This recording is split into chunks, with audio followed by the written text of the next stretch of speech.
Okay.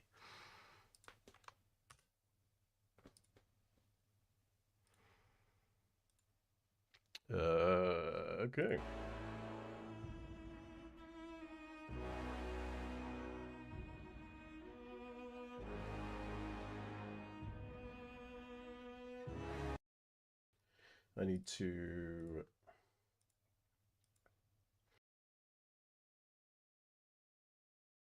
collect all this.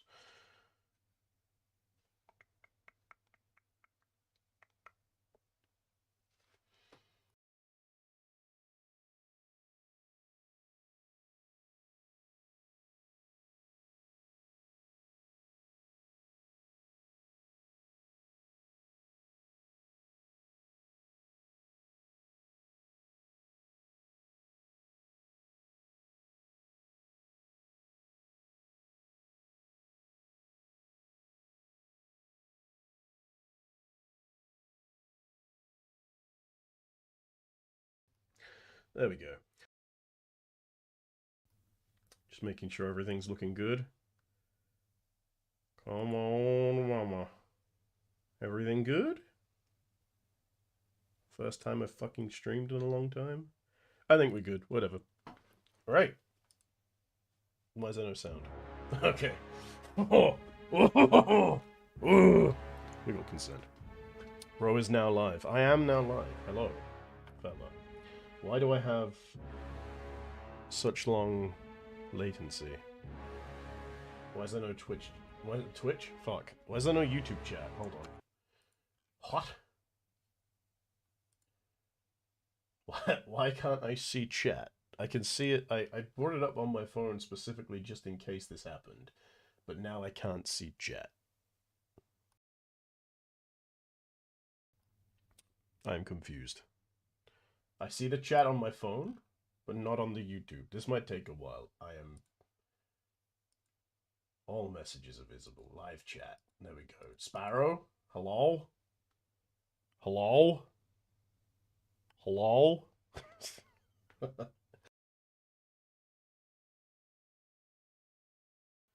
Okay, whatever. You know what? Fuck it. Doesn't matter. No L... It's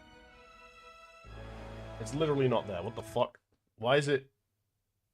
Bruh. Do I need to... Oh, maybe it's because it doesn't recognize... Oh, dude, I'm so fucking stupid. Okay, ignore me. Yo, what up? Hello, hello. It's fine. Don't worry. Sparrow is here, by the way. But I know what the problem is. Okay, listen. I know what the problem is. I wasn't on the right thing. I was not on the right thing. If I go on to... Nope, that doesn't do it. How the fuck... Bro, what? I shouldn't have gotten rid of the, I shouldn't have gotten rid of the, hold on. I shouldn't have... I shouldn't have gotten... I shouldn't have gotten... If I go on... Okay, well, that's me. Well, now I can hit... Wait, can I pop out? Nope. Okay, well, okay, that's... Yep, hold on. I need to... Yep, okay. Wait, just give me a second. Don't worry. I promise I will fix this. Don't worry. I'm not that stupid. Maybe a little bit, but not that stupid. Okay, so... I see it. Can I pop out? Pop out, chat. Let's freaking go, dude. That is hype. I popped it out. Dude, I popped out chat. I popped it out. It's popped out. I can see it now.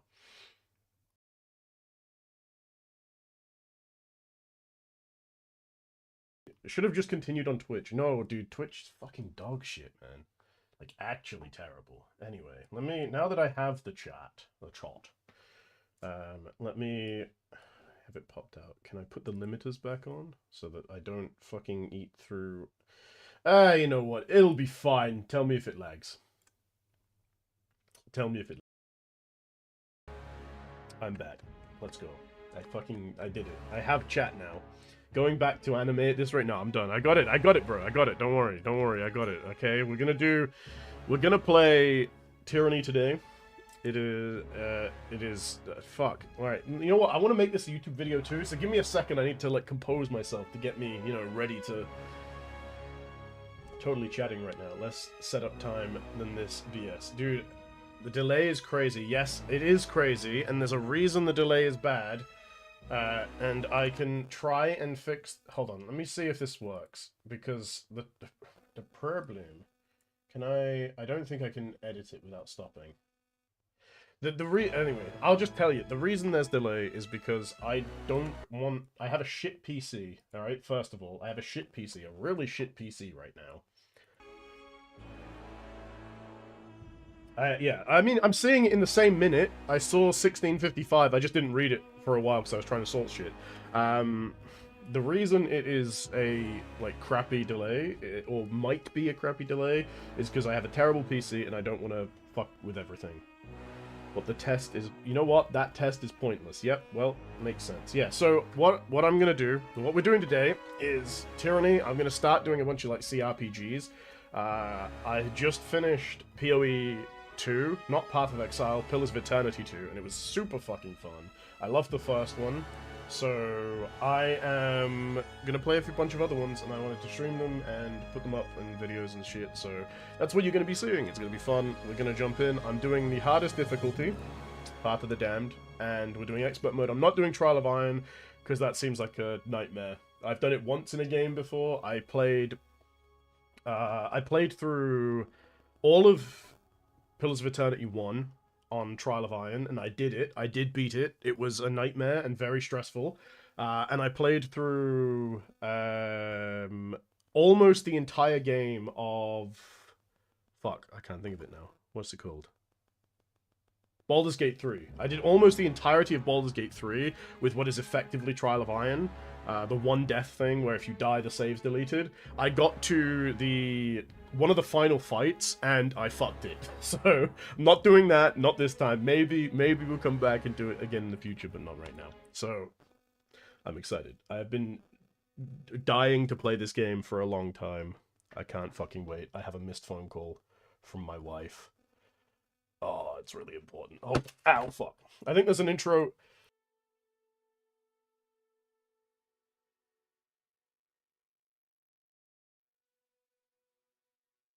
I think there's an intro to the game I'm going to mute while I call my wife.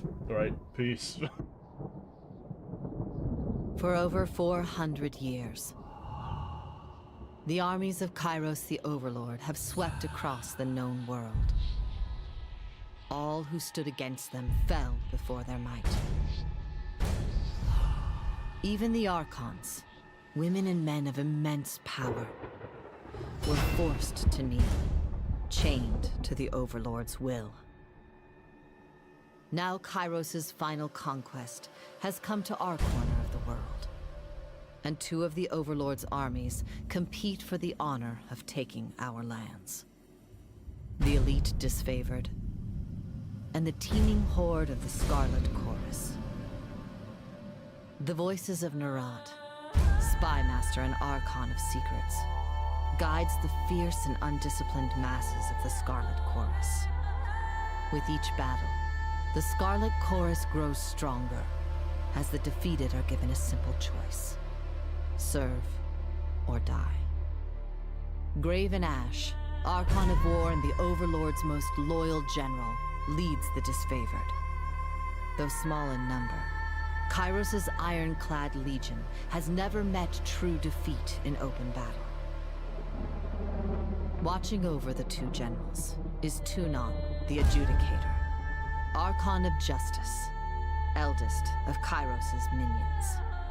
Tunon brings Kairos' laws to newly conquered lands, aided by the Fatebinders, judges and executioners of the Overlord's laws.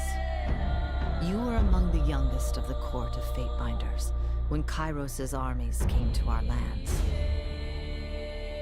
How could we have known that the fate of thousands would rest in your hands?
Alright, sorry about that. Howdy. Right, so...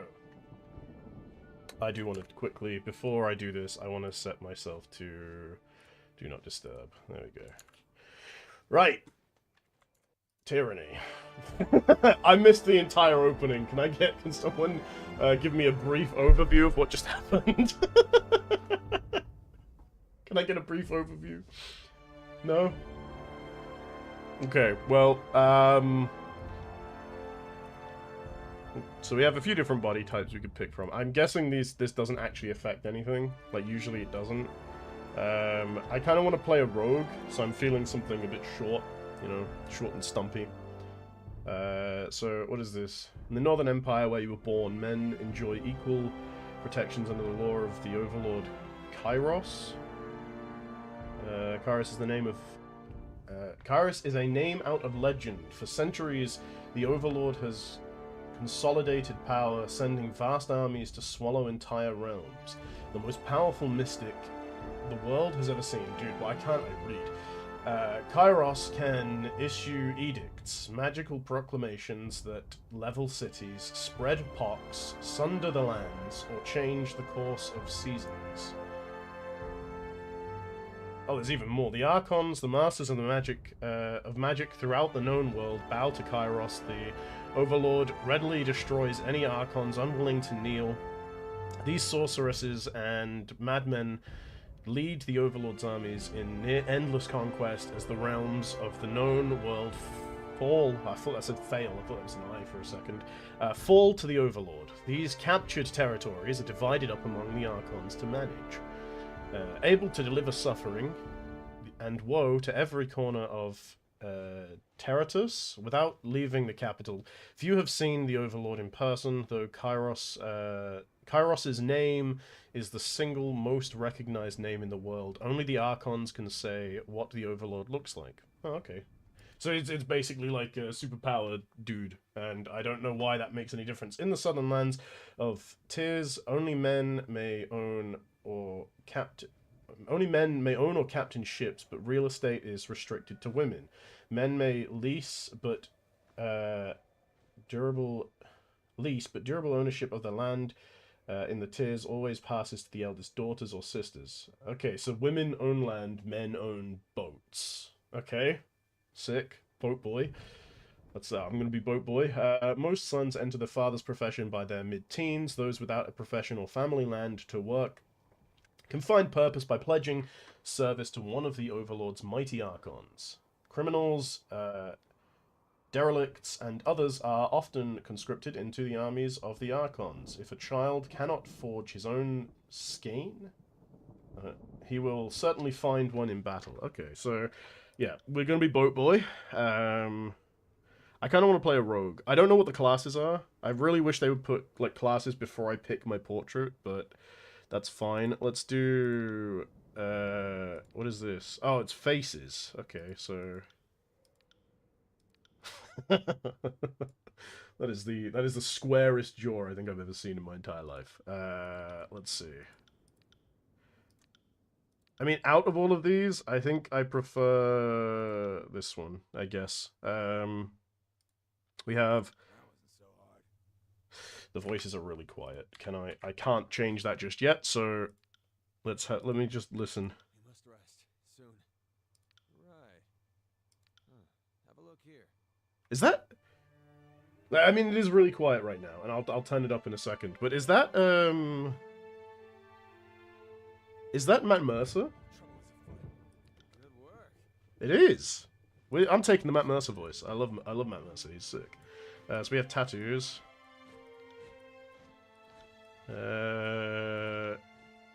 You know what? The Legend of Boat Boy begins here. We got a little octopus tattoo. I like that. Legend of Boat Boy. We'll do purple and black. Yeah, that's kind of cool. Beard. We gotta have a beard. Boat Boy's gotta have a beard, man. Gotta. Nice. There we go. Hair. Should we go long and unkept? Nope, there isn't unkept, but there's this one. Dude, I kind of look like fucking Jesus, but blonde. Boat Boy Jesus. Alright, let's go next. History. How did you join Kairos's army? Pit fighter, hunter, guild apprentice, noble scion, diplomat, war mage, lawbreaker, soldier. I don't know if this is going to affect, like, are there classes in this? I don't know if there's, like, flat classes, or if it's just, this is maybe just sort of, like, history? What is this? What is it? Let's see. Not wishing to pay to feed and house too, the madam that purchased your mother sold you to the Proving Grounds, the Northern Empire's bloodiest, most notorious fighting area, given only enough training to assure the show isn't over too soon. Your natural prowess and survival instinct led you to one victory after another. There was no elegant swordplay, no formalized duels, just brutal melee, and the stench of blood, shit, and bronze with each day's gruesome necessities. Fuck, I was trying to read it. Hello, please. Wait, if I click it, it stays on. It is said that any fighter that slays a dozen others in the grand melee is given her freedom. Why does it say her when I'm a dude? Okay. But in the 300 years, only 3 warriors have ever walked away from the Proving Grounds. When the closing horn sounded and 13 corpses laid at your feet, you became the 4th to be granted freedom to thunderous applause. But this autonomy was short-lived. Within days, word of your accomplishment made its way to the Archon of Justice. Okay, so that means basically it's just like the starting thing. And so I'll go through a few of these. I don't think... actually, hold on. Lawbreaker might be good. Lawbreaker might be good. If I want to play like a roguey class, like sort of an assassin, this would probably work out well. Accused of a crime you most certainly did commit. That's pretty good, I'm not gonna lie. Accused of a crime you most certainly did commit. You stood before Tunon. Tunon the Adjudicator is the Archon of Justice, ruler of the conquered realms, and arbiter of disputes. Oldest of the Archons, sent to conquer the Tirs, Tunon speaks with Kairos's authority.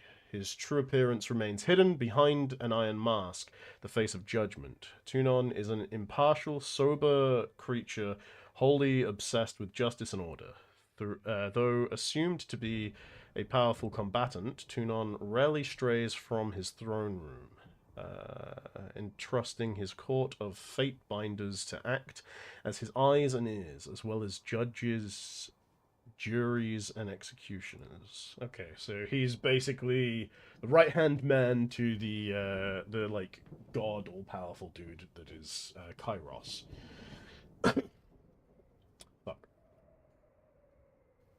Right, so you stood before Tunon the Adjudicator, Archon of Justice, and argued your case with eloquence and conviction. Impressed by your logic, reason, and confidence, he found you guilty anyway. Okay, that seems kind of pointless.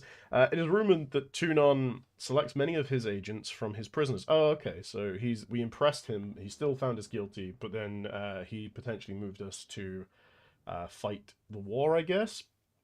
Who better to catch the wicked than those versed in such ways? In his mercy, Tunon offered you the choice of 2 sentences. Decades languishing? Is that the right word? What the fuck does languishing? Anyway, it doesn't matter. Decades languishing in prison, or a lifetime serving him in the court of fate binders. The choice was an easy one, and instead of seeing the inside of a cell, you were trained in letters and numbers, magic and war. The laws you once broke are now yours to interpret and enforce. See, I don't know if I like that, but I do kind of like the idea that we could do that. Maybe in the back of our mind, we're thinking that we're going to break free. That's kind of a cool little idea. Let's try one more. I want to try Hunter. I want to see what Hunter is. So, when the leader of your home village spoke out of turn, one time too many, agents of the Overlord put the whole town to the torch to contain the spread of insubordination. The Bounding Viper tribe came across the smoking ruins of your village, and when the beast's matriarch found you frozen but unafraid, the mighty leader took you in and raised you with the protection of her tribe. For years you lived with these wild beast men in there. Okay, so I feel like it's wild stuff. I don't think that's going to go. We're going to go with Lawbreaker. I like that. Primary expertise, sword and shield, fellers, sword and shield. No, I don't like that. Unarmed attacks, dual wielding. I feel like dual wielding's probably the best one here. Possibly short bow. This gives dodge. What does this give? Gives parry. So that's like fighter. This is like barbarian. This is like hunter. Obviously, all the spells are kind of. I think we're gonna go dual wielding. I like dual wielding. I don't like the weapons it's given me here though, because I want to play more of a rogue. Let's have a look. Sword and shield. That's like gladiator stuff. That's heavy. Short bow. You know what? This kind of looks. This honestly kind of looks more like roguey. Javelin, dual wielding, unarmed attacks. Unarmed fighting is one of the more challenging combat styles. Danger is generally lower, but this is offset by the speed of your attacks. Oh, damage is generally lower. Sorry, I read that wrong. Is offset by the speed of your attacks. A good style for someone interested in being challenged. While fighting unarmed, the dodge skill is used to avoid melee attacks rather than parry. So this gives us subterfuge. Determines your character ability to move unseen. So that's like stealth. I think, honestly, short bow is probably best. I think we go short bow, secondary and unarmed. And that makes us a bit more like stealthy, gives us higher dodge. Yeah, okay, I'm good with that. Secondary. Oh, do I have to pick one of these? Heart shot or hobble? I'm assuming hobble reduces movement speeds. Yeah, hobbled. And this one does what, more damage, or it does bleed? Let's have a look. So, bleeding for 23 seconds causes raw damage over time. I don't know. Valid weapons, bows and thrown weapons, and this is the same. It's bows and thrown weapons. Let's do. I'm trying to think how I'd want to do this. So, I feel like if we're gonna go pure damage, CC is probably better for like a different party member, something that's tanky. So we're gonna go with bleed, and then secondary, I'm gonna take unarmed strikes for the when they get too close, which should hopefully give me some extra like dodge and such. I hope. I don't know if it actually does give me extra dodge and such, but we're going to go with this either way. Flurry of blows. It's like a monk from D&D. Flurry of blows. Unleash a double attack on your enemy. So you hit twice, basically. And this one is palm strike. Perform a powerful palm strike to the target, interrupting them, pushing them back. Okay, so we want this one. Because we're not looking to do damage with the unarmed strikes. We're looking to create distance. So that's what we shall do. Now, what is next? What is it going to do? Choose colors. Okay, well, we know that I like a good purple here and there, so I'm thinking black with dark purple. Like just the way it gave me. I like that. That's pretty good. Banner customization. What is a banner? Well, I mean, I know what a banner is, but I mean, like, what is it in terms of this? Is this like a house thing? So I can choose a background color and then an initial color of the... Okay, is there like a... I kind of like that, honestly. That's not bad.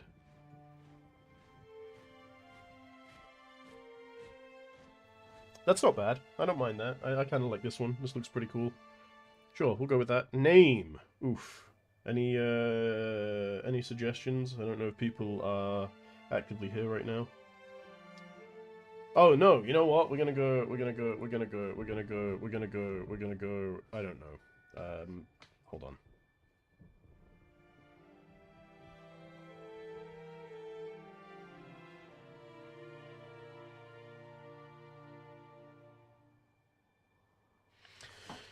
Okay, let's do... I usually have, like, names for this, but it's all human, so I don't know... I don't have, like, a human name. Let's go... what did I call the, what did I call my character in thingy? Thorin? Yeah, sure, let's do that. Let's do Thorin. I like that. Okay, so, might, finesse, quickness, vitality, wits. Let's see. Might determines the physical strength of a character. Might increased might leads to more powerful attacks and stronger abilities, as well as increasing the effects of increasing the endurance defense. I'm so dumb. Finesse. Okay, so this does accuracy and armor deflection. Quickness is that spells. This is health and will defense. Wits is magic defense, and resolve is affliction duration, endurance, will, and magic defense. So we probably want to have a... I want to do a lot of damage. So I think I'm going to bump that straight to 16. 18% attack and ability strength. 18 endurance to strength. 18 endurance strength. The one for ability and spell cooldown. Quick... Ooh, it's ability cooldown though, not just...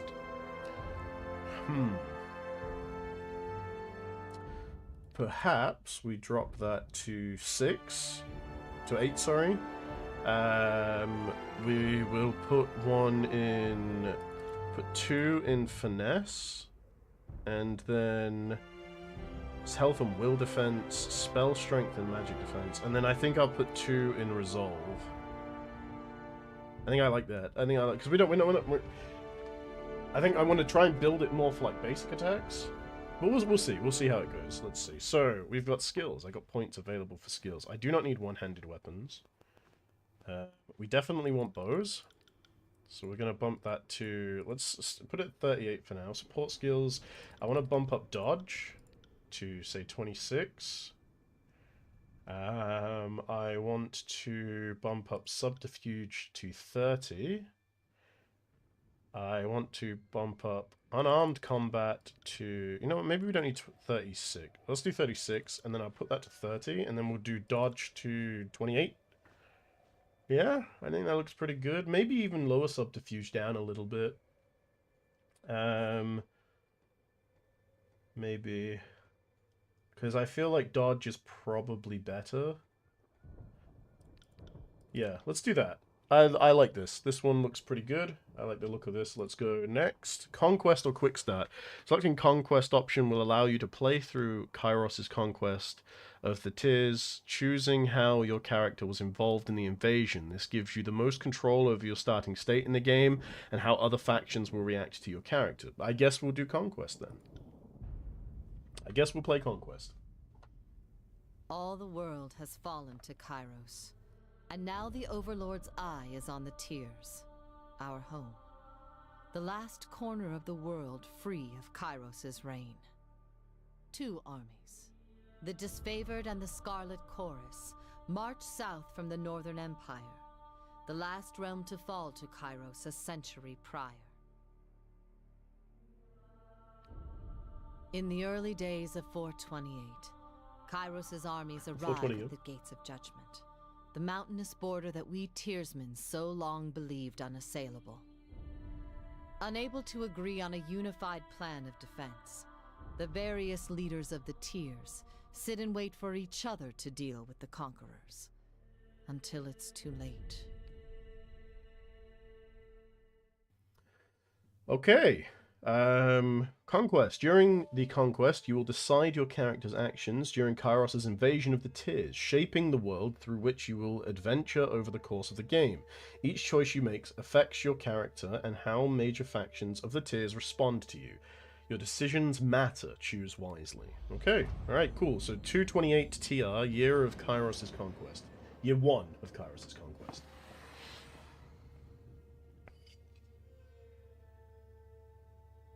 Bastard City. Let's have a look. Named for its position between 2 realms, the Northern Empire and the Southern Tiers, the Bastard City and its surrounding lands, known as the Bastard Tier, is a melting pot of cultures and a place of commerce and intrigue. The Tearsmen of the South view the bastard city as a place of wealth and access, but to the people of the Northern Empire, the bastard city is little more than a sprawling slum. Tunon, the adjudicator, established his court in the bastard city. From this foothold in the Tiers, he and his court of fate-binders impose Kairos' law upon the conquered lands. Okay, so this kind of makes sense. So decision, I think here it makes a lot of sense because we took the lawbringer out, like the lawbreaker background, and if this is where he is, I don't know if he's currently here or not. Established his court in the bastard city. I don't know if that means that he's already there, but we'll read through this and we'll see.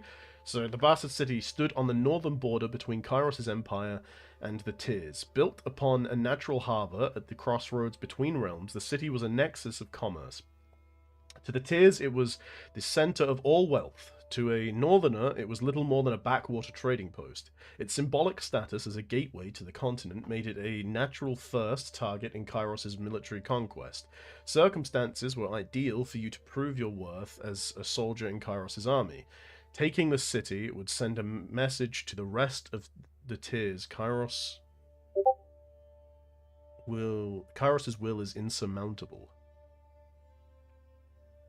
Wait, so, but didn't it just say? Am I getting confused here, or did it not just say that this is where Tunon the Adjudicator? Yeah, it says established his court in the bastard city, but that implies that it's already owned by Kairos, no? Unless we were taken in under his wing prior to the invasion, which would make sense, I guess, because and then that would be his base of operation. So, okay. Select a token on the map to begin. Gates of Judgment. In the first major engagement of the war, Kairos' army crosses the mountain and established a foothold. Crosses the mountains and establish a foothold. Or infiltrate the Tiers. Both armies sent their forces to prepare the way. So, in the first major engagement of the war, Kairos' armies crossed the mountains and established... So, we can either cross the mountains, establish a foothold closer to the city, or infiltrate the Tiers. Both armies sent their forces to prepare the way. I wish I had more information on what this meant. I'm gonna go with the Gates of Judgment, I think. Unless... Oh, okay, this isn't... There is more information. I should have clicked. The armies of Kairos took the battle to the Gates of Judgment, trumpeting the opening call of the conquest of the Tiers. The two armies, the disfavored, this is something we saw in one of the things that I didn't read, disciplined and battle-hardened. The disfavored are an elite legion in Kairos' army.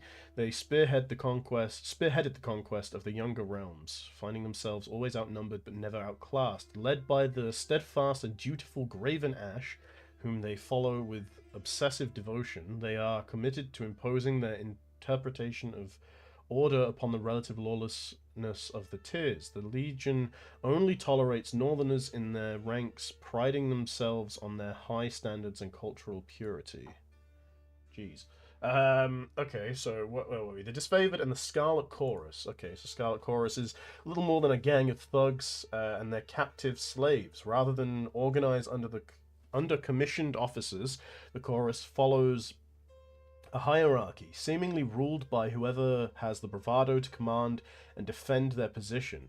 At the head of this chaotic pecking order, the Archon of Secrets, better known as the Voices of Nirat, treats the Scarlet Chorus as his personal army. The Scarlet Chorus often suffers tremendous losses after battle, only to swell in the aftermath when captured enemies and collateral prisoners are given the cruel opportunity to join or die. Okay, so the Disfavored and the Scarlet Chorus brought their distinctive sense of order and chaos to the assault. You went to the battle alongside the army whose approach suited your strengths best.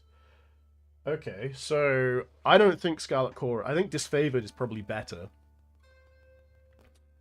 They're like the elite legion. They'd be the people that I would sort of want to... Yeah, I'm going to join in alongside the Disfavored. I think that's probably the better option. Standing shield to shield with Kairos' ironclad elite, you advanced on the mercenary army purchased by the nobles of the bastard city. Or maybe not then. The Legion wanted to send a message to the Tiers that superior breeding and disciplined training would win the day. What is this one? You rushed with the chaotic mass of the Scarlet Chorus, flanked the bastard city's armies, and drove them to flee. Ooh. Ooh. I'm gonna go with this one.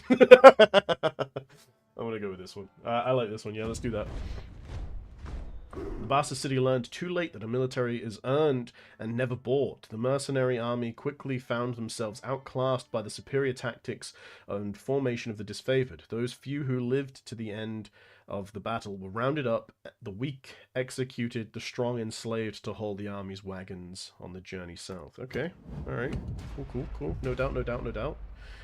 This one, judge the enemy. You decide the fate of the enemy soldiers captured in battle, or feed the host. You found a way to feed Kairos' armies in enemy territory.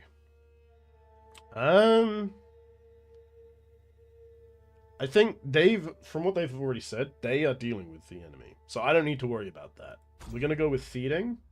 Against the most optimistic projections, the disfavored and Scarlet Chorus make short work of the local defensives. They did so well that the armies quickly outpaced their supply caravans. Troops were plentiful, but food was scarce. You only had time to execute one plan to secure provisions. You authorized disfavored troops to confiscate food and supplies from traveling merchant caravans. The Tiers had already spent ignorant centuries gluttoning themselves outside of Kairos' law. You authorized the Scarlet Chorus to send their horde out to pillage from farms and villages, spreading the infamy of Kairos' army, prepared the Tiers for the reality of the impending conquest. I mean, I kind of prefer this one. I think this is just a better option, honestly. So I think that's what we're going to go with. We're going to go with this one. Yeah, I like that. After raiding the wagons of unsuspecting caravans and securing days' worth of provisions and supplies, the disfavored found a cache of goods behind a hidden panel. They confiscated potions and elixirs bound for secret contacts within the bastard city. The whole filled the disfavored larder? The disfavored larder with provisions for the following year, and denied the defenders of the bastard city supplies that would be desperately needed in the siege to come. Well, I'm reading too fast for my own good, dude. I can't fucking... Anyway. Next, taking the bastard city. The armies of Kairos amassed around the bastard city, the first bastion of the Tiers to fall. Both armies longed to storm the walled outpost. The Scarlet Chorus howling for plunder, and the disfavored forming an unbreakable shield wall. Your prowess on the field of battle had carried them this far, but there was one more step before total victory. Both of the armies had inspired schemes to take the bastard city. Which do you support? Okay, so what's this? Sabotage the city's defenses, burn the city, assault the main gates. Ah, okay, so this is like a mix between the two. You led a mixed band of disfavored and Scarlet Chorus scouts over the city walls to sabotage its defenses. You join the Scarlet Chorus. I think, honestly, this is probably better than all of this. I think it's, like, if they have strong defenses, it's pointless to just run at the gates and setting fire to the city. Yeah, and burning the city is just bad for us. We want to take it and have it as a stronghold. So we will 100%. Bastard city fell quickly to Kairos' superior might. Intelligence. That's how you win a war, boys. Hold on a second. Wait. I need to check this. What is this?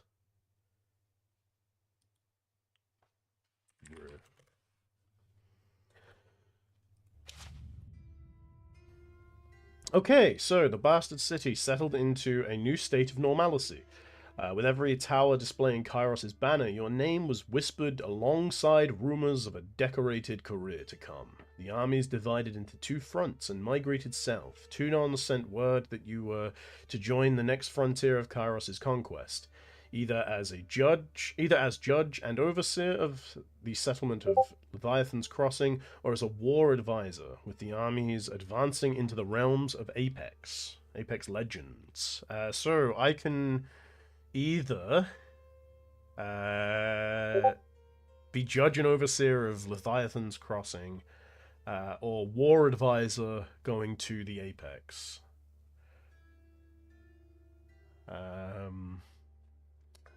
Deposits of iron made the settlement of Leviathan's Crossing a strategic war asset. Kairos sent the forge-bound smith mages of exceptional skill to establish a flow of weaponry. Tunon, the adjudicator, sent one of his fate binders to ensure enforcement of Kairos' law.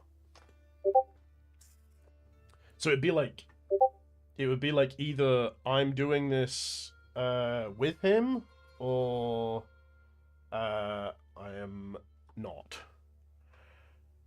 So like, basically, I'll be by myself, or I go and then help take the next section, I guess. The troops of the mountain realm of Apex stood idle in the safety of their valley, biding their time as their neighbours in the bastard city Tyr fell. In the second year of the war, a joint force of the Disfavored and Scarlet Chorus crossed over the mountains to take control of the Tyr's central valley. I feel like if we had just had such success in Apex, there's no way we'd be sent to guard here, right? They would want us on the front lines. So we're gonna do Apex. I think that makes more sense. Year 2 of Kairos' conquest.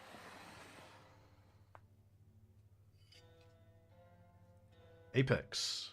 The mountain nation of Apex, ruled for generations by the queens of House Vendrian, stood at the heart of the Tyrs.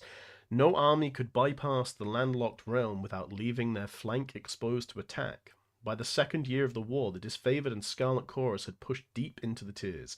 Elements of both armies were displayed to conquer Apex. Tunon assigned you to accompany them, tasked with bringing Kairos' law to the territory, as well as keeping an eye on both armies. Okay. So, we have two options. Battle of the Edgering Pass, or Denial of Strength.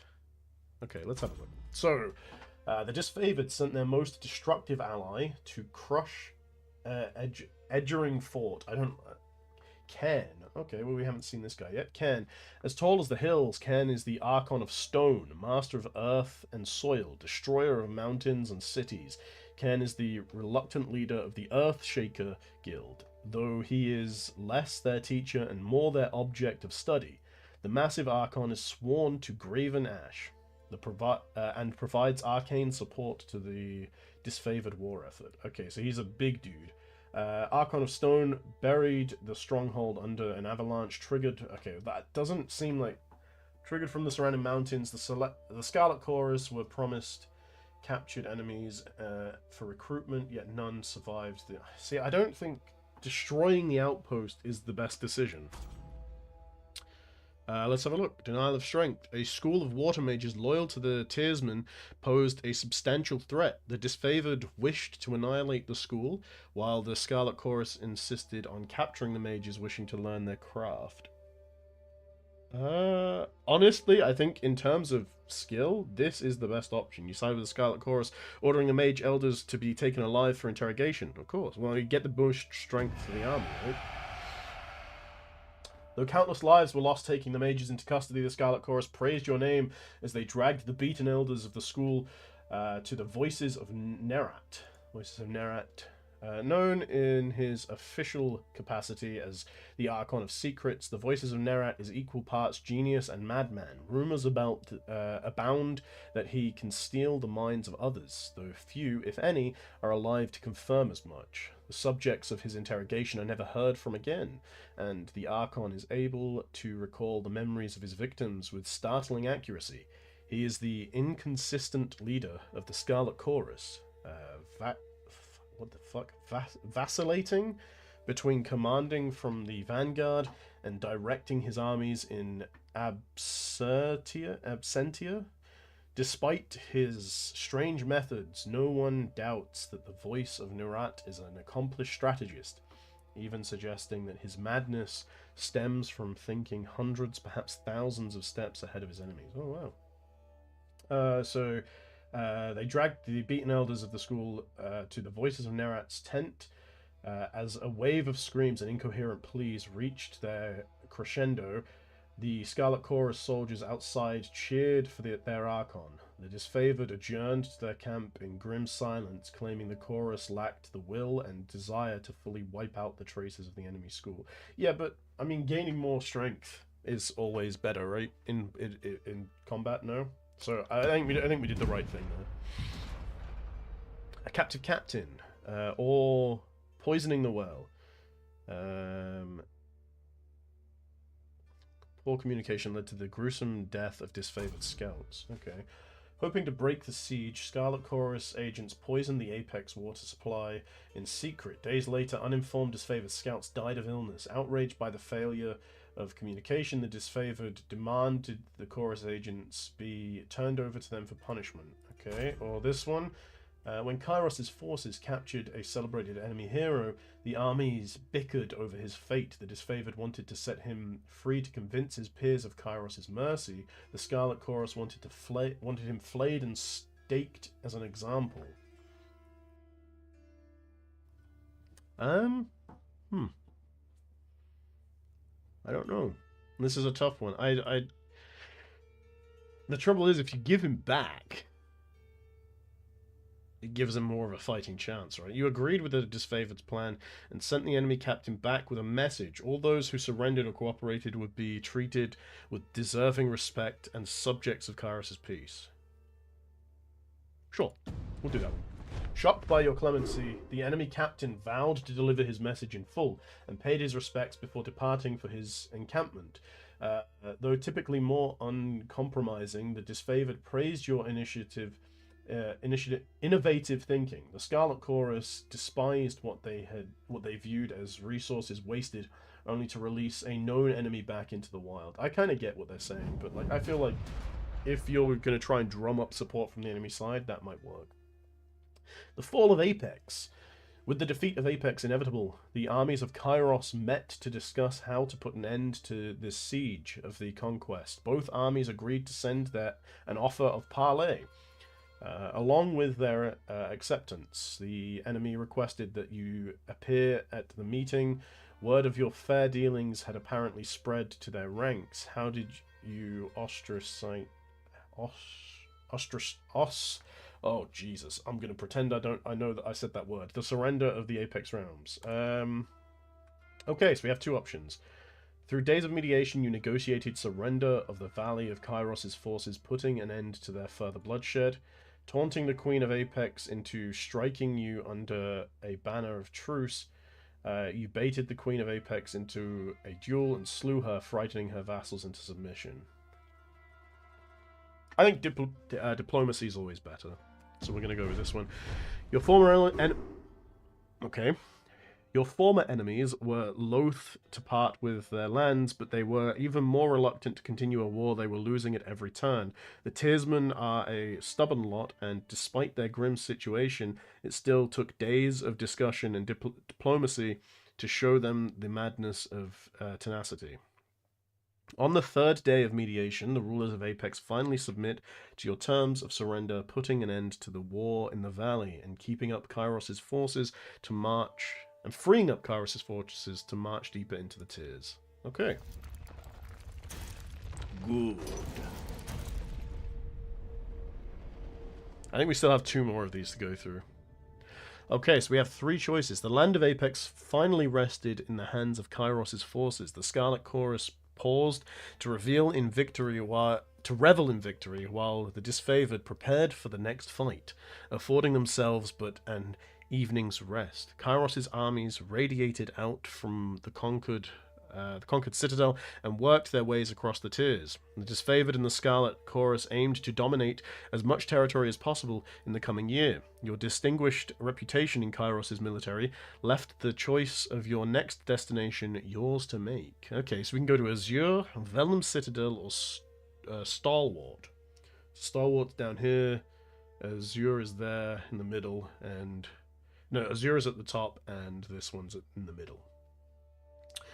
So, okay, I still have to confirm. So, let's see. It doesn't actually give me much information on these, which is kind of annoying, but... So, Azure, Kairos dispatched the Archon of Stone to subjugate the nation of Azure. Kairos' conquering gaze fell upon the Velium Citadel, its treasures, its knowledge, its secrets, or... With its easily defended position and rich military tradition, the realm of Stalwart is the most formidable realm in the Tiers. So, do I want to go for treasure, knowledge, and secrets? I don't think this is the right decision. I don't think this is the right one. I think it's one of these two. Do I go for the strongest and hardest place to conquer, or do I go for secrets and knowledge? I think this is, like, strategically, I think this is out, right? Obviously, no matter what I pick, we win. I'm pretty sure. But, like, logically, if we took this, we're then pincered from both sides, right? But again, I guess this one is as well. But then we have to fight. Oh, we're gonna go with Stalwart. Let's do Stalwart. Stalwart. 40-30 TR. Year 3 of the Conquest. Kairos' Conquest. Stalwart. The realm of Stalwart was best known for its proud army, disciplined, courageous, and undefeated on their home soil. Skill and resolve make Stalwart a military power that Kairos' forces approached with due caution.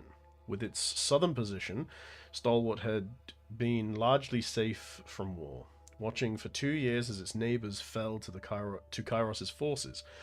On the dawn of the third year, Kairos' forces were finally poised to invade the Stalwart Peninsula and subdue the Tier's most vaunted army. Lots of big words here that I've never seen before. Marching on MT. The Stalwart defenders burned their crops as they retreated, leaving the invaders little to forage. Starving, the Scarlet Chorus mob raided from the disfavored's well-maintained supply lines, incurring casualties on both sides. That's not fucking good. What's this one? A conscientious setback. After a defeat at the hands of the enemy defenders, the Scarlet Chorus accused the disfavored of recklessness. The disfavored claimed the Scarlet Chorus brought too few soldiers to cover their flanks. Both armies refused to march until you gave a ruling.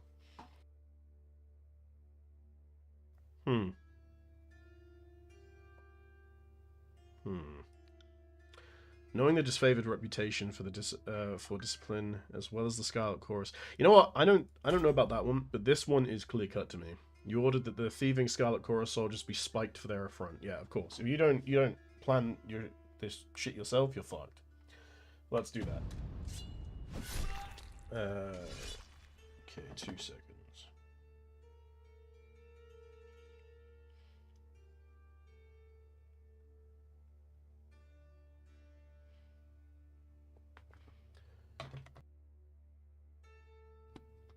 Marching on him. Oh, this is the same thing. Yeah, so I didn't fucking read, did I? So, even in a time of war, there was no excuse for allied armies to battle each other in violation of Kairos' peace. The disfavored rightly argued that they only had enough supplies to feed their troops. The Scarlet Chorus needed to better look after their own people. Agreeing with their assessment, you had the offenders staked outside of the Scarlet Chorus camp, left to send the message that hunger was no shield from justice. Get fucked. Okay, so we have Better Dead Than Red, or The Beasts of Stalwart. Let's try this. Scarlet Chorus mages discovered a spell to turn beastmen slaves against their handlers. The army prepared to deploy this tactic elsewhere, but the disfavored protested. The use of unsanctioned magical practices ran contrary to Kairos' law, and beastmen were considered too erratic to be relied upon even as shock troops. Okay. Rather than submit to Scarlet Chorus conscription, conquered locals began committing suicide. Desperate to add more bodies to the horde, the Scarlet Chorus demanded a portion of disfavored prisoners. The disfavored denied the right of recruitment as the realm's population had taken a steep decline. I agree with this. You banned the Scarlet Chorus from recruiting in the realm of Stalwart, going so far as notifying the locals to assuage their fears. Yep, let's do that. Let's do that one.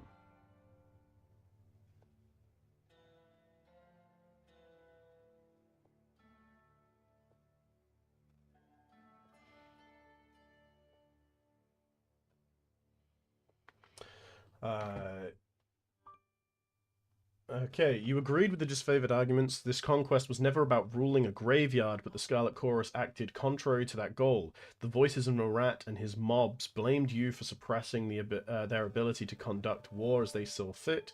In spite of their protests, you read this proclamation in every conquered village, knowing that enemy spies would hear your verdict. The Edict of Storms. The disfavored carved a slow, steady path into the heart of Stalwart and surrounded the enemy's massive fortress. With the main bulk of their forces defeated, the enemy leadership retreated to their mighty fortress, content to wait out the war. The Overlord answered this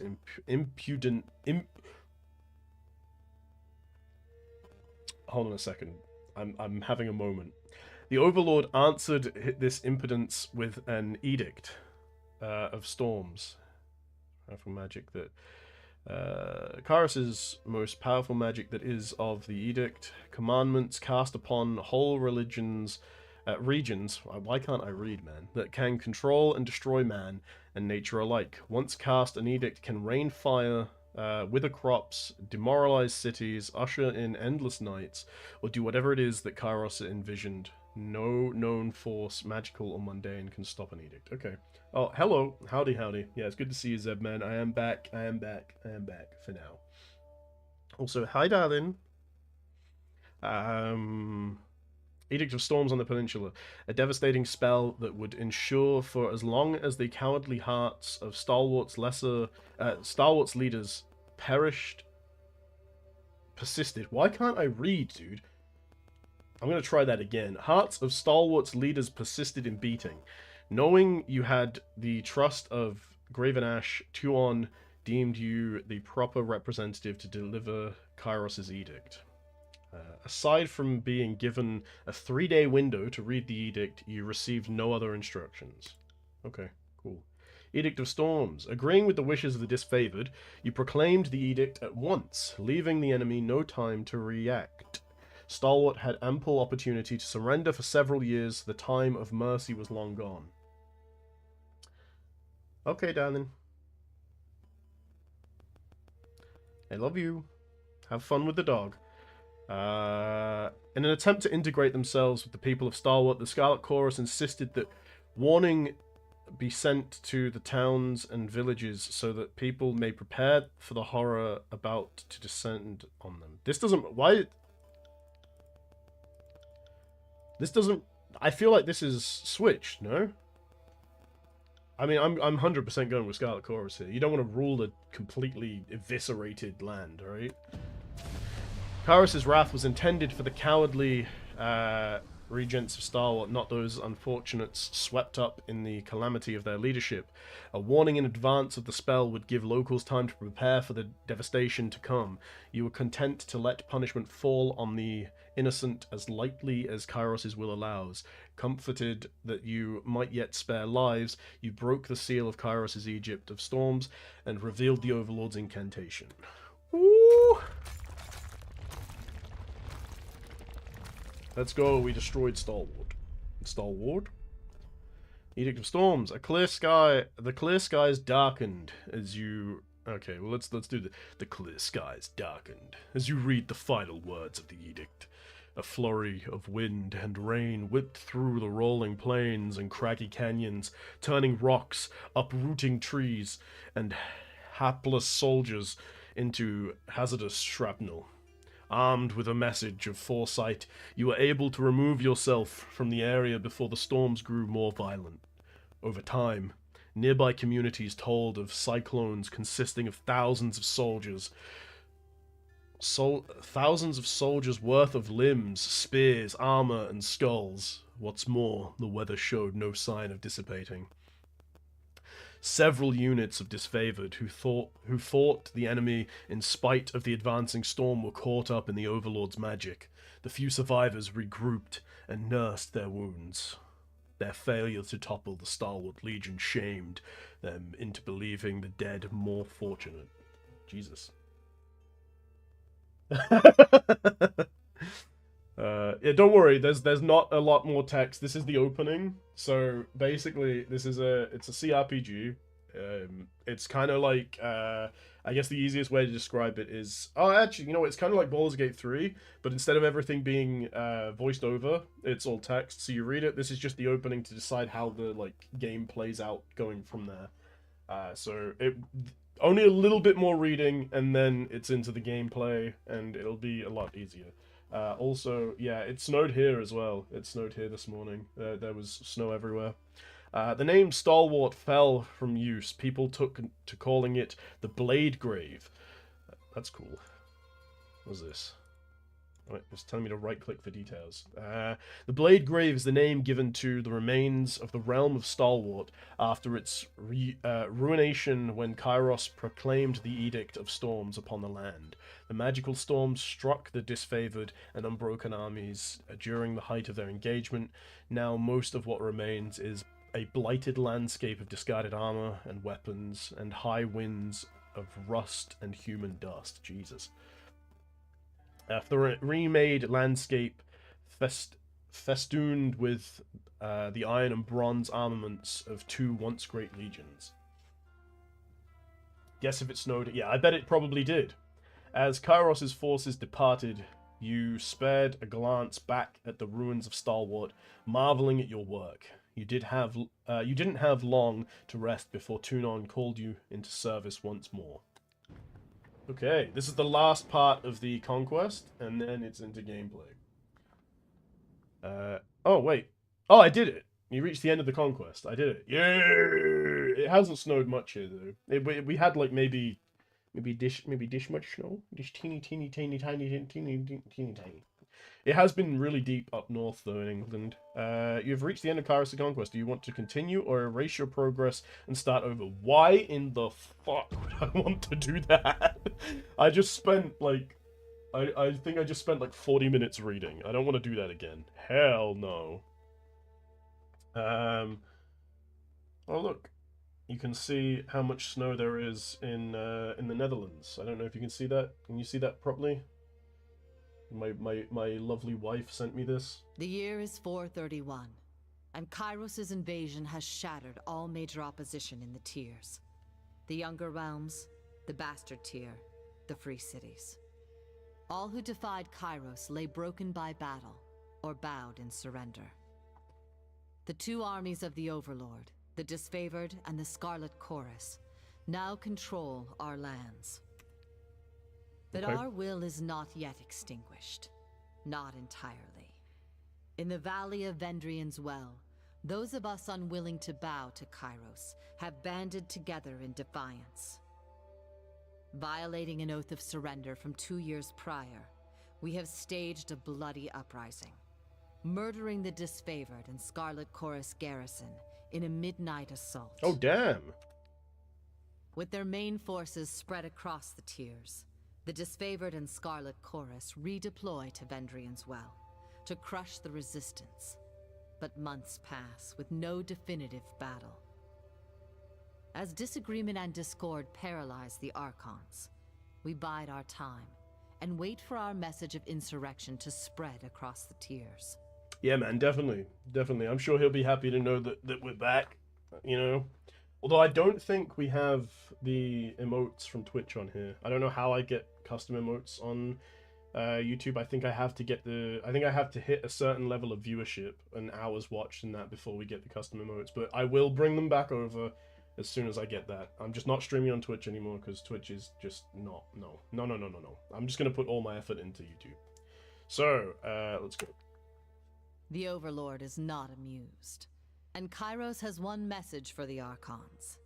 Crush the Oathbreakers or die. Kairos backs this threat with an edict, a magical commandment that can slay all in the valley should the order be ignored. The honor of proclaiming this edict fell to you. Sent across the mountains to Vendrian's Well, You carry the Overlord's edict to read before the Archons. Okay. As you finally make your way through the winding mountain passes into the valley, the ground trembles, and Kairos' magic seals the way behind you. Okay. You are trapped in Vendrian's Well, with Kairos' armies and the Oathbreakers. The only way to survive is to fulfill the terms of the Overlord's edict, in any way that you can. Okay, so... Oh, it doesn't? It doesn't have free custom emotes? Ah, okay, that is unfortunate. That is unfortunate. So, we're in. I don't know what I plan on doing. Do I want to side with Kairos? Or do I want to side with the invaded realm? I don't know. We'll see. Aurora. Kairos, the Overlord be... Okay, hold on. We'll do... Kairos, the Overlord be praised. When I heard the avalanche, I feared the valley was sealed with you on the other side. The disfavored warrior clasps her gauntlet to her breastplate, the traditional salute of her legion. We were told the Fatebinder was coming, and though our commanders will not say why, it seems obvious. Graven Ash and the voices of Nurat can agree on nothing, least of all battle plans. To wipe out the Oathbreakers. I trust you bring orders from Tunon that will break this deadlock. So we got Glare silently. I'm in a hurry to deliver this message to the Archons. I come bearing an edict of Kairos. Our soldiers will complete their task or die. That's sick. There's snow in my shoes and pants. I'm sorry, darling. Can you hear that hum in the air? That glow around the rocks? The avalanche is Kairos' magic. The Overlord has sealed the valley.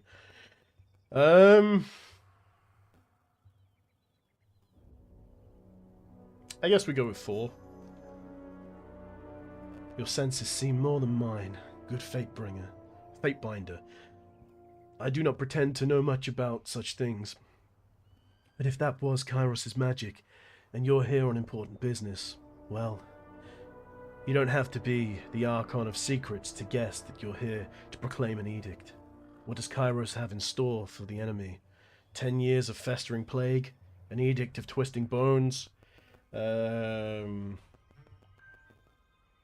I feel like glare silently, like it's none of your business.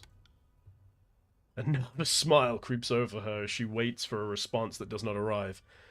I'm asking questions beyond my station. As she dips low, trembling as she bows. Forgiveness, please.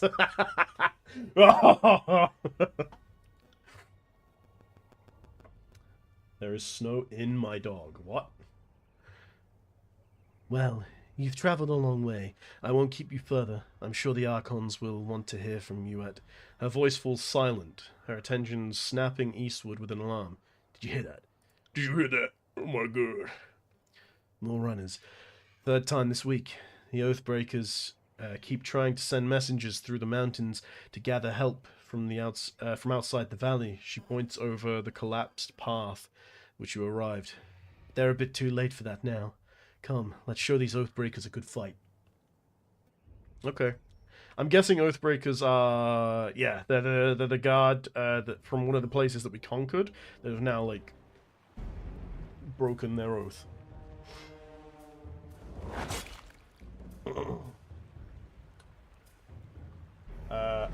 We're fighting in real time. It's not turn-based. I thought this game was turn-based, I'm not gonna lie. It's real time. So what can I do here? So we have the bleed shot. Right. Nice. Nice. I would like to see his health.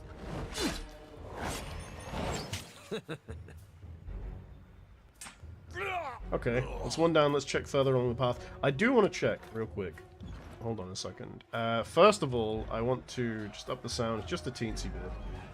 Maybe not, actually. Maybe the voice, we'll do slightly effects volume and then voice volume up to, say, 70. There we go. Now, I do want to see Do they have... No, this is just controls, graphics. Game? Do they have a... No. Okay, cool. They do have a pause button, though. Okay, cool. No doubt. This guy has potion of protection and whetstone. Alright, we'll take all. I got it. The avalanche is blocked, has us blocked. I think you could fit through the rubble. Okay, so we can either squeeze through or press your weight against the boulder directly into the path until it starts to move. We could try this one. I think I hit it because I have 30 athletics, right? Let's give that a try. We push the boulder. Oh, free kill! Let's go! Will do. Wait, are you not gonna come and help me? Hold on a second. We should be vigilant and deal with the remaining Oathbreakers in the pass. This is a suicide mission. What do the Vendrian Guard hope to accomplish? Come on, carry on. Let's do carry on. Let's just do carry on. Hurry up. I hope Helldivers plus the stream won't kill my PC. Oh yeah, hopefully, dude. Right. That would suck. What is this? Thrust. Okay, so we're gonna bleed you. Nice. We're then gonna focus down this guy, I think. Do they have a speed up option? I know sometimes that's game pause. Oh wait, what is this? Spell creation? Hold on, what? Oh, I should have played a fucking mage, dude. That's so cool. I'm not going back and redoing it though. Are you crazy with me? I'm doing that. And then we can bleed this guy again. Oh, sorry, bleed this guy, and then go on normal attacks.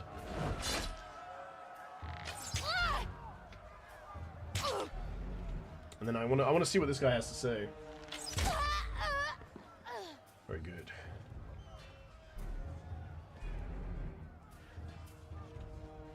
Don't bother with me.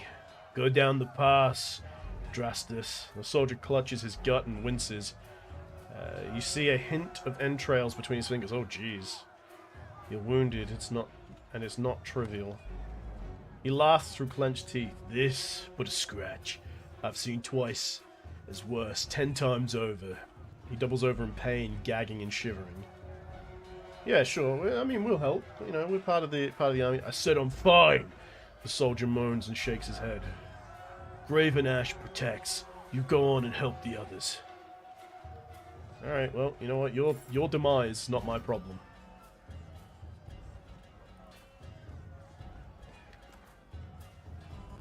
Mushroom. Okay, I don't want to go that far up. Who's the... Wait, what the fuck? Are these all allies? Oh, no, okay, there's a cutscene. Try and catch me, worm. A young Scarlet Fury weaves around the Vendrian Guard, attackers avoiding their weapons with fluid grace. She nods to acknowledge you. Okay. Maybe. A breathless enemy soldier passes a glance to her countryman. This one's crazy. Too much lead in her water. We should cut our losses and turn back. Fate finder. Here at last. Care to join me in putting these cowards out of their misery? Sure. She nods to the armed soldiers bearing down on her. Yeah, sure.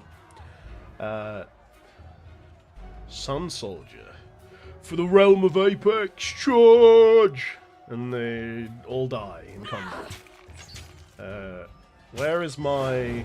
Okay, hold on a second. Let me pause and figure this out. So, I got another party member, which is handy. So we're gonna target this guy. You can Burning Iron, damage 13 to 17, fire base 11 to 14 primary. Effects, burning for 5 seconds. Yeah, we want to do like dots, I think, on these guys. Oh shit! Hold on a second. I need to...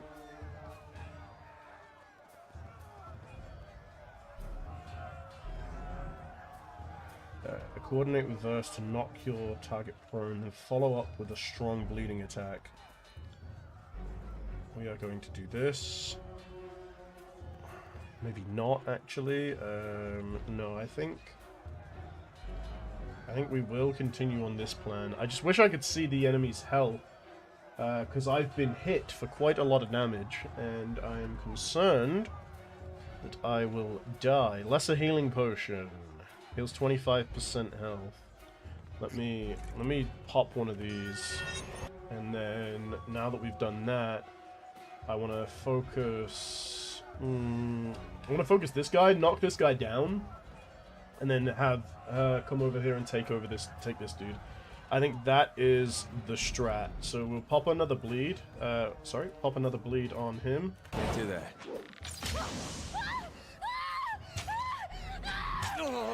Okay, I just gotta... Why are you attacking this guy? I told you to go for this dude.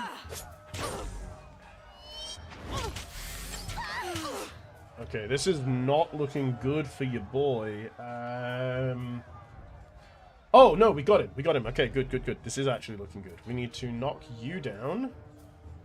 I also would like you to...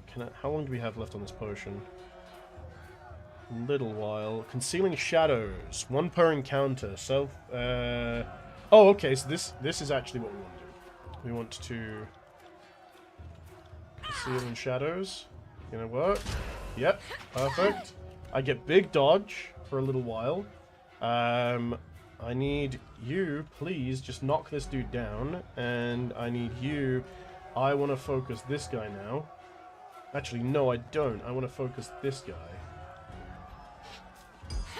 Fall before me. Yep, okay. Cool, cool. Cool, cool. No. She hasn't managed to knock him down. Oh, maybe. It's not working. Okay, heal, heal, heal, heal, heal. I'm on the wrong person! Heal. Okay, we got them, we got them, we got them. Nice, nice, nice. That's big, that's big. And then we will do skewer. This gives... It's a weak interrupt, but I don't think we need that. Valid weapon bows. We're going to do this. And... I can't use this again. So I think we can't place a bleed on anyone. So we're going to just do normal attacks. He is probably going to go down, I think, unless...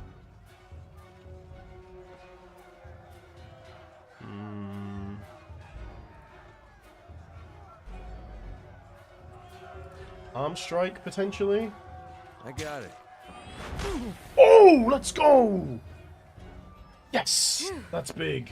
I came out on top, didn't go down. Huge. In a diplomat's tent. Fighter surveys the fresh corpses and nods with satisfaction. I'm versed, by the way. But there are more important things to take care of than introductions. Those Vendrian guard we killed didn't come alone. She gestures to the skirmish unfolding in the pass below, shaking her head. Join the battle. If you're ready, I'm ready if you are. You're dismissed, soldier. If I need you, I'll find you on the Scarlet Chorus camp. I want to keep her with me. You fight like a storm with your role in the army. Not so fast. First, explain what you're doing here. Why are the Vendrian Guard attacking you? Yes. The voices of Nerat told me to intercept you at Edgering Ruins before you busied yourself solving all of the camp's problems. Guess I was too late. You're due for a meeting with the Archons, but we should handle the small matter of this ambush first. Okay. You fight like a storm. Fury, one of the elite killers of our ignoble gang. You'll see more than a few of us around camp, but don't let that fool you. We're a rare breed. Okay. Most of the soldiers in the Scarlet Chorus are little more than farmers and children armed with rusted forks. Makes them easier to control. Okay. The voices of Nerat called his best fighters to this siege. There must be something important about Vendrian's well, though don't ask me what. The Archon isn't in the habit of spilling secrets. Why are the Vendrian Guard attacking? My guess? The Vendrian Guard are testing our strength in battle, learning how we perform before they organize a real offensive. That, or they're really, really desperate to get beyond the mountains and couldn't wait until nightfall. Okay, well, I'm ready if you are. Let's go. Eager. I like that. Before we go, you might search among the remains of our fallen comrades. Wherever they're bound, I doubt they'll miss their boots, much less any rings or any useful Yeah, iron they might 100%. I clutch. 100% agree with that. You signed your contract. Good job, darling. Well done, baby. That's nice. Nice little pass. Very proud of you, darling. You should honor your fallen, not pillage them. No, they're dead. No reason to pity the fallen. Before long, we might wish we'd joined them here.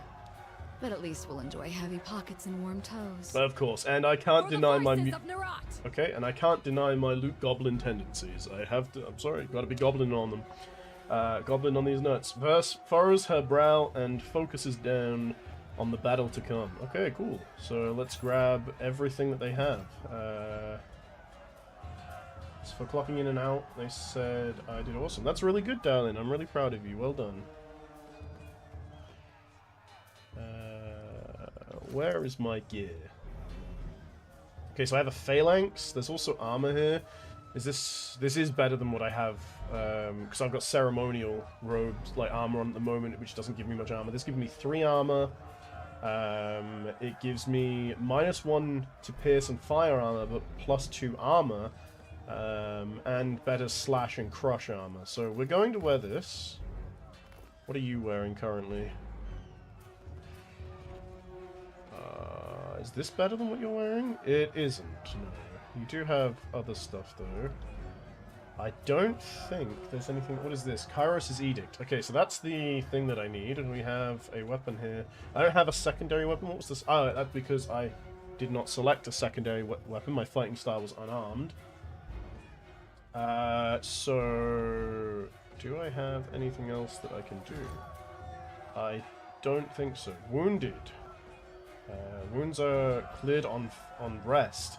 Okay, so I can rest if I decided. Camping will remove all wounds. I have a singular wound, which is -10% health. Just because I have a really bad habit of... what is quick save, quick save, quick save, quick save...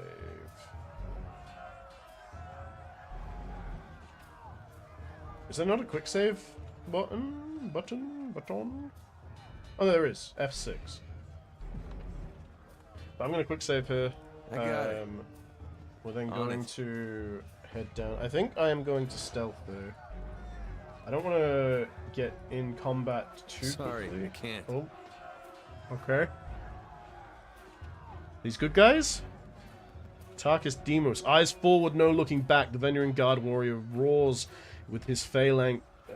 Flax held high, his words largely lost over the din of combat. Flax is an enduring symbol of the military life in the Tiers, adapted from the agrarian scythes of Azure. This curved blade was in ages past the weapon of peasants forced into battle. In the last century, the nobles of Apex took a liking to the weapon, and it has since become the weapon all serious Vendrian Guard warriors endeavor to master. Okay. You! As his attention lands on you, a double take of recognition comes over the man's face. The Peacebinder from the war. If you've come once again to talk peace, it seems you're too late. Drop your weapon, and perhaps we can settle this without bloodshed. There's no escape, and for Oathbreakers, no surrender. I don't know if I can take these guys, though. That's the thing.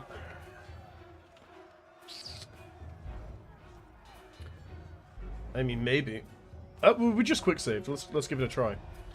Then we settle this with bronze. The warrior points towards you, ordering his men to advance. These fools don't know when to stop. I like that. Charge! As he signals his men to charge, the sound of chanting rises from the south, drawing his attention. Scarlet Chorus! Reinforcements, hurry! Ah, okay, so I do actually get some help here, which is pretty handy. Mocking Blaze, run down the Oathbreakers, let none escape.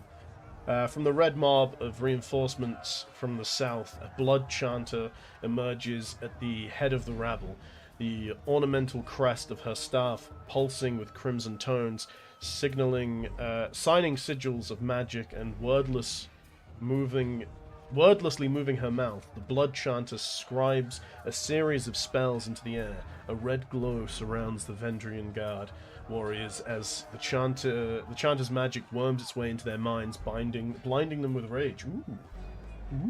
A little bit rage blinded. Hold position, all of you. You there, keep to the path. The warrior gestures along the canyon trail, but his soldiers turn their attention to the Scarlet Chorus, roaring challenges. No! Don't engage them! We need to run! His orders falling on deaf ears. The warrior reluctantly readies his weapon. Okay, we got some backup. Let's go. Okay, so starting with you, let's do Tarkus Demos, Sun Soldier, Sun Soldier. He's the big guy.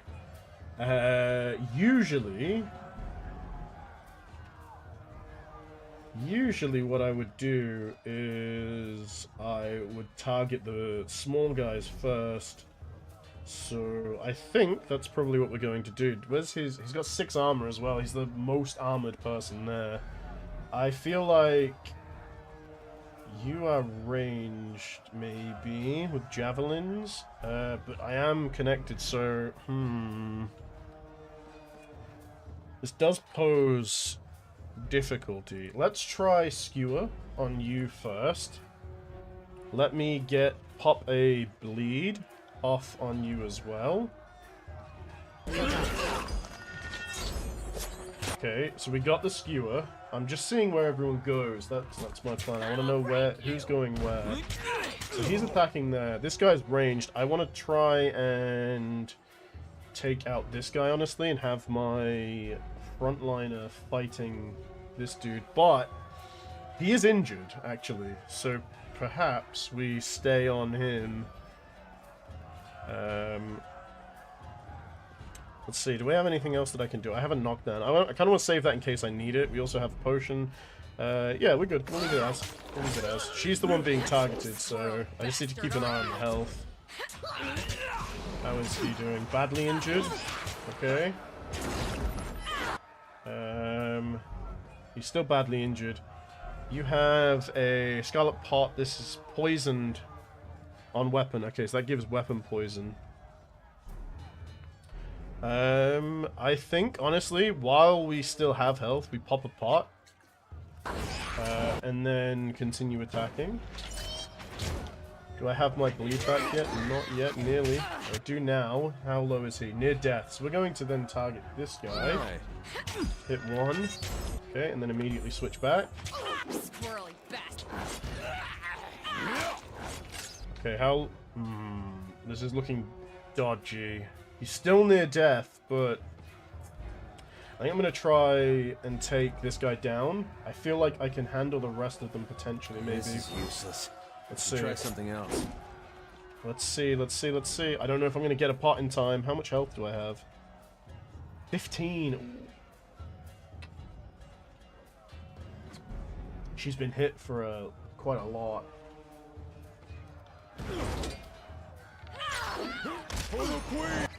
Fuck. Okay, well, we might have to... Let's throw down a smoke bomb. It got dark all of a sudden.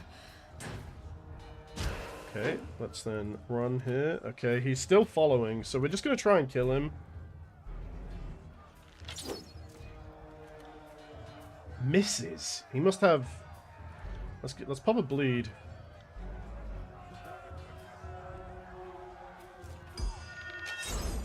Okay. I got it.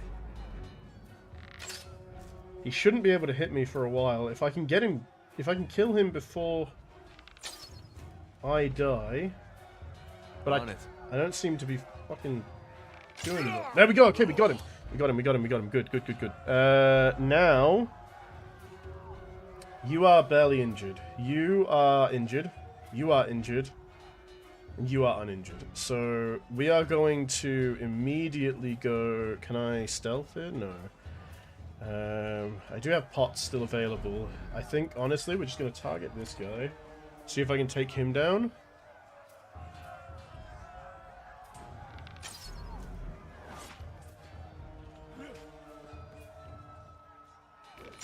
Then we're going to pop a bleed.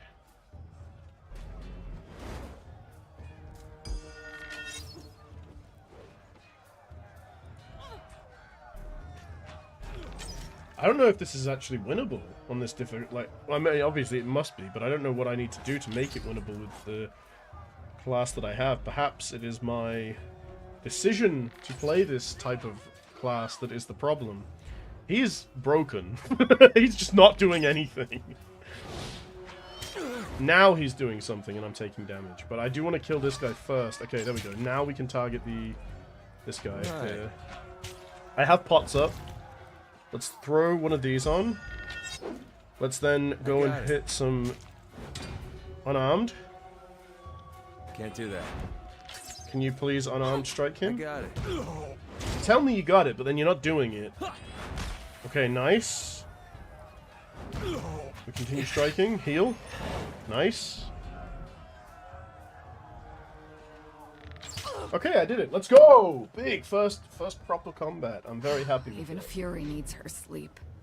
Now I will rest after this. Crescent Runner, come quick! We have a situation on the cliffside. They have the commander. Okay. Okay. Right. It said that I could talk to her, but I guess not. Is there... Oh! Let's go. Do they have a toggle option for that? Please tell me they do, because I liked it when... Highlight toggle. There we go. Tab. Accept. There we go.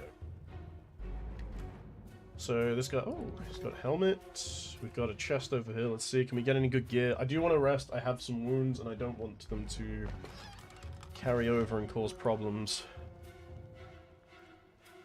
This is why I would like a speed up button. There might be one if I've missed it. If someone could tell me where it is, that'd be very handy. Oh, we got Cosmo there. New NPC. Maybe a new ally? Okay, so what do I have? I picked up a bunch of stuff. Where is all my shit? Didn't I? Did I not pick that up? No, I most definitely have.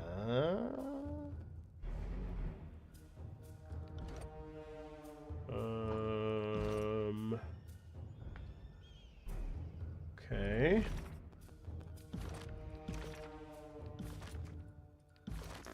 I definitely have picked it up. I don't know.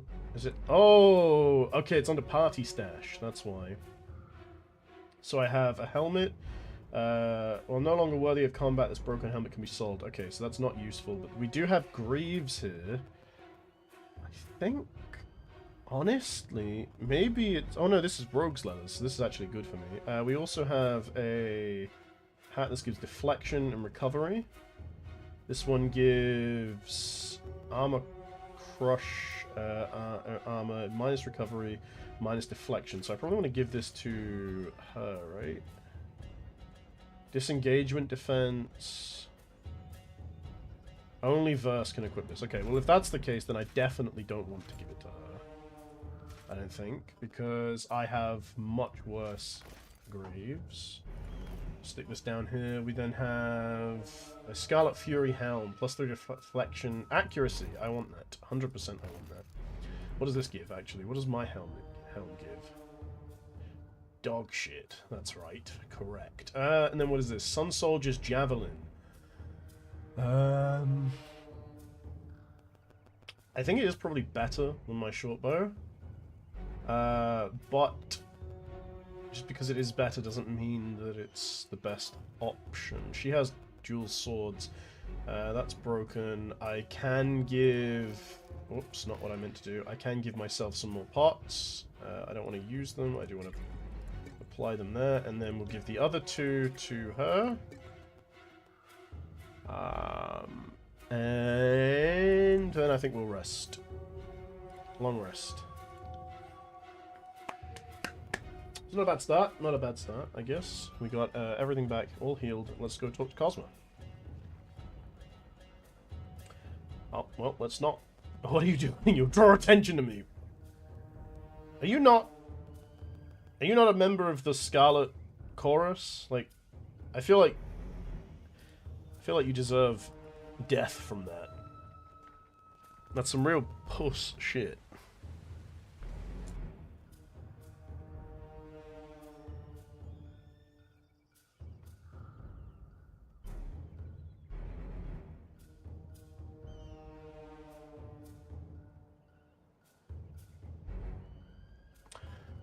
Stow your weapons, or we find out how long a man screams before hitting the ravine down below. Cornered between a precipitous drop and a band of angry soldiers, the Oathbreaker warrior holds a disfavored officer at knife point. Oh, that's not good. Skewer him. Worry not for me. Graven Ash will protect. The disfavored officer winces, blood seeping from the seams of his braces and cuirass. You heard him, man. He plainly invited you to use that little blade of yours. What are you waiting for? Permission from your pimp? What the fuck? Dude, this game's wild. This blade? With a jerk of the knife, he slices a clump of Drastus's matted hair. If you're so eager to see your ally dead, just step closer. Release the prisoner and you might know the inside of a cell. Conquest. I'm Doran. My name should be known to you, and it should be an honorable one. Please give me the knife. Lower your weapon and charge forward and wrest the knife from him. I feel like this is good. We did the Conquest specifically so that it would have effect on the game, so let's do this one. You gained Wrath with Scarlet Chorus and gained Favor with Disfavored. You're 2-9's envoy. He watches you closely for a long moment until his posture slackens and he lowers the knife. If you'll vouch for my safety, then I'll... His sentence is halted by a spear thrust into his lung. Leaping forward, the moment Tyrell lowers his blade, the disfavored soldier slaughters the Oathbreaker. Dazed but alive, Drastus lets out a long sigh and struggles to his feet. I offered that man mercy, and you made a liar out of me. Oh, I'm not fucking happy. I'm not fucking happy! These mongrels require a firm hand. They can't be trusted, and my honor is dear to me, as your sword is to you. Do not forget that a second time. The fault lies with the Oathbreaker for forcing our hand. Just clean up the mess. I thought you were the pride of the North. Do not disgrace me again. Yep. I understand. My apologies. It will not happen again. Good. Good. I must be a strong man. Justice. Kairos be praised. The Oathbreaker fought with rage. The rage of Cain himself. Drastus slides a trembling hand along the cut of his neck. Thank you, Fatebinder. I thought today was my last. Well, it wasn't, was it? So, good. From the sounds of it, guess they thought they were... If they swarmed the pass, maybe one might make it out. We found a few scraps of parchment on the bodies. Drastus holds out a handful of crumpled parchment for your inspection. Oh, okay. It says literacy is rare in the Northern Empire, where the disfavored are born and trained. Time spent reading and writing is, after all, time not spent sparring and ready. Okay. A student of letters such as yourself should be able to make sense of this. I've no time for this. I should be examining the parchment. I'd be stupid not to. Repeating the same messages in different written scripts, the parchment explains the Verdian Guard's desire to overthrow Kairos' Archons and rout their armies from the tiers. The pages aren't addressed to any specific reader, but rather openly invites all who remain loyal to the Younger Realms to gather at Vendrian's Well. Used the scrolling, nothing more. Recruitment material. They were trying to bring more traitors to the fight. Do I want to withhold information because... I don't know. I mean, in terms of what's happened, I guess we have been treated pretty fairly. Let's do this one. Well, from the looks of it, we kept them from slipping out of the valley. Whatever they hoped to accomplish, I think their plan died here. The Archons are expecting you. When you're ready... Leave by the gate to the southeast and follow the trail down slope for a few hours. You'll see the campfires leagues away. Can't miss it. Ooh.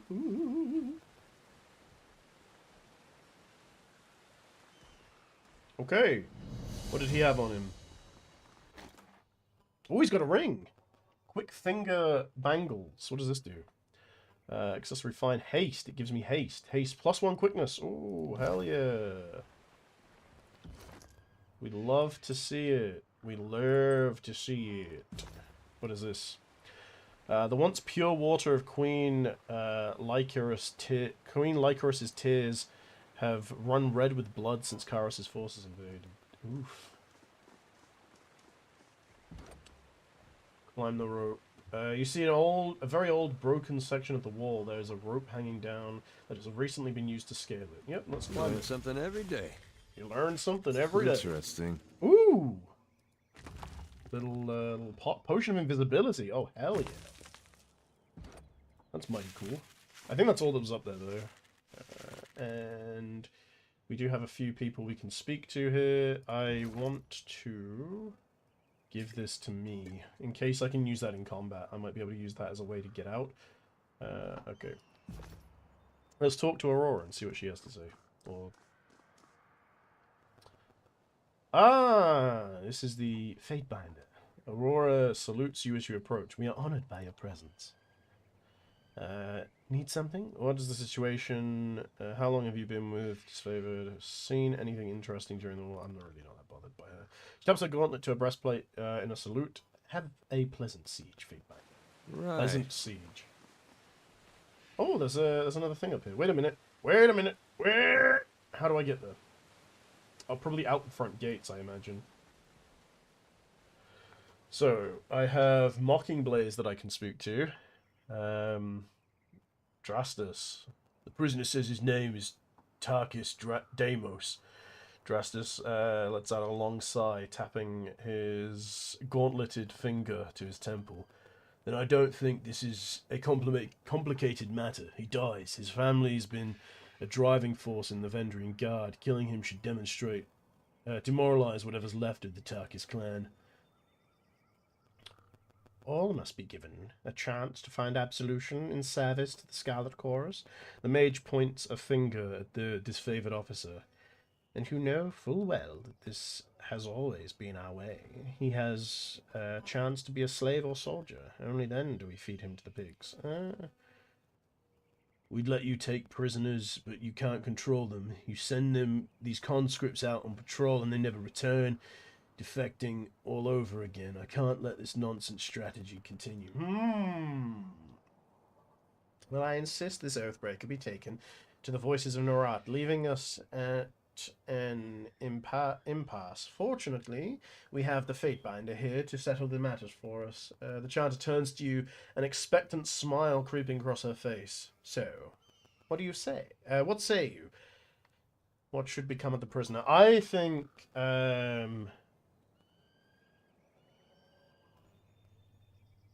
I think he should be taken to the person for information. But I did the conquest. I kind of want to take the conquest answer. What gives? Last I was here, the disfavored showed a little more mercy to the enemy. Commander lets out a long sigh as he touches the wound by his neck. These filthy hill people spat on the surrender. Okay. Okay. Spat on the surrender. We were fools to ever treat them as anything more than violent children. Mercy is what got us into this protracted fight. Let's not continue this mistake. Execute the Oathbreaker. The Chorus should be allowed a chance to recruit new warriors. Yeah, I think here, I don't think recruiting is the correct option, but I think taking him to be questioned by the dude is a better... This is the sort of nonsense that got us into this mess we're in now. If we keep showing these mongrels mercy, they'll just bite us time and time again. Well, maybe. If it will calm your nerves, I assure you this one won't be put on the battlefield. The mage snaps her fingers loudly, gesturing for her gang to listen. Make sure the prisoner is taken straight to the voices of Norati. Yeah, that's exactly what I wanted to happen. So I think that's good. I won't keep you here any longer, Fatebinder. I know you have important business in the valley. Drastus salutes you, his iron gauntlet wrapping against his breastplate. For the glory of Kairos. Okay, well, for the glory, I guess. We've got Cosma, Drastus, and... yeah, we've already spoken to them. I don't think we need to talk to them again. maybe if we see someone else that we're interested in speaking with, we will do that. But for now... Can I get along here? I can't. Okay. Sorry, I can't. Sorry, I can't. Yeah, I get Sorry, it. I can't. I get it, but how do we get over... Oh, we can walk over this way. Okay. Handy dandy, handy dandy, handy dandy. Probably could have just come this way as well. I just didn't think it would let me. Okay, yeah, we can climb. Let's see what's in this chest. Sorry, I can't. Fuck. Well, okay, so I have one attribute point. I can put it into might, into quickness, which would actually give me a higher ability cooldown. I could put it into, what do I want to put it into? I kind of want to be like big damage, but I also need accuracy. So, do I want to put it into accuracy now? I think maybe we go get might as high as possible, and then from there I will do more. Unless, yeah, maybe. Oh, actually, no, hold on. What does bows work with? Bows works with might and accuracy. So if I do this, it doesn't give me any extra damage. Do it if I do this. That does give me extra, like, weapon skills. Okay. Okay. Yeah, so we'll do that. We'll do that. We'll do that. I like that. Yep, let's save that. And since I can't get into this, can you get into this? Subterfuge needs 39. What is my subterfuge? That's dodge. This is defenses. Offenses. Where does it tell me my subterfuge? Ah, here it is. Parry subterfuge is 35 on me and 30 on me. Oh, wait a minute. Subterfuge, being the stealth thing, requires quickness, and I lowered my quickness really low. That is not good. Well, I guess I'll have to increase my subterfuge later on. I should have read that. I should have read that more, but it's fine. Not it's happening. Fine. It's fine. We can do it. We can do it. We can do it when we get the level up. So, on to the next area.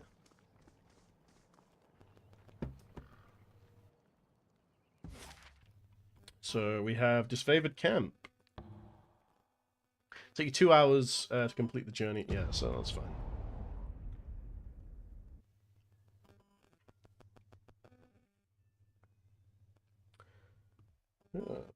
And it's not bad. I would have preferred to have a turn-based game like option here. I like turn-based more, but that's fine.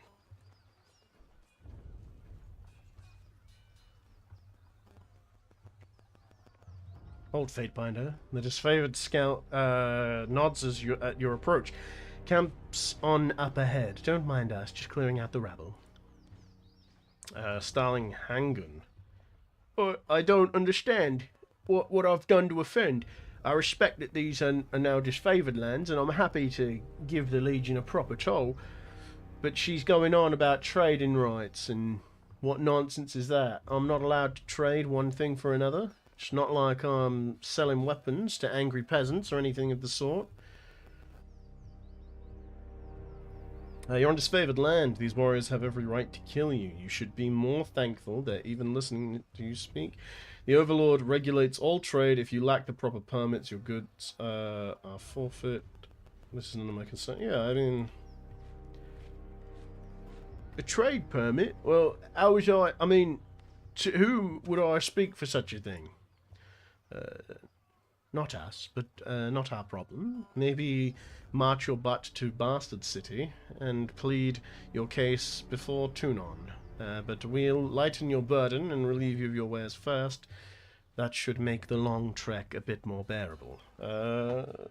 Is there any way I can get, like, gear out of this?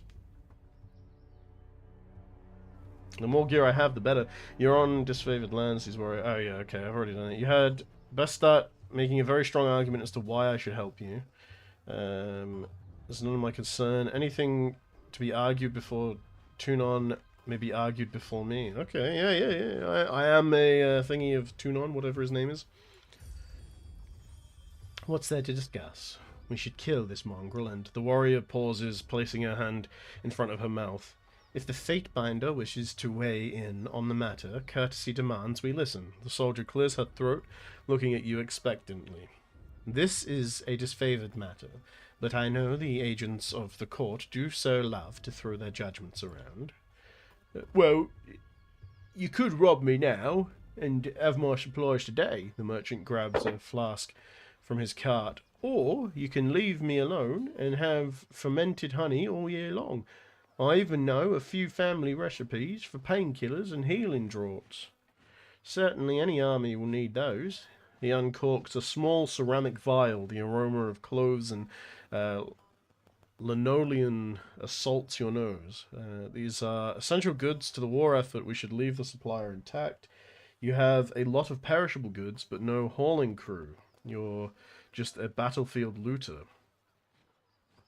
If the disfavored have reason to question these items, I shall trust their judgment. Yeah, I mean, this makes a lot of sense. He's right, he doesn't have a hauling crew. I don't. The merchant tenses up, his face flushing red. I don't know what you're getting at. Pick him up by the collar. How stupid do you think I am? Slow down. I'll tell you everything. Just don't hurt me. I found most everything out in the forests of the valley. I'd keep my head low. I'd keep my head low when I heard sounds of combat. Then I'd take a look and grab whatever wasn't claimed by the first victors. So then you stole from the disfavored dead. How else did you get your hands on that iron? The scout points to the merchant's cart. You would come here and sell us on our own armaments? Oh, he's in trouble, dude. That's not good. That's bad. That's not good. If anything has an owner, I will return it. But this iron would have turned to rust if left in the mud on the battlefield. The disfavored are few in number. Is that not right? You need a man like me to gather up supplies. Oh, that's the other person. You need a man like me to gather up supplies that would otherwise go to waste. You may trade your ways freely, but lie again. The disfavored will tolerate your presence, but you will pay them handsomely for such charity. Leave this cart as a gift for Graven Ash, then leave and never come back. You stole from the Archons and then wish to sell their item back. Sell it back, your life ends here. Ooh. Do I want to be Murder Man? Do I want to...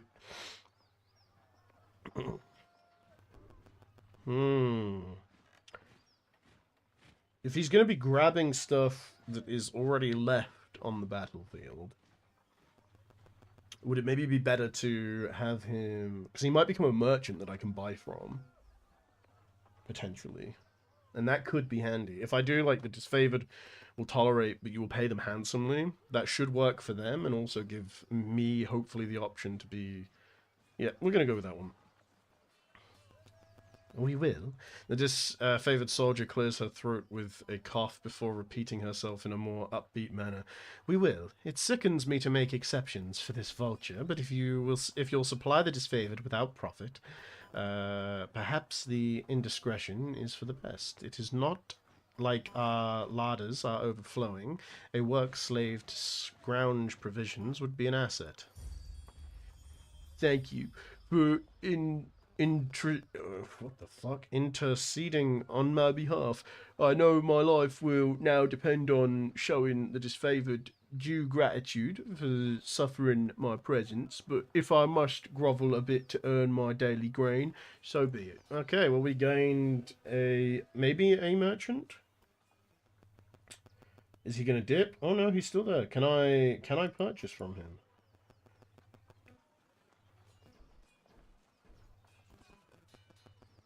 Thank you for taking down the disfavored from doing work. Talking down the disfavored from doing work. Sad times we live in when making a humble living is branded a crime. So saving your hide was worth? Oh, well, naturally. Hagnon clears his throat, his face showing a flash of a scowl. One good deed deserves another. Well, I have my shop. When I have my shop up and running, I'll sell you provisions for a song and give you proper bounty on all odd bits of weaponry you find, provided that he jabs a finger at you. You keep standing up for me should those iron goons try to rough. Okay, yeah, so you were lucky with us before, merchant. Yeah, try and challenge with your luck again. Yeah.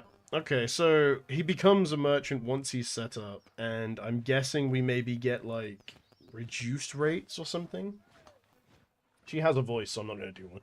Slow down a moment. I know we're both eager to watch the Archons bicker over tactics like a pair of magpies, but I need to ask you something first. Okay.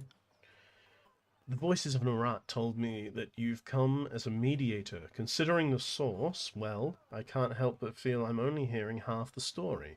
So let's have it out. What's so special about you? I'm here to deliver an edict from Kairos. Nothing to tell you.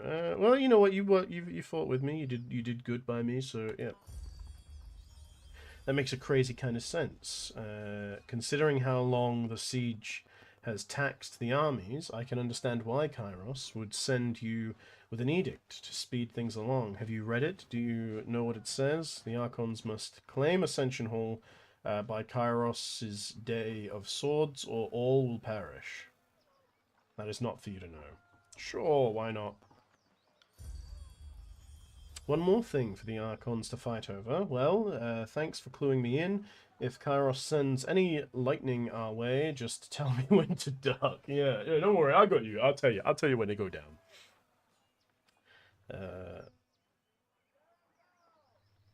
Yeah, what else has the voice of Norat told you? Only that I could find you in Edgering Ruins. Truthfully, I could have picked you out of a crowd.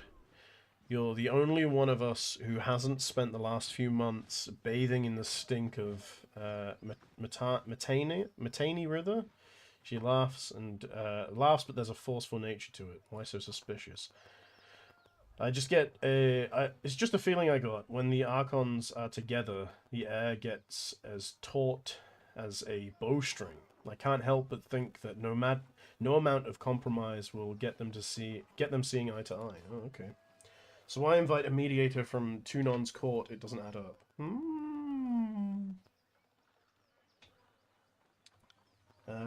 I've been with the Scarlet Chorus since the early days of the conquest, so I can say it's been building for a few years now.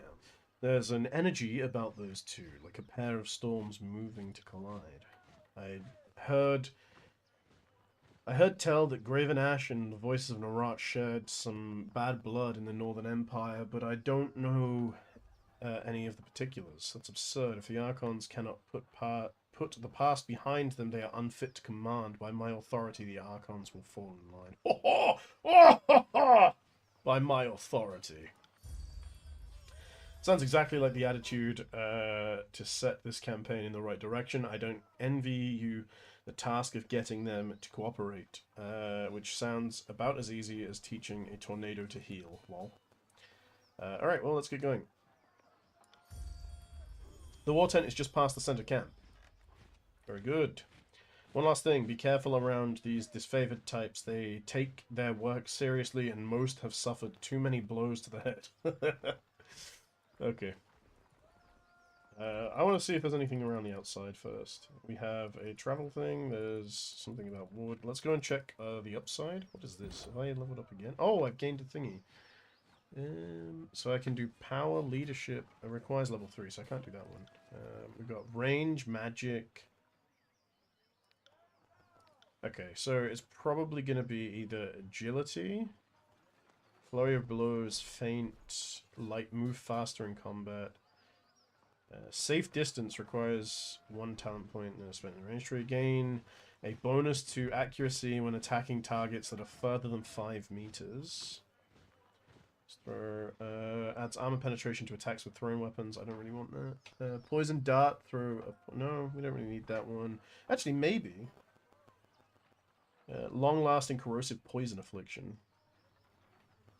31.8 seconds. I wish I knew what the dot damage was rather than the total damage, because that's pierce and that's base. It doesn't say. Does it say how much? Yeah, it just says causes corrosion damage. Hobble and get escape. Adds a routing effect to the thrust ability. Thrust now increases movement speed and breaks current engagements. I think increased accuracy is maybe best. Yep. Because if I can't hit them, I can't kill them. Hello! What up, Steve? How's it going, bro? So maybe something up here?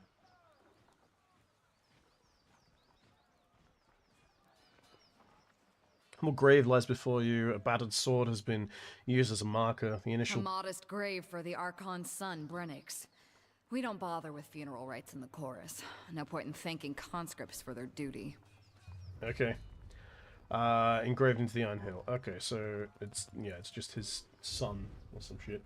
I just made an appeal. My heart is crushed, bro. I'm so sorry. That sucks, dude. The same thing happened to Dom, I think. He got banned from Hypixel.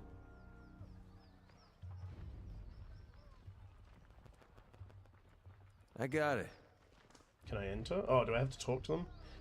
Well, look at you. Our gate crasher from the court is still in one piece. The guard pounds his chest plate in salute. Welcome to disfavored camp. Always happy to have an honored ally to pay us a visit. Salute, Grave Ashen protects. I'm sorry, but with the helmet, it's hard to tell a face. Glare silently. Yep, fuck.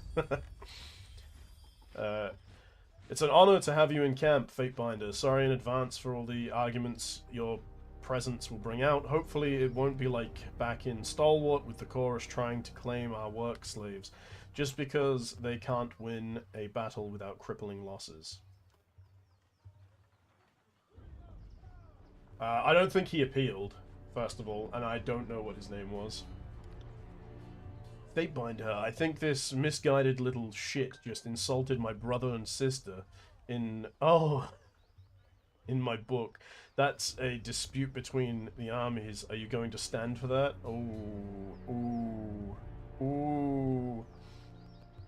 Stand down. Are you going to apologize, soldier? I just want to get through the gate.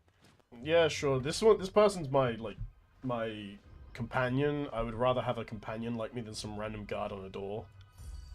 He glances between you and Verse, then straightens and exhales a hard breath. Wouldn't want to get on the wrong side of a Scarlet Fury, especially when she's got the court on her side. My apologies, ma'am.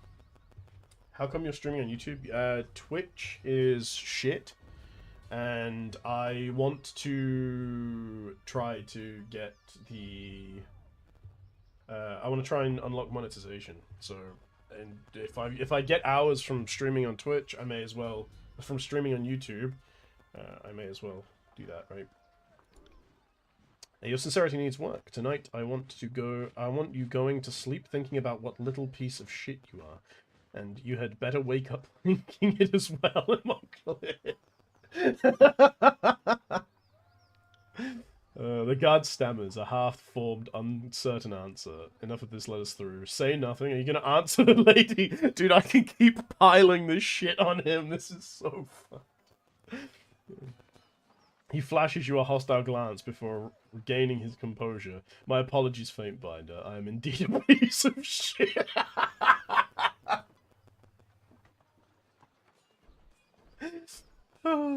He shakes his head and sighs. Dude, that's fucking quality.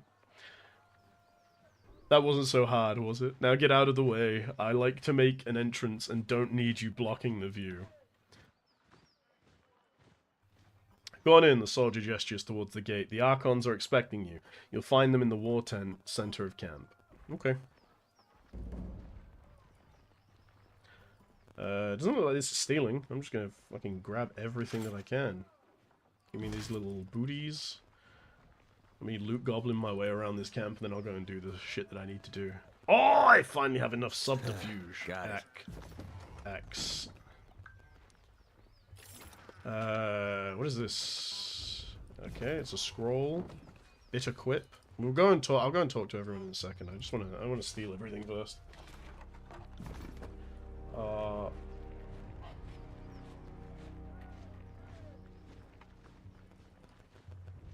Anything good? barrack. We have weapons I can take. Ooh, another bow. Hold on, this might be better than the... This is better than the one that I'm using. Alright, well, once I'm done looting, I will equip everything. I can't open that. I don't have high enough subterfuge. Let's talk to you. Nope, not where I told you to go here. Talk to the dude, please.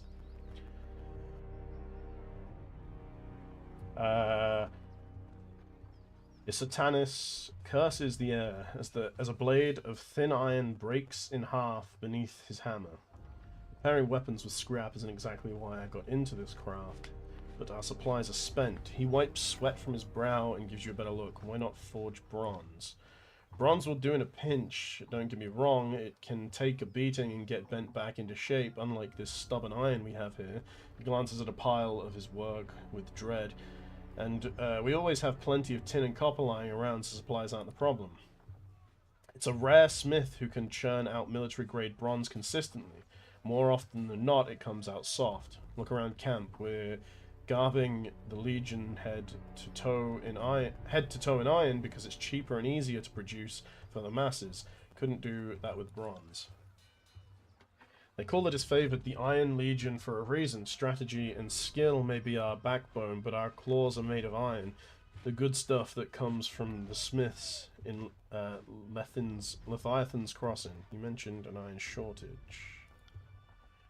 I'm afraid so. The last shipment sent down the Matani went missing near Echo Call Crossing, and I'm afraid we won't be seeing any more now that the valley is sealed.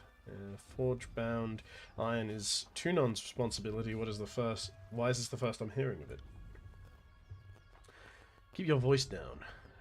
Isatanis flinches and lowers his own. Graven Ash doesn't want to cause a panic or pass any information to the Vendrian Guard. Best case scenario, the iron tumbled off a boat and is rusting on a riverbed. Worst case, it ends up in enemy hands. If I find myself in Echo Call, I suppose I can keep an eye. Yeah, of course, we'll do that. I appreciate it, as does the Grand General. More than you might guess. Maybe he isn't quick to offer his thanks to outsiders, but I know he'll be grateful for your help. It would be a boon to the war effort if our iron was recovered. You can trust me to handle this. Yeah, I got this, bro. I knew that Tunon wouldn't have dispatched you without good reason. The court isn't exactly known for gambling when the stakes are high. It's the best time to gamble. He glances to a crate beside him and points to a small set of notches in the woods. You can see, you see that?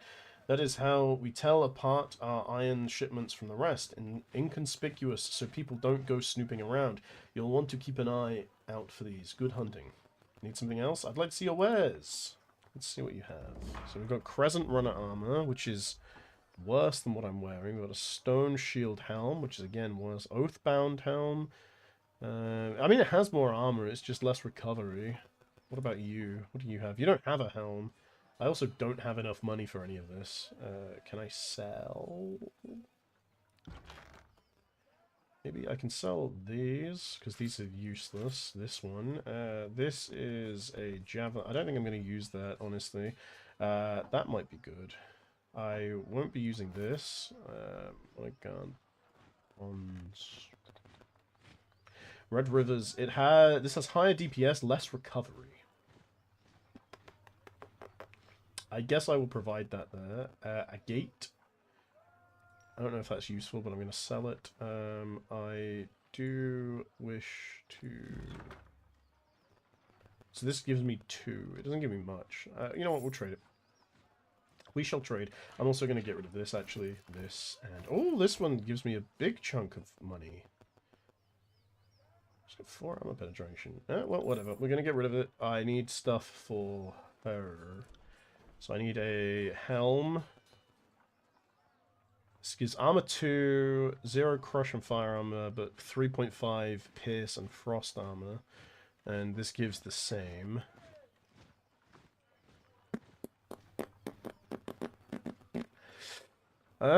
This one actually also is better than what she's currently wearing. So I suppose I will take this and maybe this or this. Which one do I like?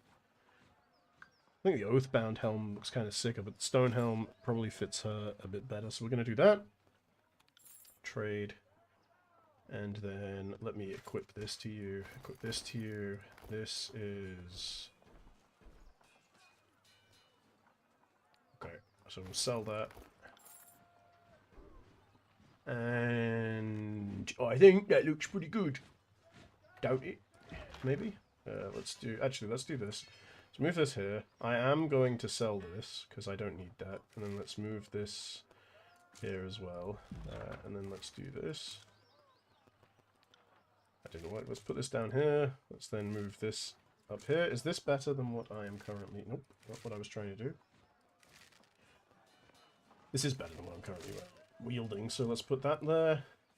Which one's this? This is 8 to 11 slash, plus 2 accuracy. 8 to 11 pierce. And this is slash or pierce. It's a it's two-handed though. Okay, so we don't want that. So we sell that. There's anything else here? This is a staff. Dagger. Actually worse than what I'm using, so... What does my helm do at the moment? It's common fire... it's more accuracy, so I do want that. Okay, cool. On it. Okay. Let's try this guy next. Oh, you can't make... Okay, well, he's just... he's not an actual person. What about you? You're not an actual person.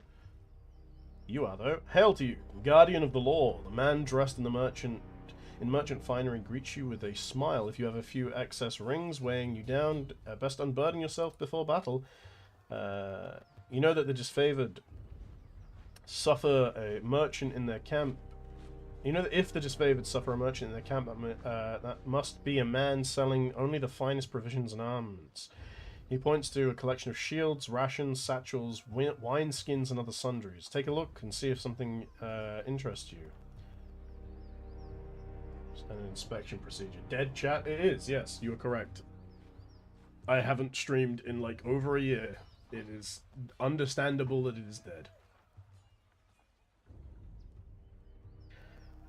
Might I take a look at one of those crates? Yeah, let's do that. Let's see if I can take something. He hesitates and then corrects with a welcome smile. Of course. By all means, I have nothing to hide. He makes a show of removing the crate's lid, showing off the wares within an open palm. I tried to steal something. This is what I wanted. Smells like petal grass in here. Have you been selling something you shouldn't? Ooh, I'm gonna try and steal something. Yes! True. Actually true. You lean down to inspect the merchant's wares and spot a few rings that must have fallen to the bottom of the crate. As you shift supplies aside during the course of your inspection, you make a point of palming the rings, confident they won't be missed. And your love life. That is upsetting. The merchant pretends not to observe your action, but a momentary flash of disappointment is evident in his eyes. Ah, well, that's tough titties.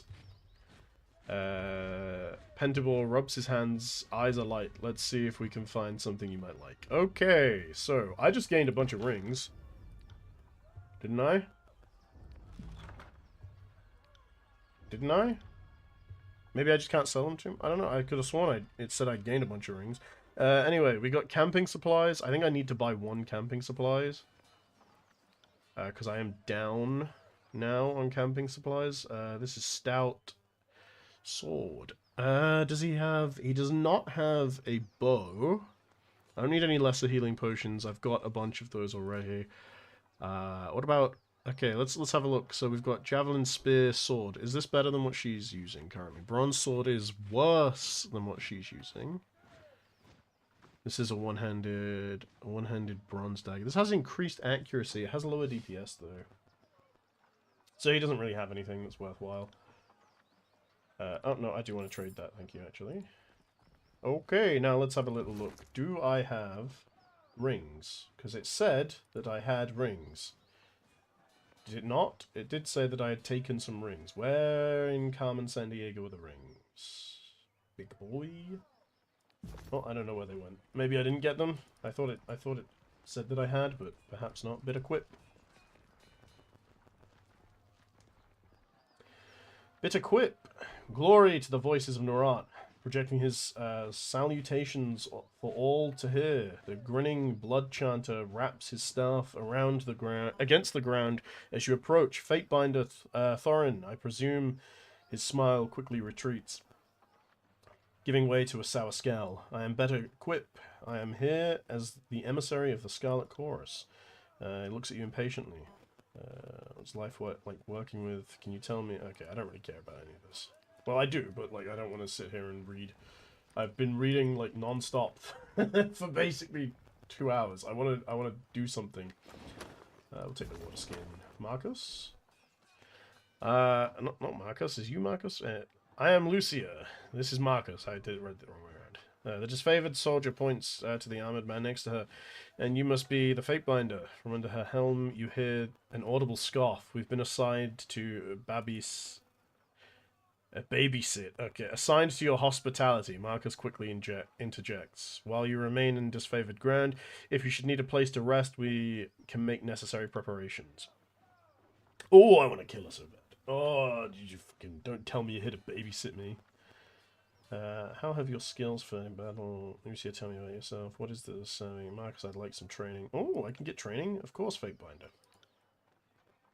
Ah. Okay. I don't need to do this, but I do want to maybe increase parry.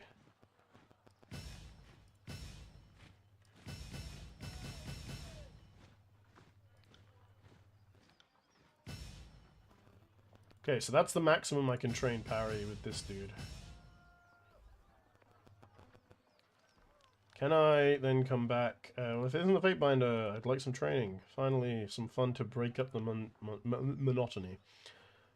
Okay, so I guess I can only... Yeah, you can only train so often each level. That is handy dandy to know. But we upped parry. I don't know if that was worthwhile. You see that? I didn't know if that was like the only... I didn't realize that you could only train so much per level because I wasn't reading properly. If I had read, I would have known. Okay, let me open it. Oh, well, let me not open this right now. There's got Big 4 Blue Boy. reports of avalanches in the mountains now. The Tearsmen can barely count past 9. They have neither the capacity nor the cause to close off the mountain passes. Either way, that leaves the 2nd and 4th cohort trapped outside the valley. Okay. The Archon of War pounds his staff on the ground to punctuate his words. A large and imposing man to begin with. His profile is made larger still by his hulking suit of armor that hums with mystic energy. Or it's the work of your perfidious Earthshakers. Only a fool would not suspect a traitorous Archon of poisoning the mind of his students with sedition. We would have killed the Earthshakers Guild for their master's treachery, but I'm sure you have some perfectly valid reason for allowing them to live as your pawns.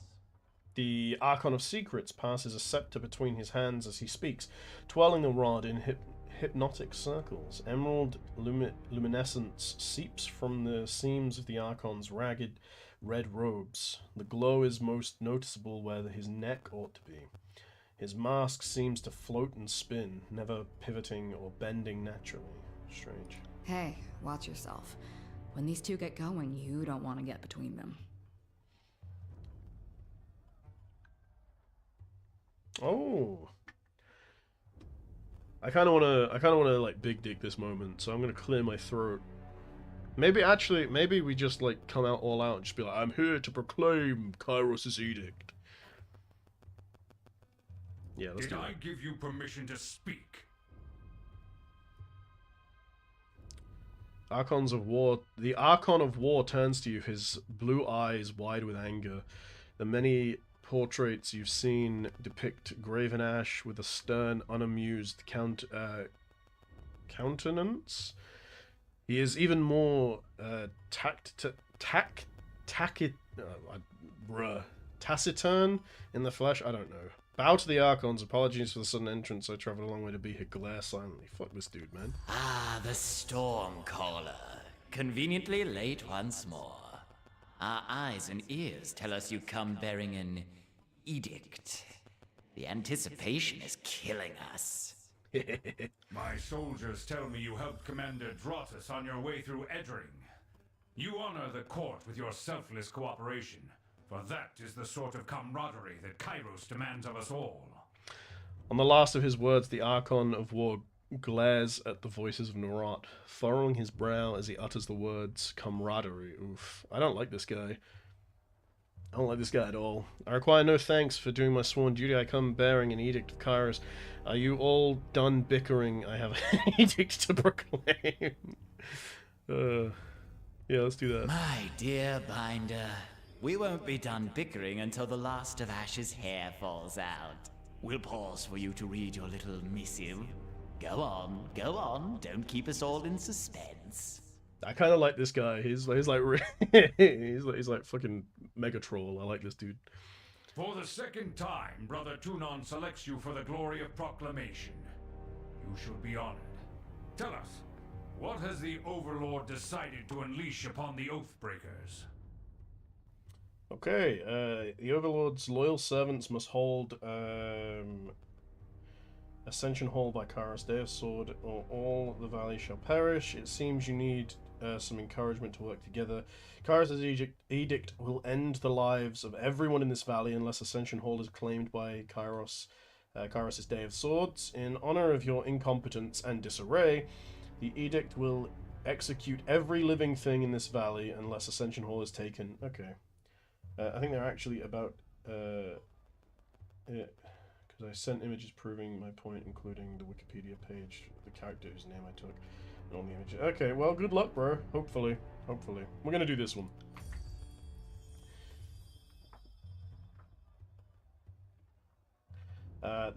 The earth sways with each word you utter, the air thickening with warmth as you pronounce the tersely phrased commandment.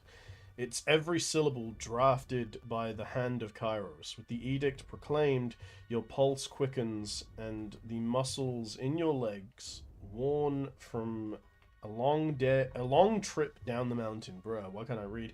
Feel renewed. The tired limbs now nearly buoyant with vigor, dude.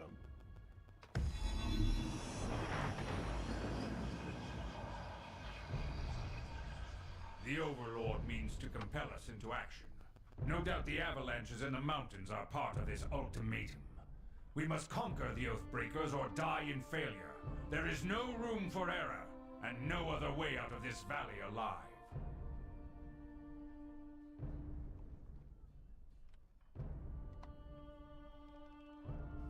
Okay. We'll need to advance across the Matani. We lose everything if we stand still. And we move to backup Plan Green. The Earthshakers didn't make it over the mountain in time. So we do this the hard way. Over the walls instead of through. The Archon of War taps a finger against his temple. A low rumble escapes from under his beard. Yes, we do need to get them, darling. That will be very adorable. Okay, it'll be nice. It'll be like the Christmas sweaters, but we can wear them year round. So you found your backbone at last! Oh, we were worried past humiliations would make you soft, timid. That was a record for you, right? The baker's dozen lost in one sortie. If you had waited for the chorus reinforcements, maybe we'd have eyes and ears on the matter. The Archon of Secrets passes his scepter from one hand to the next, chuckling softly with each toss. Bicker all you wish, you're just wasting valuable time. Are you too daft? Is your indecision and bickering that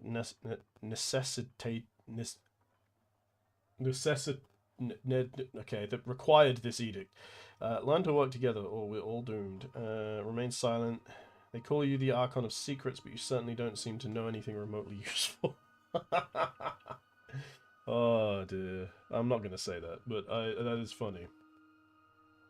That is pretty funny. Bicker all you wish, we're just saying around time. Indecision. Learn to work together or we're all doomed. Yeah, let's do this one. Daft? Only fools hate their lives enough to insult our intellect. But, our dear Binder, your invective is not without purpose. Each moment we waste, death by edict draws closer. Graven Ash, we leave you to tackle the river, The chorus will scour the outer valley. Okay. So that is what it takes to get you to agree to a plan of action. The threat of death? You place the Overlord in this position with your incessant arguments, but now we've actually agreed to do something. Kairos be praised. Enough talking, there's work to be done. No more sitting idle. I expect the disfavored to be on the march at once. Listen, alright, I trust you are done acting a clown. No, I don't think I think he's been the only one like that's been relatively reasonable. Our lives hang in the balance because you two bicker like children. No, we're gonna do this one. You've delivered your edict. Do not pretend it gives you the right to give orders to an Archon. Gives me whatever right I damn well want to do. My lord, Barrick and his band have now drilled on the Echo Call assault plan. The Crescent runners should be briefing him as we speak regarding the latest enemy movements along the river. I will dispatch him at once. The Iron Marshal salutes, clapping her gauntlet to her breastplate.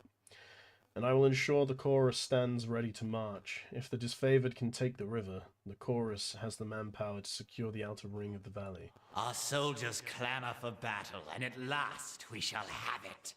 Verse, we command you to continue guarding the Fatebinder. Tunon's chosen is our honored guest, and must be shown our finest hospitality. I can't tell if that's sarcasm or not. It feels sarcastic. I won't let you down, boss. He'll get through the campaign in one piece, as long as he doesn't do anything too stupid. Oh, dude, they referenced it. They referenced the game. They said I'd get through the campaign. Does that mean if I do side quests, I'm going to die? The Archon twirls his scepter one last time, then taps the fifth eye of the on the shoulder, and the two depart.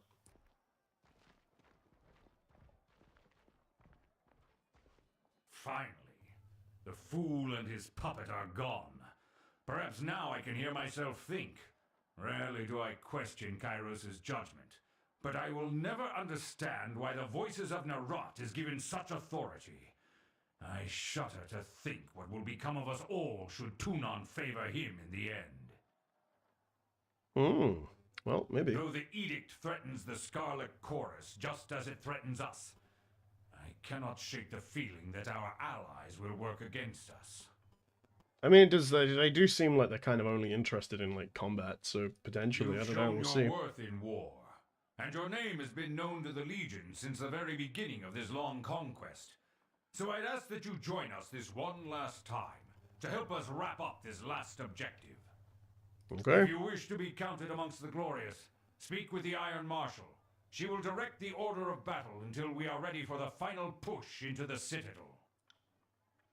I'm short a few scouts, short a few soldiers, short a few everything. I'm sure my brethren would be grateful for the assistance of a skilled outsider. I'd be honored to help. And what of the Scarlet Chorus? How will they be helping? Glare silently. I mean, sure, we'll help. The Iron Marshal salutes Graven Ash, then turns to leave the tent. I'll be at the training grounds, readying the soldiers. Find me there when you are ready. Okay.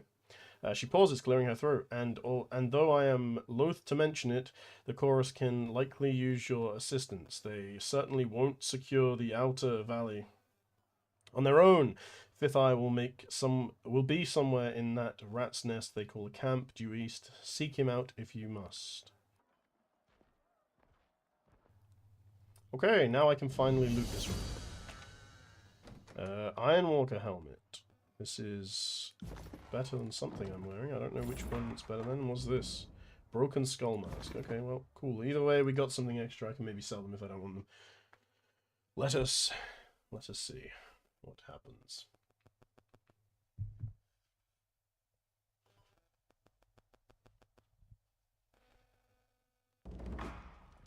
I heard this game was quite short. I wonder how short it I got it. actually is. Who was it I was supposed to go to? Iron Marshal. You gonna speak?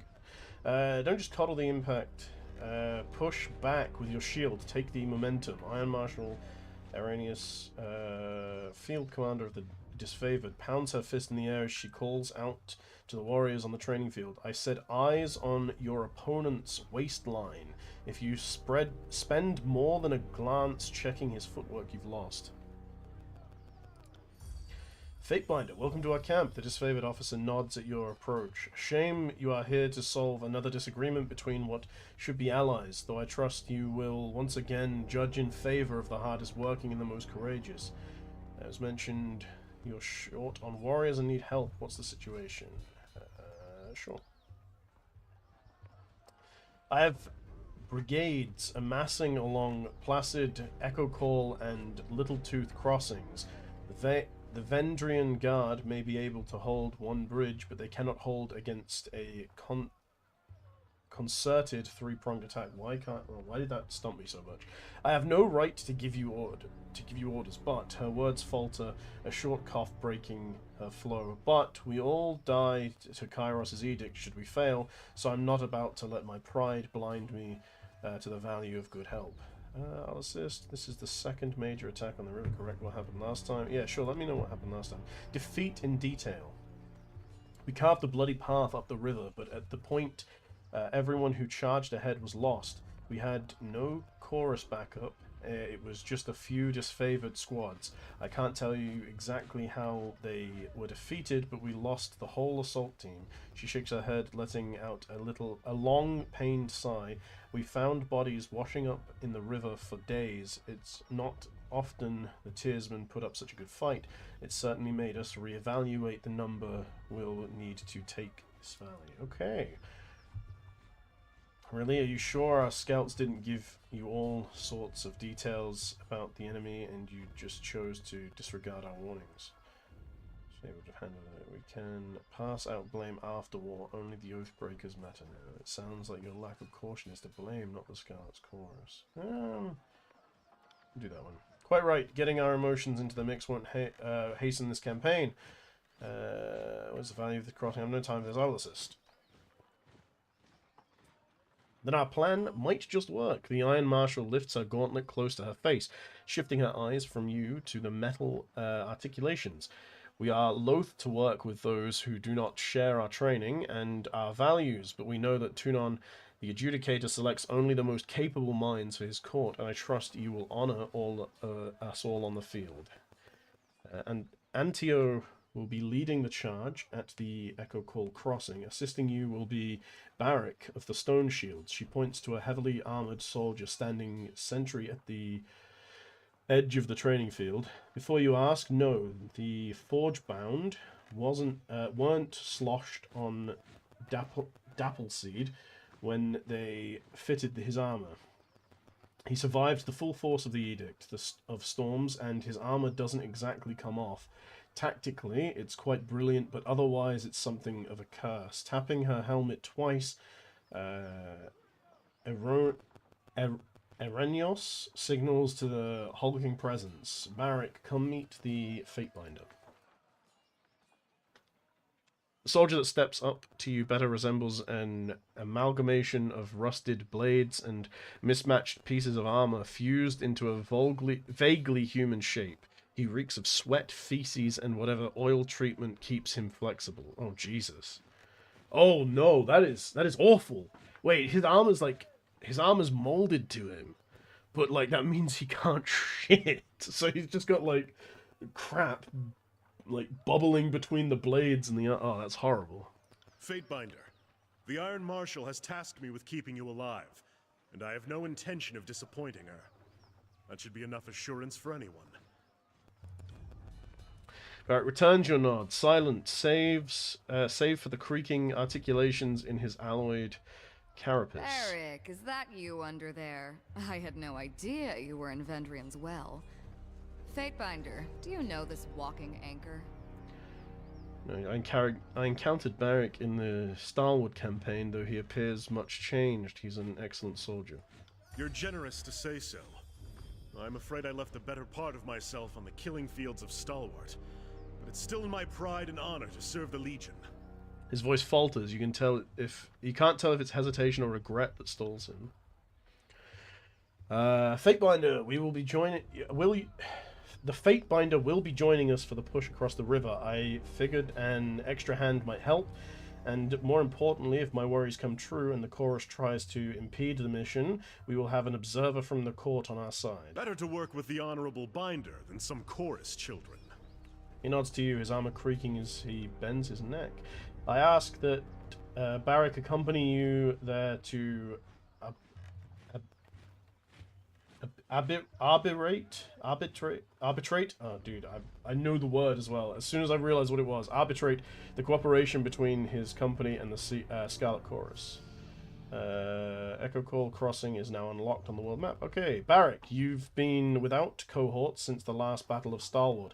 It's time we gave you a task more worthy than hauling wagons and leading training drills. She plants her hand on her hips and speaks in clipped official terms. Ash has assigned you to the Fatebinder's service. You're to assume this task is ongoing until we find a more permanent spot for you, which could very well mean the swiftly approaching end of the war, or when the Fatebinder dismisses you. Is that understood? Barrick regards the Iron Marshal in oppressive silence. That's an order, Barrick. She shakes her head and sighs, returning her focus to you. He can be as stubborn as pulling a spire out of the earth, but... oh my jeez, I need to take a second. There's been so much reading, dude. But he's a good soldier. I hope you don't mind the company. I'm honored to have a member of the Iron Legion at my side. I do mind, but I'll have it anyway. Sure, we're on it. Why not? Excellent. I look forward to your success in the field. Okay, so I got an extra fella. We got an extra feller. So what is he high in? He's got high might. He's got high resolve. What does he actually use? That's probably better. Like, what weapons does he use? He's sword and shield. Okay, so we don't need two-hand to be going up. This does increase law. This one increases what? This one increases... Okay, so might is one-handed. Sure, we'll bump up might there, I think. Let's do that, and then...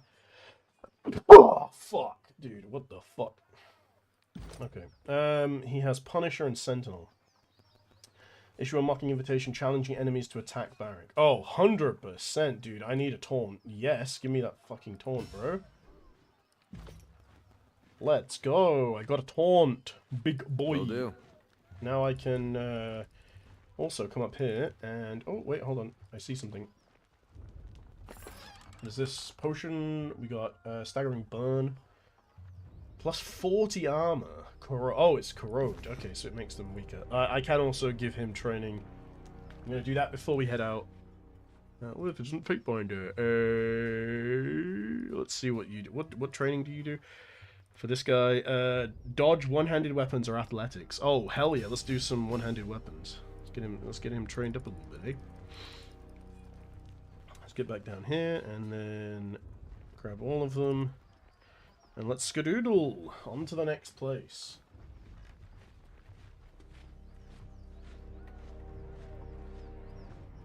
Oh wait, hold on. She wants to talk to me. How did you do that? Verse looks at you with a quizzical expression. Do what? Back in the Archon's war tent, you cast an edict as casually as reading a supply shipment. How did you do that? Well, I've done it before. There's nothing really. I don't wish to discuss it. Don't I look stupid? You were the one who cast the Edict of Storms on Stalwart, didn't you? The one that tore the battlefield apart with the cyclone of Kairos' anger. Conquest, that was me, alright.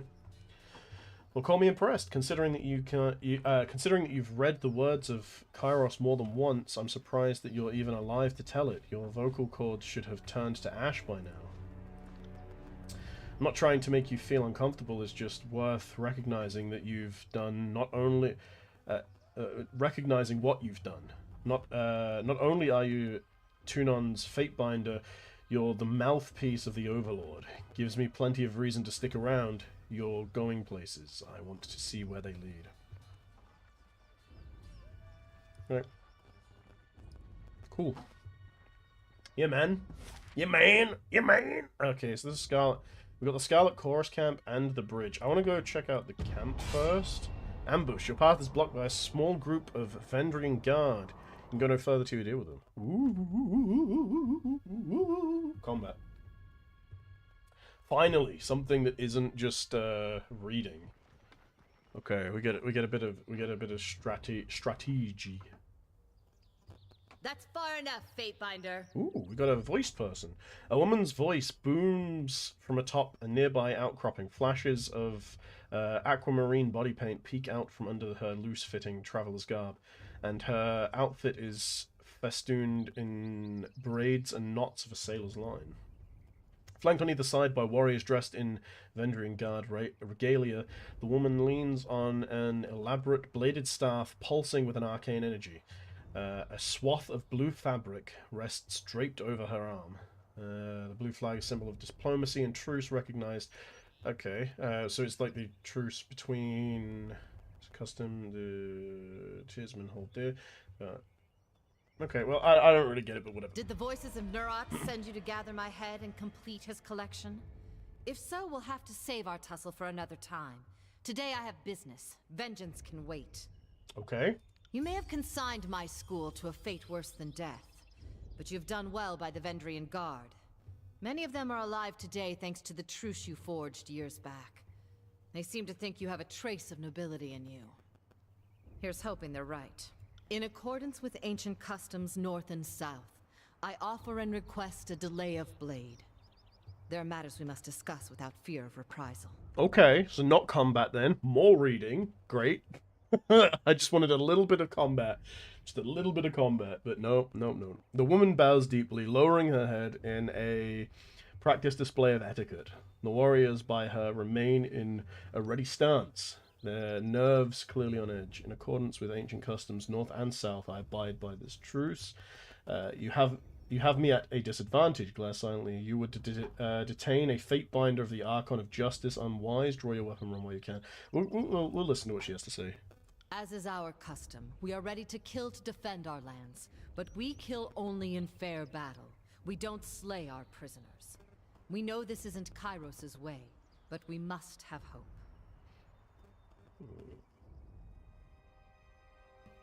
Okay. A few of my kin have gone missing, and though they may have perished, I have to inquire on the off chance they still live. If Captain Tarkus Deimos still lives, we would negotiate for his release. Tarkus Deimos is with the chorus now. Sorry, that name means nothing to me. Assuming he's our prisoner, what would you offer in exchange? I will not negotiate with Oathbreakers. Well, let's see what they would offer. We would offer you 5 choirmen that got lost on patrol. They're healthy. Got other limbs, too. I would not have us barter with Oathbreakers. Certainly not for anything less than disfavored lives. You can say all you want, but... You say there's something worth less than a disfavored life. Call me intrigued. Let's say he's with the chorus now. Maybe. That's giving them information, though. I don't really want to... I don't know, but it's a voiced character, so maybe it's a bit more important. You know what? We'll say, yeah, it's with the Then chorus if we now. see him again, it will have to be as enemies. Go! Let's go! Again, achievement. First achievement. What are you... What has my wife done to the oh, dude, look at it. Look at this cursed ass photo. Oh my god, dude. The cat looks horrified. Oh, sweet little nugget.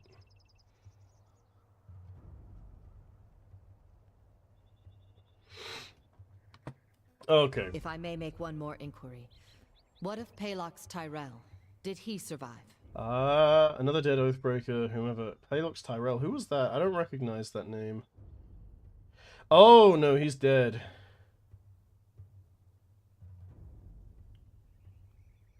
He was I think he was the guy in the opening section that I said I would spare, but then didn't, because the other guy killed him, right? Another dead Oathbreaker, whomever you will ask about next, I assure you nothing can be done. My apologies, Fatebinder. I had a terrible feeling this errand was in vain from the start. Well, I never said it was in vain. I had no expectations that our friends could be saved, as I'm sure the time for swapping prisoners is long gone.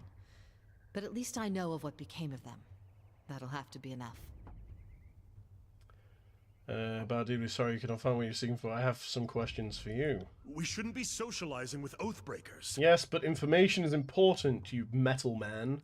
I will entertain them as best I can. After all, understanding is the only hope we have. What is it you wish to know? Why do you resist Kairos? What are you trying to save? How did you and your friends overthrow the garrison? Who's in charge of your insurrection? Were the prisoner swaps in the past? Were there prisoner swaps in the past? I want to find out who's in charge. Listen to you. Thinking just like the Overlord wants you to think. There always has to be a person in charge or things don't make sense. Well, we don't answer to anyone. We are each of us sons and daughters of the Tears, and take this task upon ourselves freely. But Captain Tarkus Ari, former Falksman of Queen Vendry and Alanta, is the voice we trust when we seek unanimity. Okay.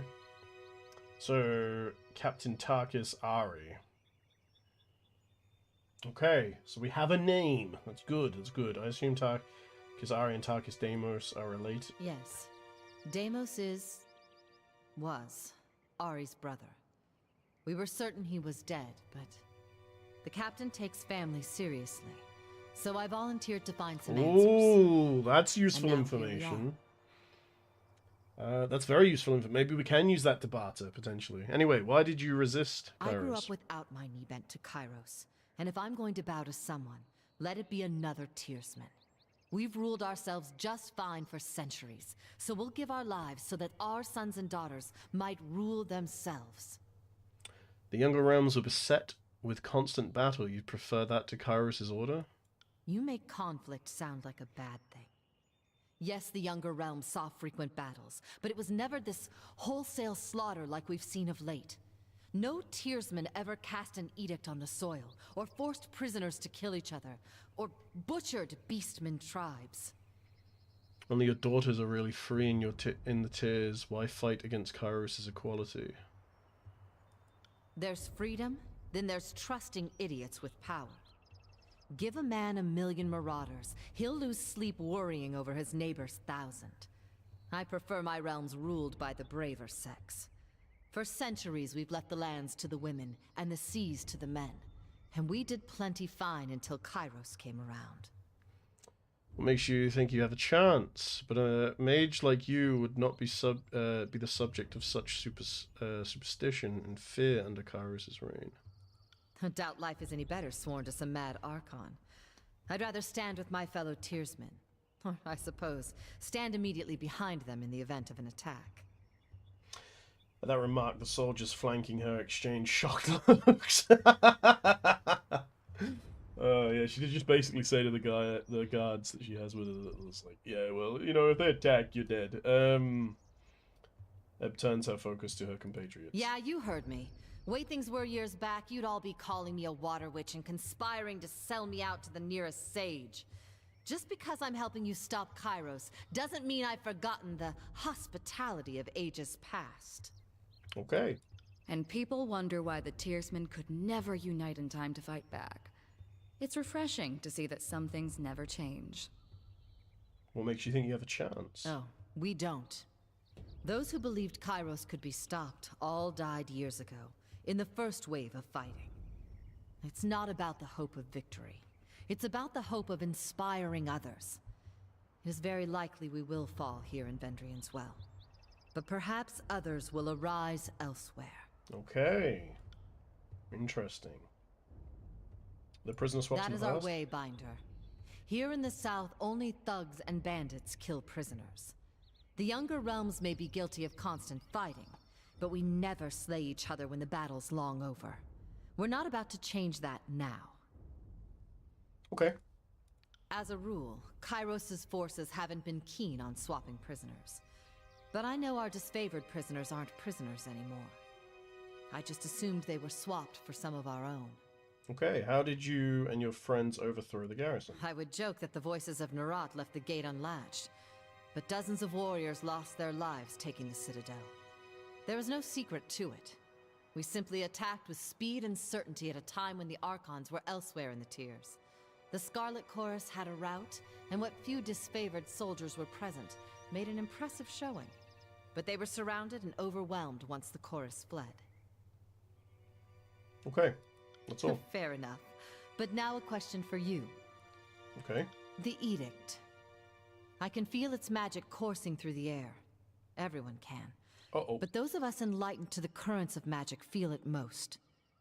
The wording of the Edict. What was it?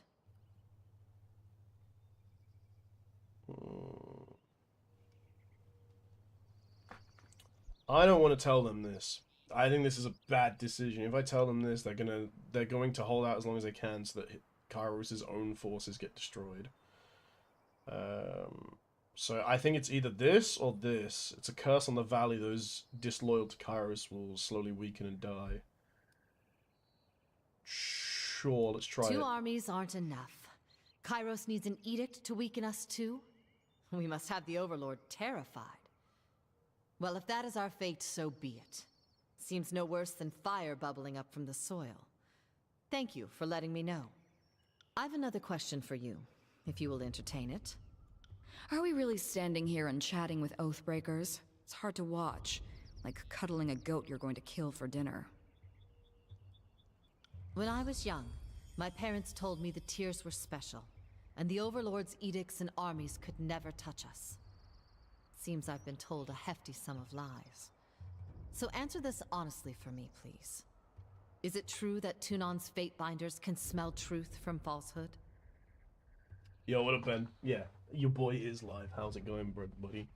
I decided now that I'm back that I'm just gonna stream a bunch of CRPGs that I wanted to play, because my my PC can handle streaming them, like, and it's not too bad, and then I can make videos out of them as well. So, yeah, it's about all I can fucking do. Oh yeah, give me that love, baby. I wasn't paying attention. Oh, if you want to play something in the next few days, or maybe tonight or something, let me know, bro. Is it true that Tunon's Fatebinders can smell truth from falsehood? Yes. That's true. Falsehood on parchment is an especially rank smell to endure. No, that's not true. You know what? I don't want to give them any information. We're gonna just lie. And Kairos' edicts. I have heard the sages speak at length that some of the edicts elsewhere in the world have been broken. How is this? Uh-oh. I don't think this game's too old. 2015 or something like that. You're playing CS with Jamie in a bit, you think? Nice. Well, I don't know how long I'm going to be doing this. I need to cook dinner soon, so I might be on for a bit of CS maybe. Your SSD broke, so got no storage for games at the moment, waiting for a new one. Ah, fair enough. Fair enough, yeah. I don't know, I might be on for a little bit. Depends on if the wife can join and sit in there, because she likes to listen while we play, but we'll see. You're mistaken, an edict is forever. It will end if the Overlord wills it, however. Yeah, let's do that. That's what I feared. We have not had cause or access to study an edict until it's been a bit too late. Kairos' magic is, well, it seems an order of magnitude beyond what the rest of us think we understand. That's good. Get them fearing. All's good. I'll be on a lot more now. Hell yeah, bro. I mean, I'm going to be streaming every day now. So I've got plans to do this game, and then to do Pillars of Eternity 1 and 2, and then also to do Path of Exile. So I got 4 CRPGs to run through so far. And they should probably take me, I reckon, 2 months of full game like stream time. I've been good. It sucks not being in the Netherlands, man. It really does. Like I'm going back on the 7th, I think, of 7th of February, not January, for like 18 days. So that'll be nice, but you gotta wait. I'll do games that you want to play as long as they're not like huge files. If we're gonna play together, we can do whatever, man. I'd like to get like a group of people together to do like a group playthrough of Baldur's Gate 3 at some point. But everyone needs to have that game. It's still pretty expensive, so maybe not. But I think that'd be really fun. It's a really good game. Ben drops off the face of the earth and randomly appears again. Yes, he does. He does that very often. Luckily, it's no longer 5 years now. It's more like 5 months. Alright, You'll forgive, I hope, the questions. The Overlord and his Archons used to be things of legend. Now they're everyday maladies, and I'm eager to separate the truth from the lies I've been told by House and Guild.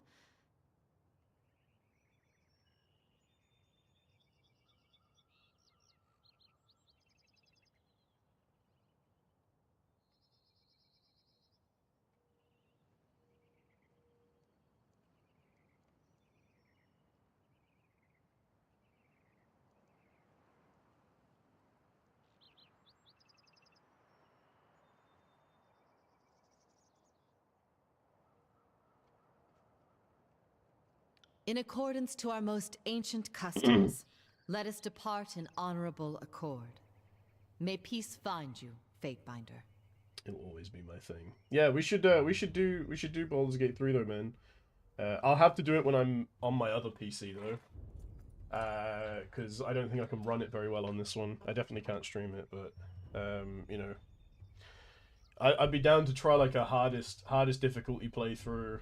That could be real fun, real fun. Get like 4 people. Could be good. Could be good. It'd be very difficult. Like I've played through the game on the hardest difficulty. The way it works, right, is if you die, if your entire party wipes, you are dead, like for good. The file's deleted. You don't get to play anymore. So you have to be really careful with how you do things. So I mean, it could be really fun. Could be good. She bows deeply, pounding her staff on the ground twice before turning to leave. Very nice. Ooh, we have some little loot areas.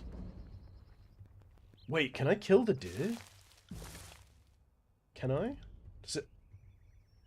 Oh, does it let me? No? Sorry, I can't. What? Can't do that. Okay, well, I can't kill the deer. That is unfortunate. I have a little hidey hole here. I had to give up on the Witcher TV series now, to be honest. I'm reading the books instead of actually... Yeah, the TV series, like, it was good at the start, man, but then it got really not so good, unfortunately. That do just be how The Witcher kind of is. 8 days... Oh, okay. Huh. I haven't slept at all. I will take a 30-minute power nap, hell yeah. Okay, that makes things a little bit more stressful. I have 8 days until the edict is... put out into the world, and then everyone dies. So I need to be careful with how often I'm going between camps. Got into the bit where it gets bad, until I got banned.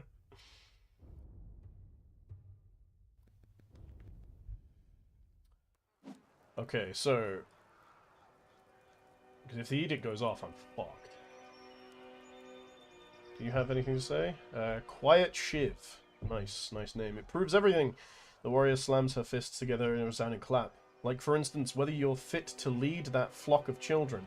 Behind her, the members of her gang posture with weapons held at the ready. Shivershank, did you not hear the news of the edict? This is a foolish distraction. We ought to be saving our fight for the enemy. The chorus warrior looks to his gang, giving them a quick nod. What's the problem here? He's right. The edict will kill us if Ascension Hall is not taken soon. Well, until Fifth Eye starts the mustering chant, we ain't got nowhere to be. She gestures to the gang across from her. So now's our chance to have it out before things get serious. What's the problem here? I'll catch you later, bro. No problem here, Lord Binder. She tosses her blade in the air, catching it with a smile on the way down. Captain Fuckwit here.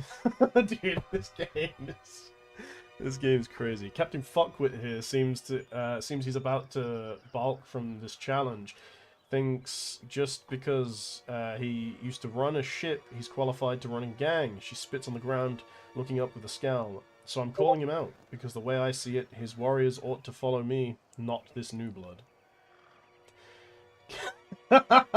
Dude. Captain Fuckwit was my father. Fuckwit will do just fine.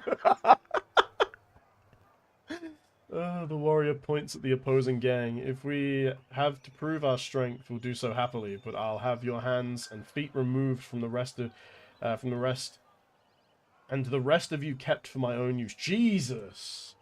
The fuck? Okay. This is foolish. Stop this at once. I'll let you all fight this out. Care to wager on this fight? I could use a good ring. Allow me to join you. I enjoy a good bloodbath. Yeah, I mean, normal. If it wasn't for the like 8 days before we all die, I'd be like, hell yeah, let me just watch this. Let's fucking put some bet. Let's bet on this shit. But no. Excuse me. She widens her eyes in shock. This is our way, Fatebinder, and you have no right to stop us. We are not harming anyone besides the anyone outside the chorus. I don't know who you are, but I don't need your help. He looks back at his gang. I think we can handle this. Handle ourselves just fine. Bickering amongst yourselves costs the war effort as a whole. It does affect others outside the chorus. I'll let you find out. Beat, shiver, shank, bloody, then set... Oh, I can beat the fuck out of it and then settle this with strength. No, I'm gonna do this one. The gang leader spins her knife for a moment as her answer balances on its edge. Fine. With her answer, she flicks the knife to the ground and walks away. Spiteful glare cast at your direction. I'll kill all of you if you don't fucking stop. Okay, onward to the next area. Horde. The guard places her hands by her belt as you approach, grappling the hilt of a blade. Past this point is chorus territory, and you don't look like someone's conscript. You sure you're in the right place? I'm Thorian Fatebinder of Tunon, and I'm here to help vanquish the Outbringers. You know, I think I was told to expect somebody, but you seem too ugly to be him. Her lips crumple into a smirk. Why exactly should I let you in? I'm gonna kick the fuck out of this person if it lets me. Oh, yes! Stepping close, push her down. And more importantly, what's this hulking ton of iron doing here? Let's go. Before she can draw her blade, you advance, place your foot behind hers, and give her a stiff shove on the shoulder. Caught off balance, she tumbles backwards, triggering an outburst of laughter in the... Get fucked, pussy. I can't believe you sassed the Fatebinder. You're such a stupid ponce. Didn't I tell you you had a special guest coming? The guard waves you in with a smile. Come on in, and don't let the ninny shitters in camp give you any guff. What the fuck? Okay. Dude, what is with this game's like... This game has some crazy dialogue. It's great. Death Knell. You, as much an accusation as a question. The broad-shouldered woman shakes her head with a scowl. So you're Tunon's Fatebinder. I was expecting something more impressive. She bows in spite of her misgivings. Death Knell, Scarlet Fury. My time is yours for as long as it amuses me. The fighter effortlessly spins a bronze sword around her hand.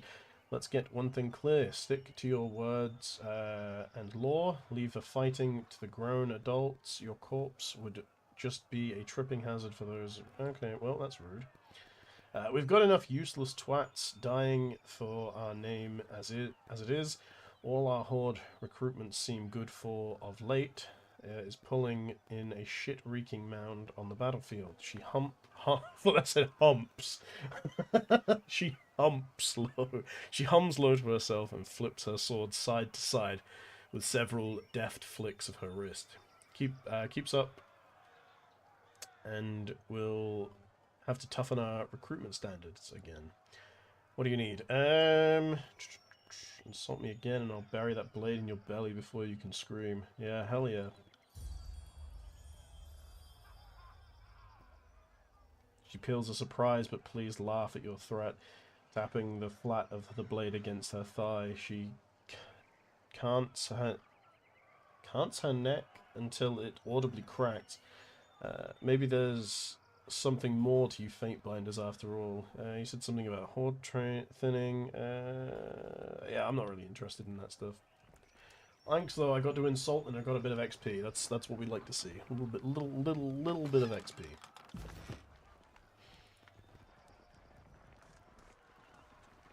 Found something. Good thing I keep a torsion wrench handy. Yeah, I can't take that because I already have the maximum. What is this? We found that. What do you do, Salvaros? Hail, Fatebinder of Tunon. Disfavored officer pounds a heavy gauntlet against his chest in a stiff but warm greeting. Were I a betting or superstitious man, I'd say fortune must favor me today. I am not. But I am pleased to meet you all the same. Now, what brings you to my little slice of personal damnation, otherwise known as... He spreads his thickly gloved hand wide. This here mud and shit stinking chorus camp. Dude, this is sick. Have you anything to report, soldier? Maybe you've noticed something unusual during your time here. Sure. He cants his head to one side, taken aback. What about the chorus isn't unusual? The army itself is a strange, malnourished beast. But no, the screamers seem mostly in order, sir, and I haven't been spying, if that's what you're implying. Still as a post, he studies you sharply, scarcely appearing to breathe. Of course, even if I was, it'd be damn near impossible to learn anything from this shit sty. Fifth Eye and those damn furries don't even loop me in enough for me to do my detail. And it's not for lack of trying on my part. What do you mean? I'm not here to keep a steady eye on the Oathbreakers. I'm not just here to keep a steady eye on the Oathbreakers, who they give far too much freedom after conscripting. I'm here to be a resource for the benefit of both armies. I can provide insight regarding proper stratagem and request a stock of troops from the Iron Marshal envoys for reinforcements if needed. But they won't listen to me, nor confide in me, nor fight beside the brethren I could request. Okay.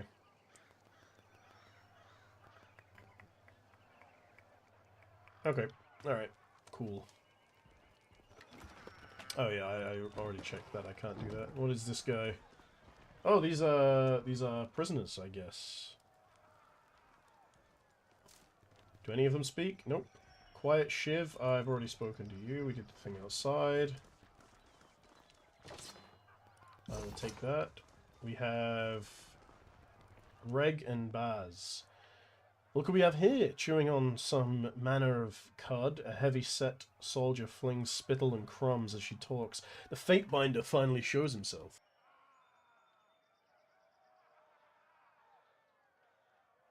I'm Reg. The second soldier chimes in, and this is Baz. We were wondering when you might pay the camp a visit. The Fifth Eye has been a little starved for attention. He ordered us to watch you like a troublesome babe. Make sure you don't get out of line. Ooh, can I push this person over as well? Red clears his throat loudly, scowling at Baz. Something like that. If you have questions, ask us. Good luck finding anyone else in camp who will give you answers or even a smile. Do these guys not offer training? I assumed they would do because they're in a similar... the rations are foul, taste it, can't tell if it's poison or mold. I heard that our watchers spotted a disfavored scout by the grain stores. You don't think? I feel fine. Maybe it's an herb to slow my hand in battle, sabotage a coward's weapon. Maybe it's just gone bad. No, okay, I was hoping maybe they'd offer training or something, but they do not. Anything down here? Ooh, chest. I'll take the weapon. Hell yeah. And actually, while I am at it, I have... This is all, so this is armor. Okay, so this one gives me increased armor but less deflection. You already have... Your armor is completely locked to you, so... Does that mean it can be upgraded? Maybe? Oh no, this is genuinely just better, so we're gonna do that. This is worse. Increased accuracy. Okay, well, maybe this gives me deflection, recover and accuracy. This gives me nothing. Good. Okay, so that's not helpful. Any cloaks? No, no, no. Okay, cool. I think we're all set up as best I can be right now. Unless, what is this? Fragment of Blood Chanter's Cloak. Oh yeah, that's the thing that I can't open because it's too difficult. We'll just come back over here. I want to see if there is a merchant. That'd be pretty nice. But Regan Bears. Oh, I got a level up. Hold on. Hold on. Dual wield. What does dual wield do? Accuracy and whatever this is, quickness. Okay, so we will level your quickness up. That's good. Save. And then you can also do this. So we have Duelist or Skirmisher. I've got one in each. Duelist is the one that gave me Skewer. Mocking Iron. Verse taunts her foe, enraging them to and forcing them to attack her for a brief time. Okay, so we do have two like sort of frontliners. I feel like you're more damage than this guy, but maybe having a second taunt could be helpful. While wearing light armor, gain a bonus to dodge. I think I'm going to take this one.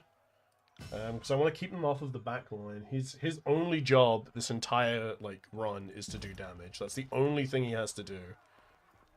I don't want to say that guy's name.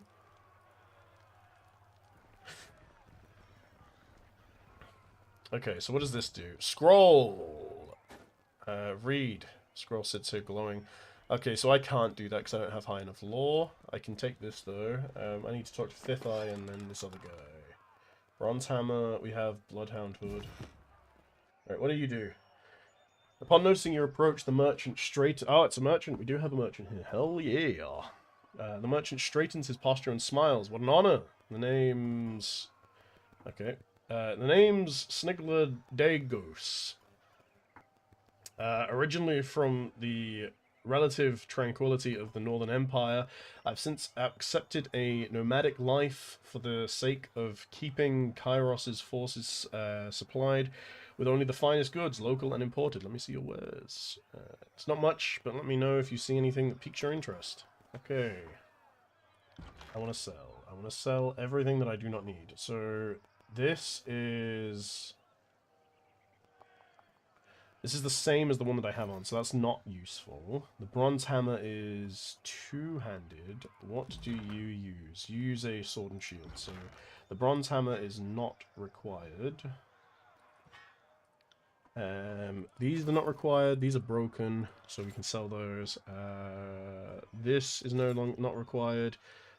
We can sell 3 agate. We can sell that. I did not mean to sell this part. I don't want to sell potions. We can sell the hat. What is this? Hide. Might be usable. I mean, it is worth 6 gold. I kind of want to hold on to it if it's worth that much. So I guess we'll hold that. And then let's have a look. We got some hide boots. This is less armor than the fused iron boots, but it does give increased deflection and disengagement defenses, which could be handy. We have another Scarlet Fury helm. We have Scarlet Fury gloves. Do I have gloves on all of my characters? I do have them here, but are they... These are considerably better.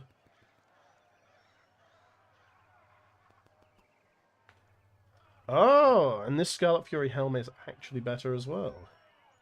So I will sell that. We will get the gloves and the helm. What about the boots? The boots are probably better. I mean, they give me slightly less armor, but they do give me 5% deflection. What about Scarlet Fury leather armor? This one gives me increased pierce armor and fire armor, but no frost or crush armor. See, I don't think we've come across anyone with like hammers yet, so maybe it is better to have. Maybe it's better to have the pierce armor. I think this... let's just do this for now, because I can't actually buy that anyway just yet. Let's apply that and that, and let's trade this. Do I have... What is this? Fire, Eye, Stone, Sigil, Fire. What does this do? Plus 10 control fires. Rock glows... Oh, it's an accessory, so it gives me 10 to controlling fire. But I don't think I really need that. What about weapon-wise? This is bronze dagger. This is considerably better. Considerably better than what she's using. Red Rivers. As is Ripper. It is... That is way too expensive, so I can't afford that. What does it do? Accuracy... Oh, it can be thrown. Okay. So this is one that I kind of want. I kind of want this in place of one of her weapons, because it has... It doesn't have much extra damage, but it has plus 13 accuracy, which seems really good. Is there anything I can sell? Maybe from here? Do I have anything in here that's good? The hide... How much was this? 13? Sure, we'll get rid of the hide. We shall get rid of the hide. And do this, and then... Wait, hold on. So this is a... It's a one-handed fine dagger. It does... What's the damage type? It is slash. So I get rid of the one that has slash damage, which is this one. There we go. Okay, cool. So, we need to speak with Fifth Eye, I believe. The binder of Tunon arrives, squealing with teenagers' timber. The Fifth Eye's voice makes your gums itch and fingernails feel in need of a trim. And we just finished having a bit of sport with some captives. But worry not, we'll have more fun with another batch momentarily. Dressed in the bronze red regalia of the Crimson Spears, the Fifth Eye beckons you to stand close, wagging a blood-splattered glove. Okay. Now that you have issued this edict and doomed us all to die, have you come to help us climb out of this hole? Chirps of laughter emanate from under his mask. Yeah, I like this guy. I trust you are getting your warriors ready for battle. Not here to follow your every order, but we all need to work together to stop this edict. How has the camp responded to the edict? Ooh, I trust you're getting your warriors ready for battle. Yeah, let's do that one. We know the Oathbreakers are focused in the citadel beneath the mountain spire, but we have learnt this is not their only nest. The Fifth Eye wags a hand in the air with a high-pitched squeal of displeasure. Given their pattern of attacks, they must have a secondary group maintaining camp here in the outer valley, and unless we deal with this second group, they'll attack from behind the moment we cross the river. Okay. You have a large force, and for all these weeks you have let the enemy move freely through the valley. Ooh. Yeah, man. Why are you doing that? That hurt. Insult my manners or maturity, but don't insult that I sit idle when there's blood to be shed. The Crimson Spear clasps his fists together. We have dealt with countless Oathbreakers, but one group remains at large despite our best efforts. Captain Palox's crew consistently evades or kills our own gangs. So you need help taking these Oathbreakers out. Disfavored think you can't control the Horde, and that may be defecting back to... Oh god, okay. We'll try this one. And while a good old-fashioned slaughter would be an efficient solution, the smarter answer is not to kill them, but to add their strength to ours. Yeah, I mean, if you can get it to work, that makes a lot of sense. My last group of scouts returned with a new batch of prisoners, and one of these prisoners claims she can lead us to the Vendrian Guard's secondary camp. Though there are shreds of deception in her voice, I could use your help in questioning her. Perhaps you will get less screams and tears and more useful information out of her. If we knew where to ambush the Oathbreakers, we could try to take their captain and show him the wisdom of joining the chorus. I'll speak with the prisoner. Sure. I will meet you there. She is waiting by the other prisoners. Okay, so it's one of these ones. It's either this person or this person. It's not that person. That's a male, so it's probably this one. Or is it this one? Who is it? Tell me who I'm to speak to.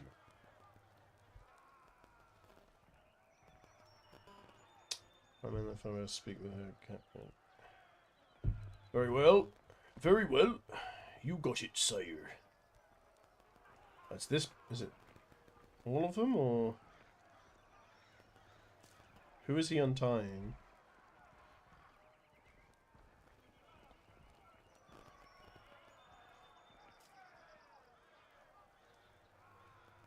This one? Ah, yes. Please, someone. I wish to bow before the voices of Narat. I thought all could find redemption in the chorus. A woman in the makeshift armor of the Vendrian Guard lurches forward in agony. Her soiled, trembling legs suggest she has been forced to stand for days. This one.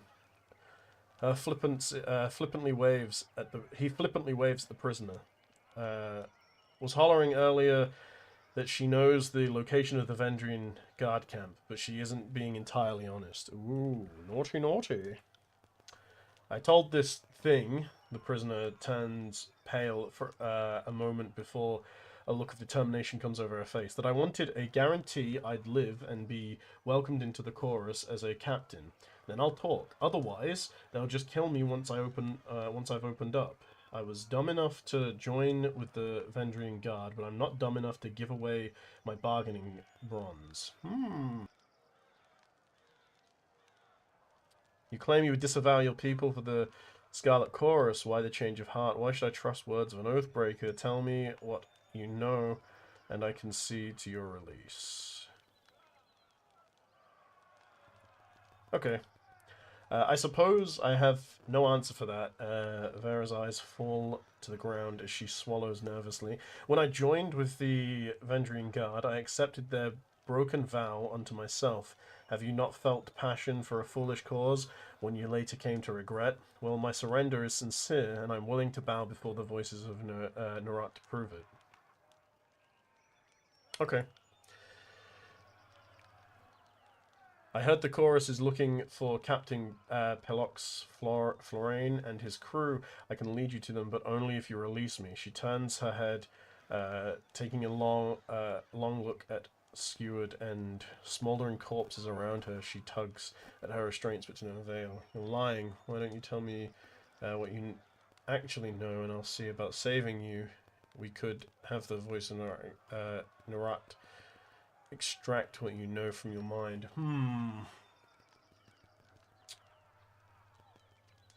I wanna see important. Raise your voice.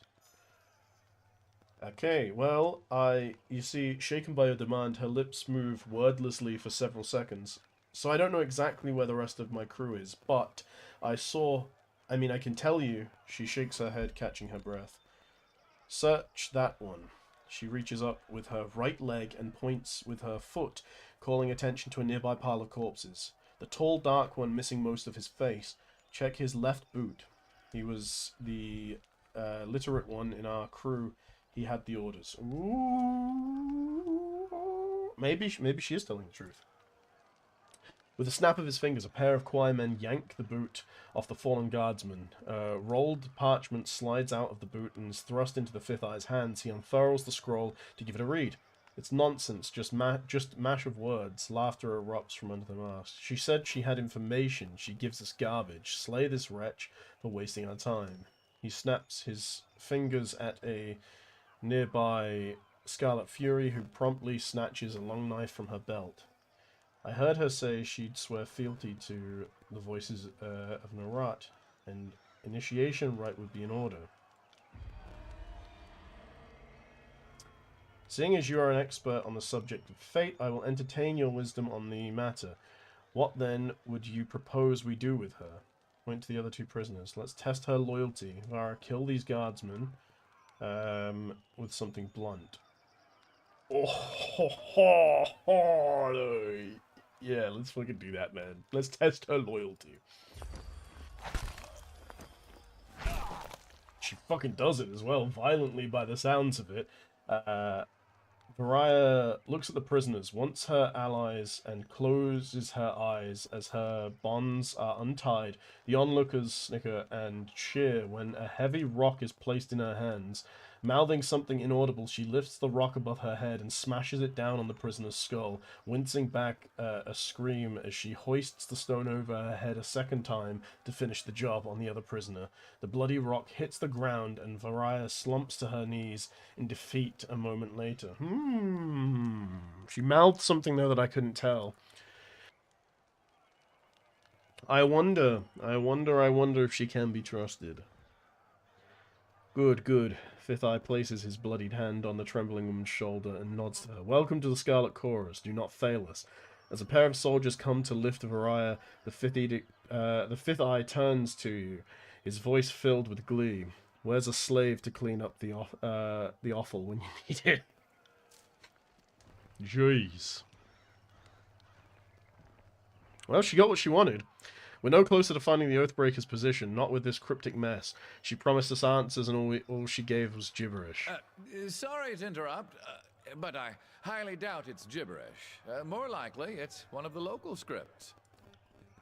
The voice comes from another prisoner tied up next to Variah, an older gentleman with the quills, ink vials, and parchment scrolls one finds on the sages of the schools of ink and quill. Ink smudges cover his cheeks, temples, and ears. His clothes appear charred, and between the rips of the fabric you spot burn scars along his arms. Despite being emaciated and tied to the post, he offers a beaming smile. I want to read it myself first. You unroll the parchment and see the message of modest length written with professional, albeit hasty, penmanship. The Tearsmen speak the Canto just like the Northerners, but they have a half-dozen different ways of writing it. This particular script is unknown to you. Ooh, okay, so we do need him. We do need his help. I'm gonna show him and see if he can read it. Well, let me see. I can't. Okay, you hold the parchment in front of the bound sage, and his eyes dart down the length of the missive. He reads the words with a second time. He reads the words a second time, nodding in silence. So, I don't know exactly what it says, but I'm half certain that's Sage Selwyn's handwriting. I'm sure I could decipher that in a few hours' time. Don't need my hands free, but I think better when not tied to a post. I know, I'm weird that way. Okay. A few hours, either you can read it or you cannot. What use is a sage that doesn't know his letters? I've heard all I need to hear. I say we have some fun with this one. It can't hurt to give him a few hours. Your life depends on translating this scroll now. Another useless prisoner, dispose of him. I don't want to get rid of him. I'm going to say this in hopes that he can translate it quicker. Because I think he's stalling with the time thing. We know we don't have many days left with the edict, so... I would love to help. I just need some time. That's written in another sage's shorthand. I'd have to sit down with it, or better yet, compare it to a piece of his writing I have stashed on me somewhere. If I sat down with it while sufficiently sober, it's highly probable I'd figure it out. Okay. Sober? Since when do we share the good stuff with the prisoners? Oh, nobody shared. Right before I was taken prisoner, I imbibed several vials of reagents.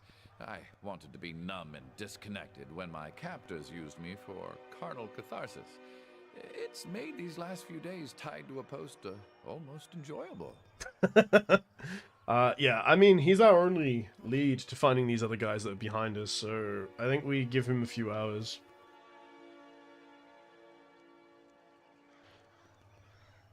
Let's see. So, you read the edict. I don't need to tell you the sundial is working against us. This addled old bag is just trying to stall us.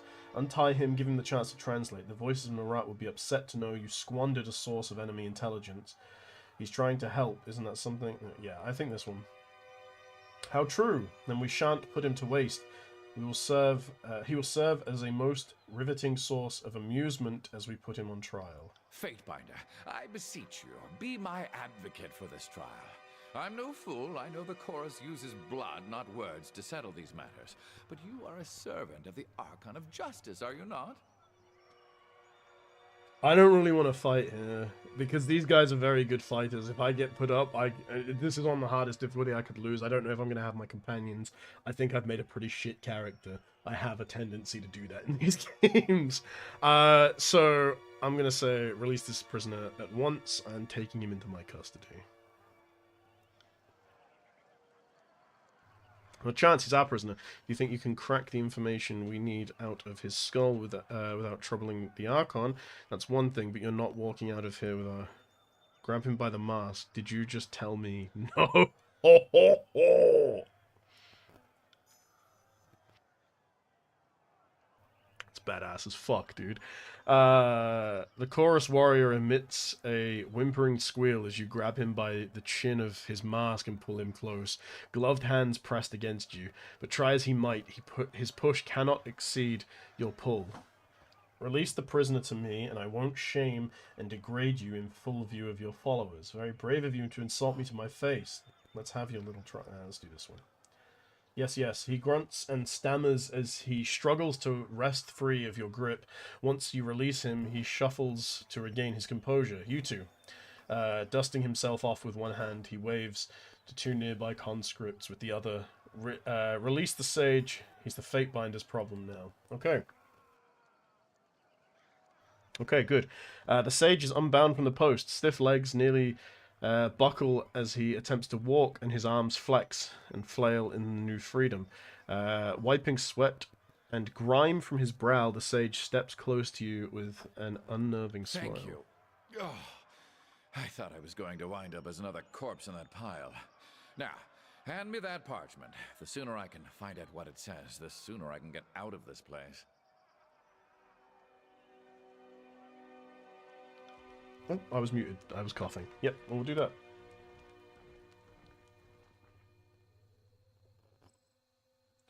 Well, much of the parchment was weathered, but I could not make out the important parts of the text. The note makes mention of a meeting spot west of Tripnettle. Tripnettle Wilderness is now unlocked on the world map. So the old sage knows his words after all. I'd ask that you travel ahead and see if you can't get this Captain Florin to yield to the chorus. They will strike at first sight of the chorus gangs, but perhaps they will parley if it's yours. If yours is the face they see first. Okay. I know the area, and I suggest we go at once. I'll show you the way. I'm eager to be far from the stench of this camp. Slow down. Introductions might be in order. You're offering to come with me. Why? How about you just tell me where it is? Okay. My apologies. Guess we skipped past that part. I'm Sage Lantry, formerly of the Vellum Citadel, and now of, well, nowhere, I guess. You're offering to come with me. Why? Because the alternate is what? Living here with these illiterate brutes? My old study is under a river of fire, and there's no family missing me. Besides, I'd much rather chronicle the binder that twice proclaimed an edict of Kairos. I'd be a fool to let someone else write your story. Oh, okay. Cool. No doubt. How about you tell me where it is? You want to chronicle me? Fine. If you're so eager, come with me. Swear fealty to me, and I'll let you leave this place with me.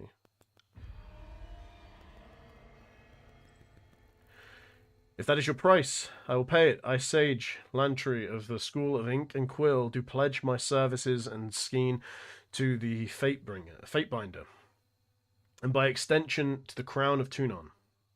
He dips in a steep bow before raising with a solemn smile. I know I may seem old and frail, but I know how to step lightly and how not to get killed. Really, I won't slow you down. Lead the way and let me know if I can be of service. Very good, my friend. Verse. Are we done here? Let's hightail it to Tripnettle. If your new pet doesn't behave himself along the way, I'm not above clipping its ears. Okay, well, we have another fella. Oh, he's level 3 as well. What does he have high in? He's high in lore, so he's got like high intellect, high wits, high resolve. That gives magic skill. What does intellect give? Okay, we're going to go up with the intellect, I think. Or the wits, rather. Do we have anything else? Nope, no more points. Let's do this one. Sage, Perseverance, and Quill. So, I have Renewal. Restores the party's weapons and armor to pristine condition, increasing damage from the weapons, protection from the armor. Greater Renewal grants an even greater increase to weapons damage and armor. I am going to do that. Yeah, we'll have... I guess he's like our support character, from the sounds of it, or by the looks of it, rather. So, that is all good. What was this again? Oh, I can take it now. Learnt new spell. Let's go. Why is it still saying he's... Oh, I have another point to put in. Very good. Wait, I leveled up again? He's level 4? Dude, this guy's fucking strong as shit. What the hell? Arcane Shield. Grant a bonus to Arcane Armor and Magic Defense. Improve Control, Vigor, and Skills. What's Sage? Watcher's Judgment. Launchery strikes his target, interrupting them and lowering their non-physical armor. If used from stealth, this attack will also paralyze the target. Okay. Penetrating Throw. Quill. Subtle Throw.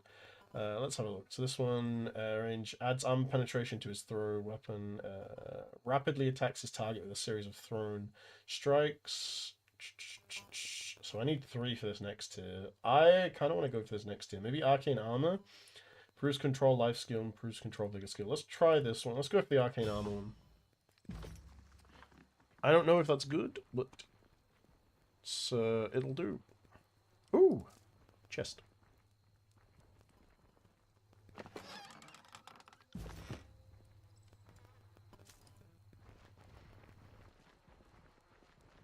I guess he's not level 4, he's level 3.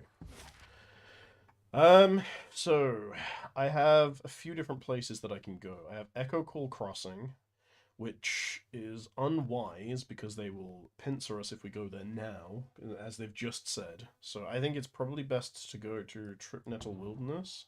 5 hours and 45 minutes. It's a long way to go, but if it makes our combat easier, it might be worthwhile doing. I just need to be careful how often I'm going around.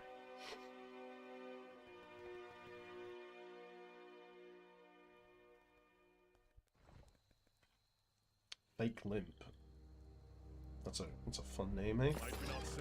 What's this? Ooh, got it. Okay, so Fake Limp. Reinforcements finally come this way. We need to. The chorus warrior pumps his tattooed arm in salute. Midway through the gesture, a look of confusion dawns across his painted face. Sister verse. What did I do to deserve such a helping hand? A chuckle escapes the man before he shudders, placing a hand over his mouth. At once alert of the need to remain quiet, his voice drops to a harsh whisper. The fifth eye has a sense of humor sending you. First returns a cold glare but says nothing. I'm here to round up the Vendrian Guard. Yeah, let's do that one. Oh yeah, come to steal my quarry? He lets out a muffled chuckle through a half set of teeth. Who am I fooling? We've met our match 2 days ago, and aren't in any shape to tussle again. Much as I'd love the bragging rights of claiming some scalps, my gang needs a rest before we pick another fight. Their camp is just yonder, he points to the northeast, and we've kept an eye on them for the last couple of days. Some of them left a few hours ago, looking for food, maybe out on patrol, but they haven't returned yet. Might be wise to strike now while they're divided. Okay, leave the Oathbreakers to me. My gang and I will lurk nearby. When you make your move, we'll descend and help with capturing Florin. Don't worry, I'll let the others know you did the heavy lifting. I'll cheat at battle, but not with my reputation. Very good. So Fake Limp is going to give me yeah.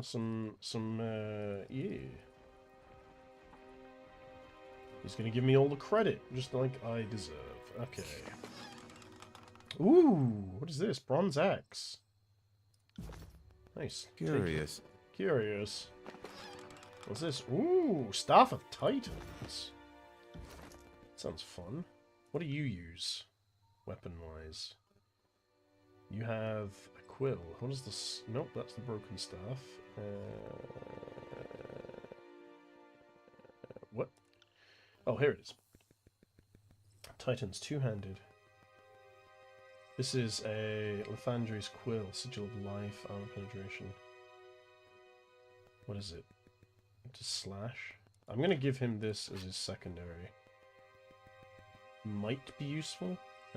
You don't really use anything. You don't really use anything. You have a warbow though. Spine bow? 11 to 14 pierce. What's my damage right now? Okay, mine's better. I do want to give this to you though, just in case. I mean, you never know, right? Might need some extra damage, and it's never hurts to do. Yes. little bit extra. Okay, we have some guys I'm not here to make fun. Okay, let's do this. So, you need to go back here, first of all. You need to go back here, first of all. You need to... Not you, sorry. You need to... Clash of Irons, is this the taunt? Yes, taunt. I need you to taunt this guy. And I need you to Mocking Iron this guy. Come and dance with me. Okay, huge. Now, I need you to target. We're gonna mow this guy down, I think. Your job will be greater renewal. Radius 4 meters.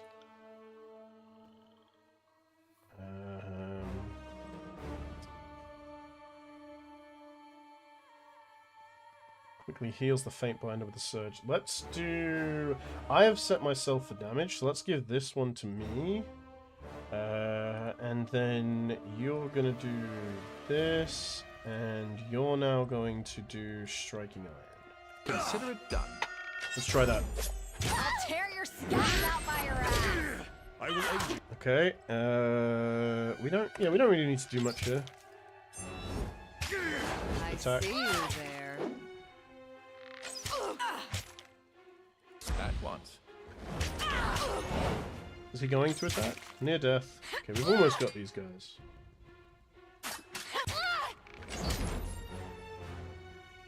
Oh, the fuck is wrong with my weapon? Is that the pro? Am I not hitting? Am I not hitting very often? Okay, alright, now we pause again. Let's do... You've got Quill Strike, so let's do that. Let's do... Iron Tolling. Who are they hitting? They have hit everyone. Let me re-taunt this guy. And then... Let's launch a Burning Arrow. We don't want a Burning Arrow. I think we want to knock this guy down. That odd. I think that's good. What a rush! Huge. However, I don't know why my guy was standing so close. Is this combat over? It is. Any loot? Any loot? No loot. I got no it. loot. No loot for me. It's unfortunate, but it is what it is. No injuries. Can I use this to now get you over here? I want you here. I want you up here, and you up here. Trouble is afoot. Okay, nice. So now we can do this, and we are once again going to target whom? This guy. He has 2 armor. He's easy kill. Oh shit, dude, this guy fucking almost one-shot me. Honor guard. Thought I was tanky on that. 10 armor though. You're gonna pop that. You are going to...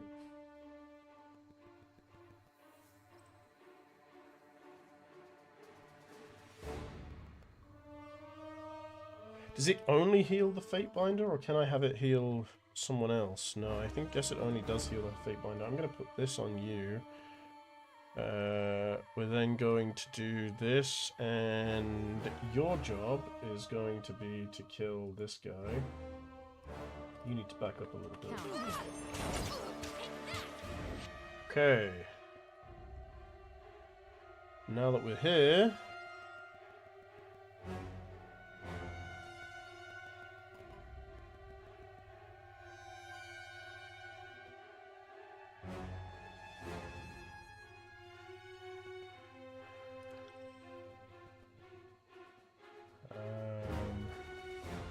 I think honestly, you're just gonna have to do that. You need to take some pressure off of this guy. I need you to... go for this dude. And Fate Binder to go for this dude as well.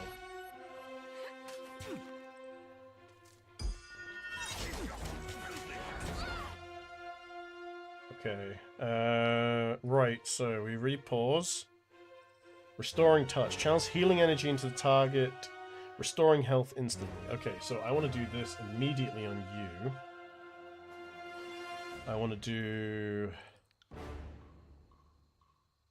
this on you. And then just attack, I think. Let's do this.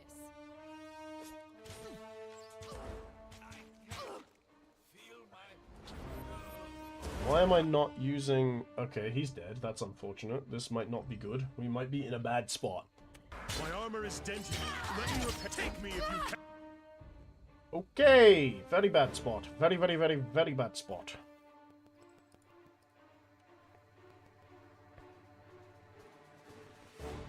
Gonna pop that. This might still be doable, though. I mean, how low is everyone? This guy's barely injured. This guy's badly injured. This guy's injured. So... I think... Oh no, wait, hold on. Actually, let him pop this. Does he have health still? He's got 1 hit point. Oh my god, bro, it's tight. This is not looking good. Okay, so I don't have another one of those. Maybe if I can take his side off of here. You got it. Okay, we popped a quick pot there. We are going to palm strike this guy. You are going to target this guy as well.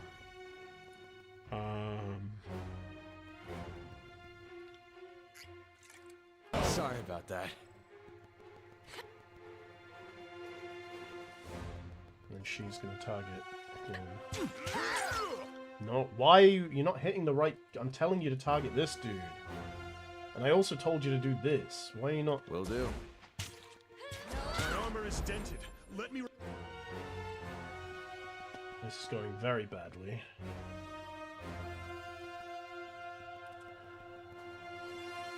Okay. I just want to take out one of them so we have less damage coming in. Don't really do anything here.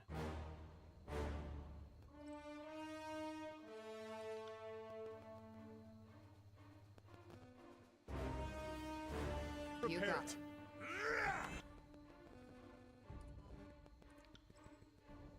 I'm feeling so great. I got it. Huge. Okay, he's dead, which is not good. Maybe? Might be doable. I mean, if I can get... I think, honestly, maybe I just run this guy out. You try... Lend me your strength. Nope. Not happening. Okay, come on. Come on. Damn thing couldn't cut its claw. You got this! I never doubted you for a second. Please, just don't die. I did not see that coming. I thought I planned that out pretty well. I kept distance. The damage is just crazy. Where was the last save? Load. Let's see. It was literally just as we got here. Okay, so it's not too bad.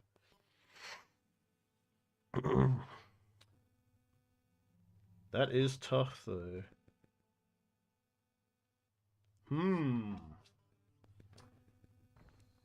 Tough. Tough indeed. Nothing I can't handle. Okay, well, we'll skip through fake limps stuff, because we've already read this. Here to round up the Varian Guard. What's your plan now? I lost 2 of my gang in the mountains. We've been half rationed, so until we get much lighter, I can handle this. No need to push your warriors past the limits. Too cowardly to fight. I see how it is. Yeah, I kind of feel like I need backup, so I think I'm gonna push them to. So now after it's followed by rolling your eyes. If I'm to throw away the lives of my gang, it will be in pursuit of something far more grandiose and profitable. Gang and I will lurk nearby when you make your move or descend and help. Yeah, but you said that and you didn't, so that's not very helpful. Okay, whatever. We're gonna go up this time. Huh.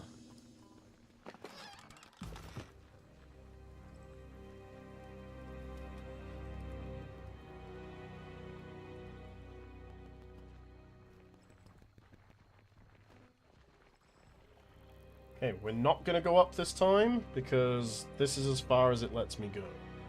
There isn't anything up. Okay. Right, let's prepare. Then let's prepare. What does this do? This gives on weapon crit to seconds. Target takes plus 40 armor corrode. I mean, honestly, we give that to her, I think. So you've got pots, you have pots, you have pots. Do you want to do this? Potion of Revival. So, rooms removed, Reviver. So, but who uses it? This an abrasive mixture contains a blend of fast-acting restorants and salt.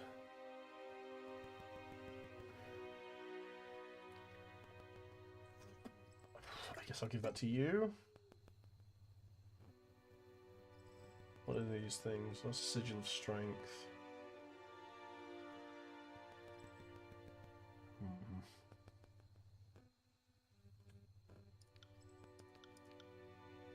Give this to her as well. What does this do? Plus 4 might. I could increase the damage that I do, which would be nice. Vitality. And what does this do? Okay. I feel like I've just not been utilizing these, and this is probably good. Can I fix my party's layout? Yes, I can. So, can I do... Okay, cool. So, you need to be about here. I want you right at the back, you up front, and you behind. Yeah, I guess that's good. There we go. Right, now... Okay, well... Now, let's see. So, you're auto-attacking, which is fine. You can... Which one are we targeting? This guy's got less armor, so we're going to target you. Slash at you. Let's just honestly do some distance damage, and then you as well. Let's do this. I don't think I even need to do it, like pause it to change. Oh, maybe actually, hold on a second. Who's targeting who? Use this. Fill your guts. Taunt, because I don't know who's... Okay, there's this guy that's hitting my back line, but that's fine.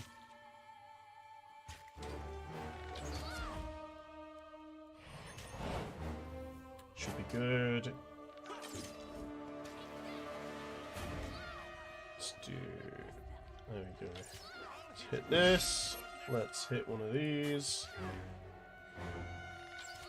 Let's throw one of these at this guy.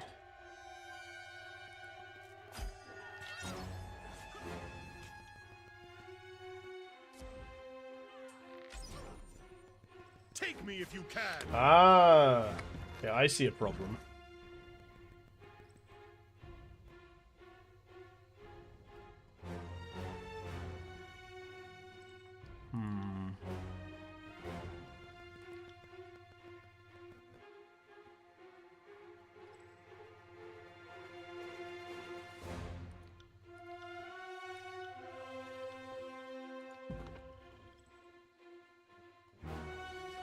Let's left click to toggle party AI, right click to change party AI.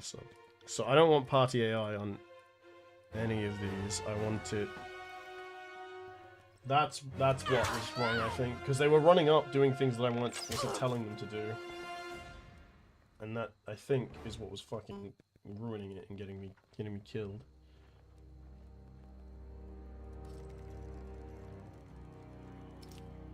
Okay, nice. We got a disarm trap. We're gonna F6 for a quick save. I got it.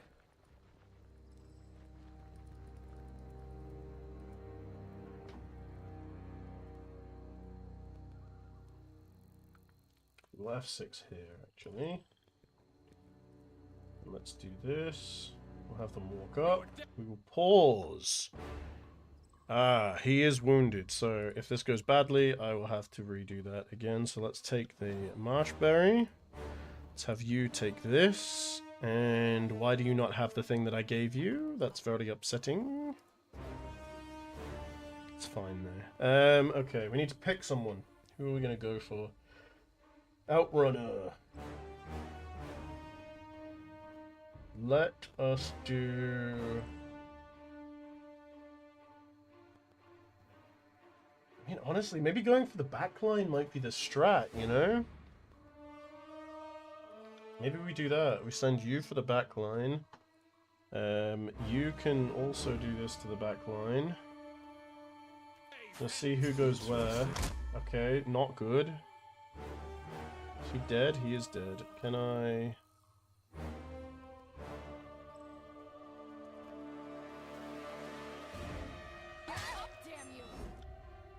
I just got fucking one shot, which is ridiculous. Who is it that did that? On guard? This guy?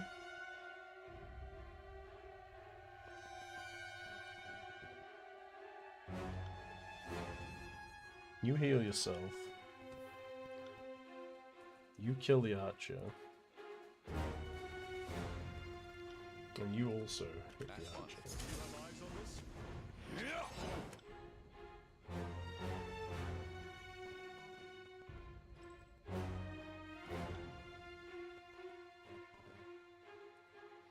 I don't have much of a choice here with what I do.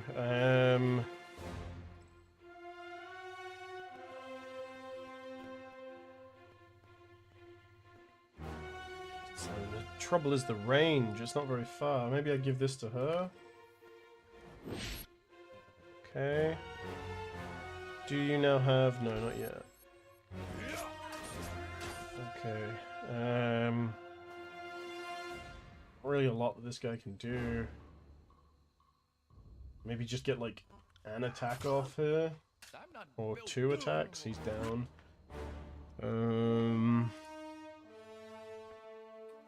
How low is this fella? Not very.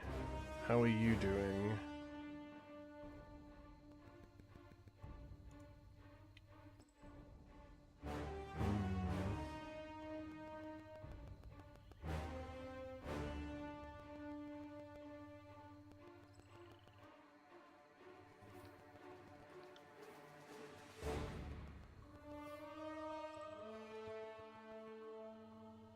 Might 97. Okay, we're gonna taunt you because it reduces the. Drive yourself onto my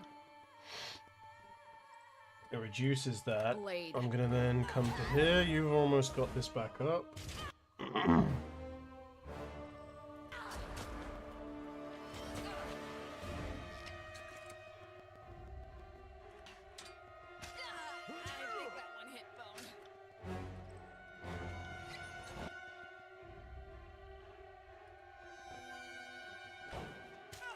Are you not using the thing that I told you to?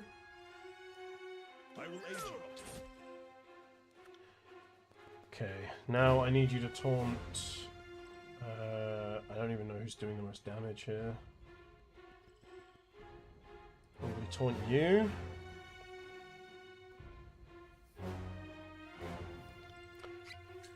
Quick pot. I will aid you. Okay. You have a knockdown. Let's get the knockdown going on this guy. Let's also sword swing this fella. Let's then move you out the way. And target the... He's barely injured, uninjured, near death. Okay, let's go for this guy. Okay, and then I need you to do this, because you're gonna die otherwise. Do you have any health left? You do still have some health left. What are you doing? Sorry about that. Can you do what I'm telling you to do, bro?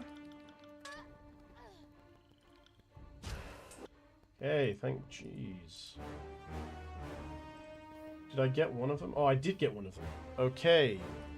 That's big. Let's then have a look. Who's the most injured? Uninjured, uninjured, barely injured. Okay, so you are the next target.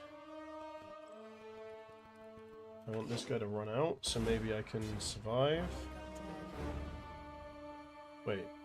Actually, they're all just going to chase me? Can I just lead them? Hold on, wait a minute.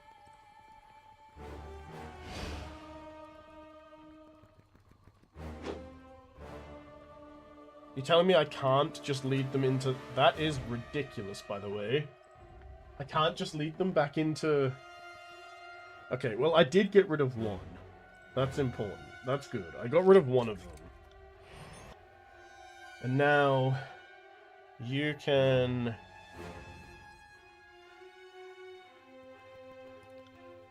You can just go for this guy. I can come back to you. Can I map? No, no, that doesn't work. I really wish it would let me slide over to see these places more. And I also wish that this group would help me more often, rather than just what they're doing. I got it. Okay. Oh, okay. Hold on. Subterfuge increases dodge. Let's get... Not subterfuge. Quickness increases dodge. Let's do this. I don't really need to increase damage right now. Okay. So... We have power. What does power do? Stance. Focus strike adds armor penetration to the thrust ability and increases its accuracy.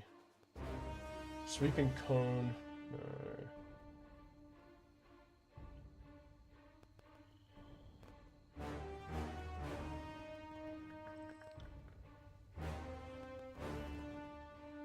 Unleash a double attack on your target. Move faster in combat. That could honestly be kind of good. Yep. Let's do move faster in combat, and then let's get him the fuck out of here. Okay. Good. Now hold on. Wait a minute. I might be able to cheese this and kite this dude. Okay. So you. What do you have right now? Not a lot, but you can keep attacking. So let's just leave him as is at the moment. He's doing fine. And let's focus on getting this guy, huh? Well, Will do.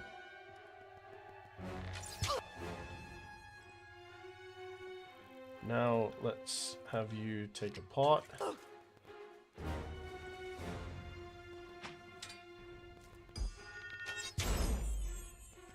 Okay, are you dead? No, you're 5 hit points. Can you take one with you? How low is this guy? Not very.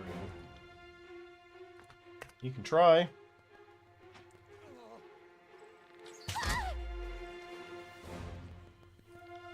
a pot. Thrust. It's range, it's not that one. How low are you? Badly injured? I'm also badly injured though, so I should probably start running again. And then come back.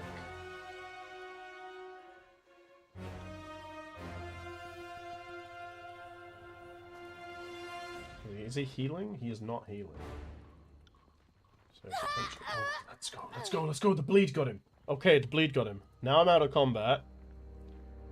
I'm gonna start to heal. My allies don't get back up though. Let me make a fresh save here. Oh, I can't save while in combat. Okay. I don't have any injuries. Can I equip anything? See, I have this. Why is it not? I also can't use this one either.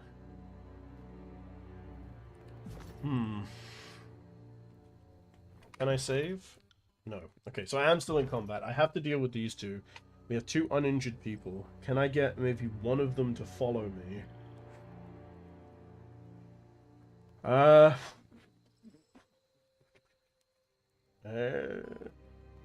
Maybe? Maybe I can get one of them to follow me.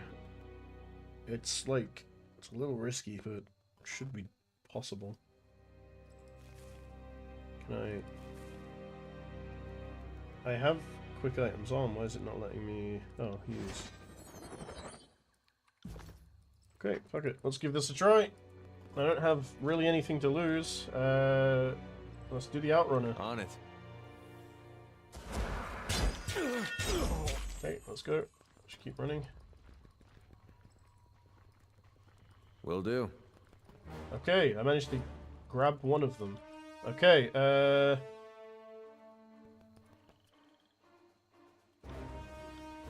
okay, it's just about holding him, because he's injured.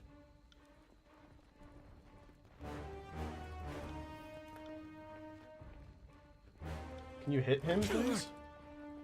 You stupid. Will do. Right. Okay, okay. I managed to get a hit on. Alright, he's near death. Let's back up. Wait until he turns, and then...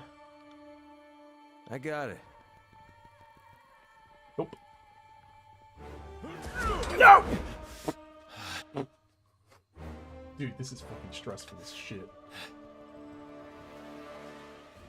Trouble is afoot. Oh, I got him. Oh. Okay. I did it. There's one more. Oof. Okay. I'm just gonna wait. Oh, let's go. He's far enough out of combat. That is huge. He's far enough out of combat for me to actually have some benefit here. I have extra might. I need to go right now. Let's do this on you. I'm gonna wait. Okay. Quickly grab you.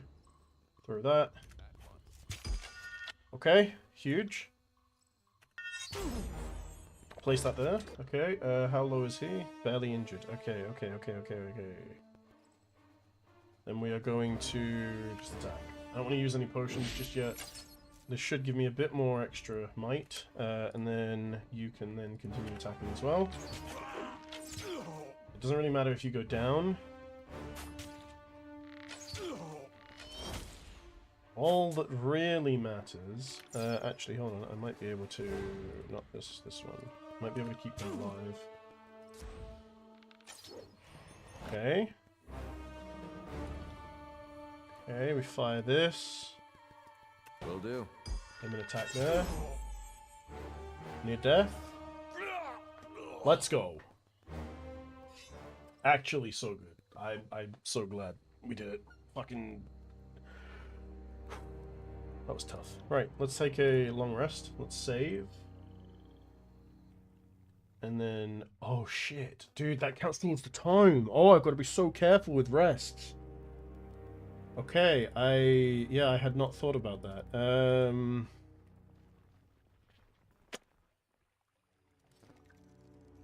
I mean, hell, I had to save there, right? Like, there's no... I had to long rest there, I'm pretty sure. I don't think there was any way around that. I think I would have died if I hadn't rested there. Okay, so that should hopefully be it. These are the last guys left to come. We have 2 people we can speak to. Here. If I am lucky, I will be able to talk them down. The Overlord's peons have arrived, blades up, flax in hand, and ready for battle. The Vendrian Guard captain bellows orders to the warriors in the camp. Dressed in tarnished bronze and sporting countless scars across his arms, Pelox Florian towers over his peers. If you value life, drop. His words fall silent as he scans your face in careful detail. Wait, I know you. How on Terratus do I know your face? Can it be Peacebinder? The warrior relaxes his grips on his flags. Come to lecture me about holding up my end of the bargain, my end of the surrender? If you value life, drop everything and flee or stand and fight. I'm happy with that option too. It just seemed unsporting for me to suggest it. Surrender now and I can protect the lives of your warriors. I left my nicest blue flag at our camp, but I'd like to talk all the same. Die, Oathbreaker. Okay, let's try this one. Surrender now and I can protect the lives of your warriors. Surrender to you and what army? We have you outnumbered. You're the one who should be interested in avoiding a fight.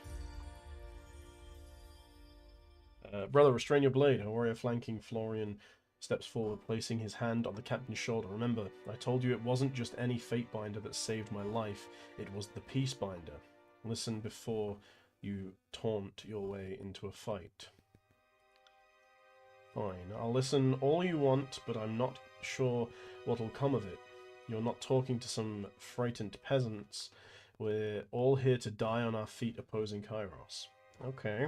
Conquest. I'm telling you this to try to save your lives like I did in the past. If you submit the soldiers go free, you have my word.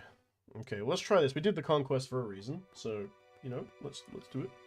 I have the Peacebinder's word. He snickers, shaking his head with a nervous smile. So I get to meet the masked monstrosity, and my crew lives on so that they might die in the next battle.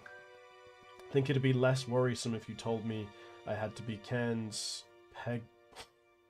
Okay. Gain the favor of the Vendrian God. Aren't you listening? They want just you. The rest of us slip away and have a chance. If this were a battle, you could stand in front of a disfavored phalanx and actually stall them long enough for me and the crew to escape. You'd do it. You wouldn't think twice. Tyrell would say the same. He loosens his grip on his flax, shaking his head. The Vendrian Guard captain inhales deeply, taking a quick survey of his soldiers as he exhales slowly. I'll do it. If you allow my soldiers to leave, I'll concede and agree to be your prisoner. Surrender and the rest of your crew may leave. It's your lucky day. I'm in a merciful mood. I'll let all of you leave. Go now before I reconsider. Yeah, no, surrender and... Yeah, we want information. You hear that? Go on and tell the crew back home that I'll return soon, and if not, the captain turns his gaze towards you. Well, if that happens, I trust you will all avenge me.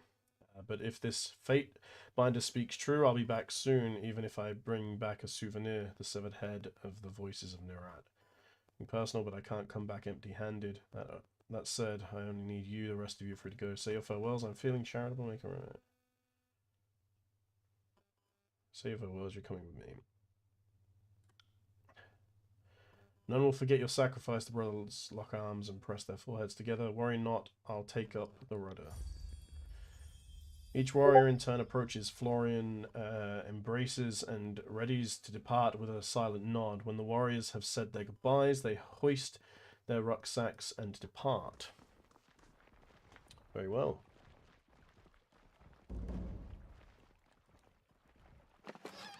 Well, we did it.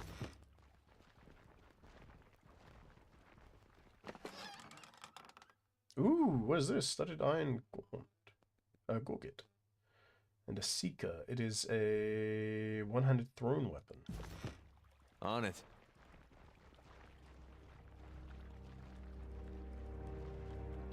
Okay then, so...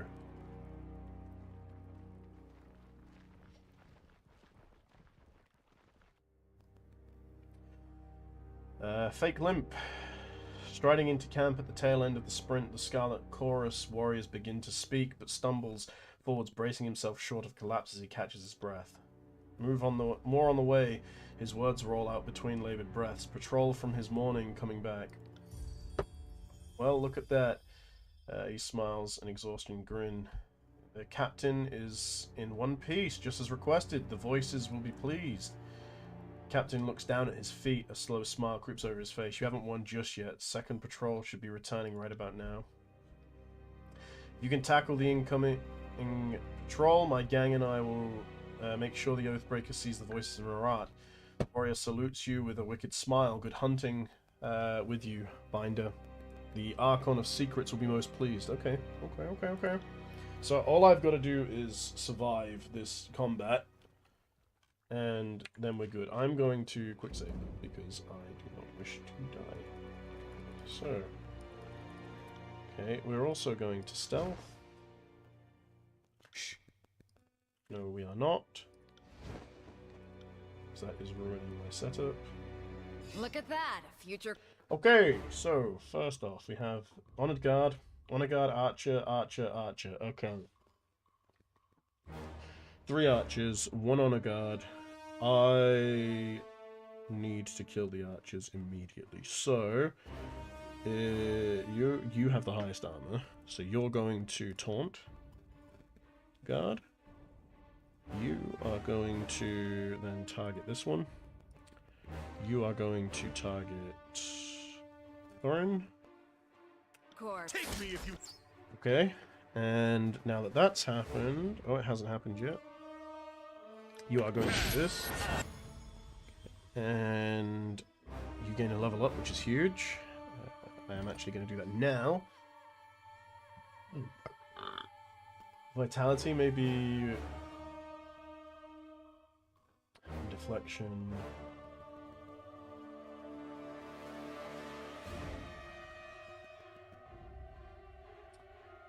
Let's do Resolve.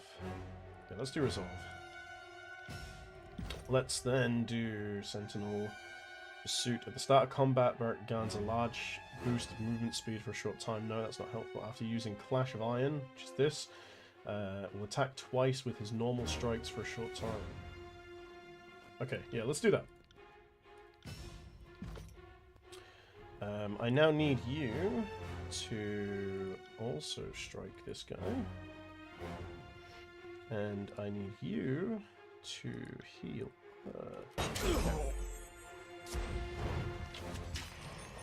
Okay. Big up. Big up.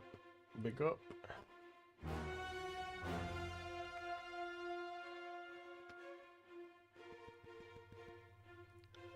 You're gonna I will aid you. Jesus, he's down? Okay, I did not expect them to have so much damage, I'll be honest. You drink that. Okay. Now, back to targeting this fella. This one's not very injured, but it's fine. We're going to do I'm tolling on you. Fane.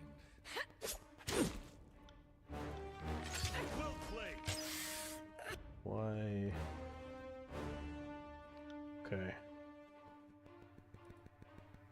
On my command.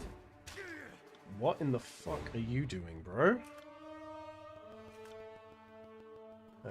Okay, so she's gonna get that guy. I then need to move on to the next one. So it only gives me 12 seconds. So we're gonna target you. God, Okay, well, she didn't get that guy. I lied. dark all of a sudden.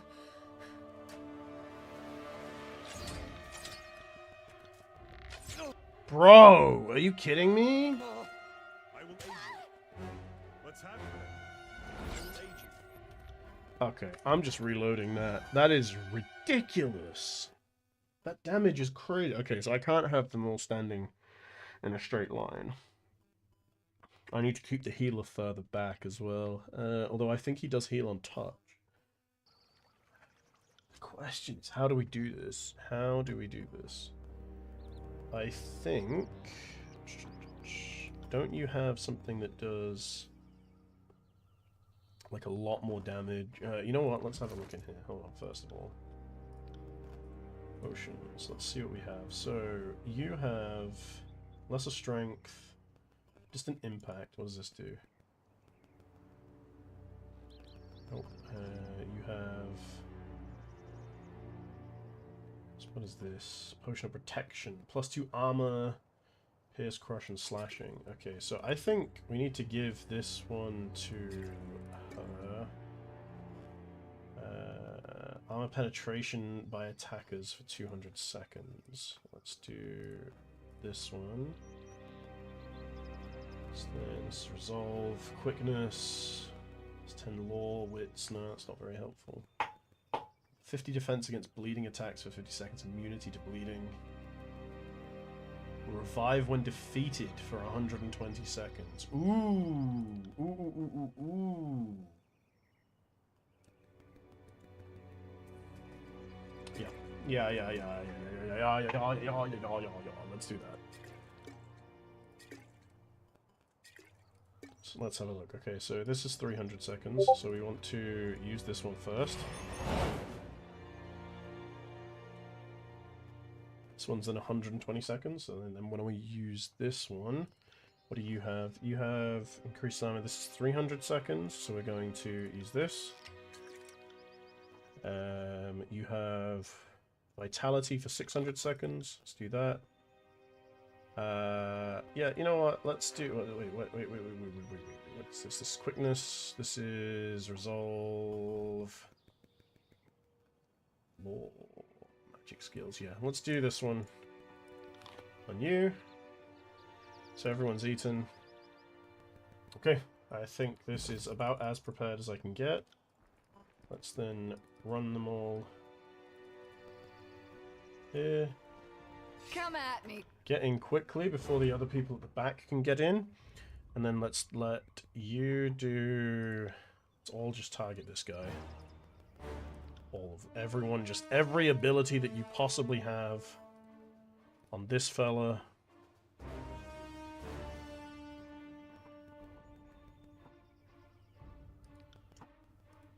You got it.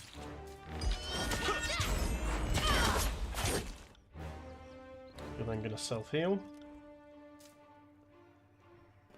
I feel... No, you're not. My only goal is really to get one of these. Now, I do want to level you up again, though, so let's do... Yeah, you know what, let's do Vitality this time. Let's try that. Let's then... I liked this one. This one's good. And now that we have that, I can then do this to get 2 attacks off. I can also do this to get an attack off. And we can do that. So hopefully that will mean I don't die. Take me. Just, okay, he is near death. That is really, really good.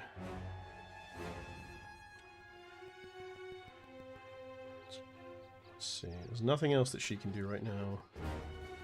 Yeah, no, this is it. This is everything I can do at the moment. So we need to just kill this guy. Okay, he's dead. Now that he's dead, I can potion here. I can...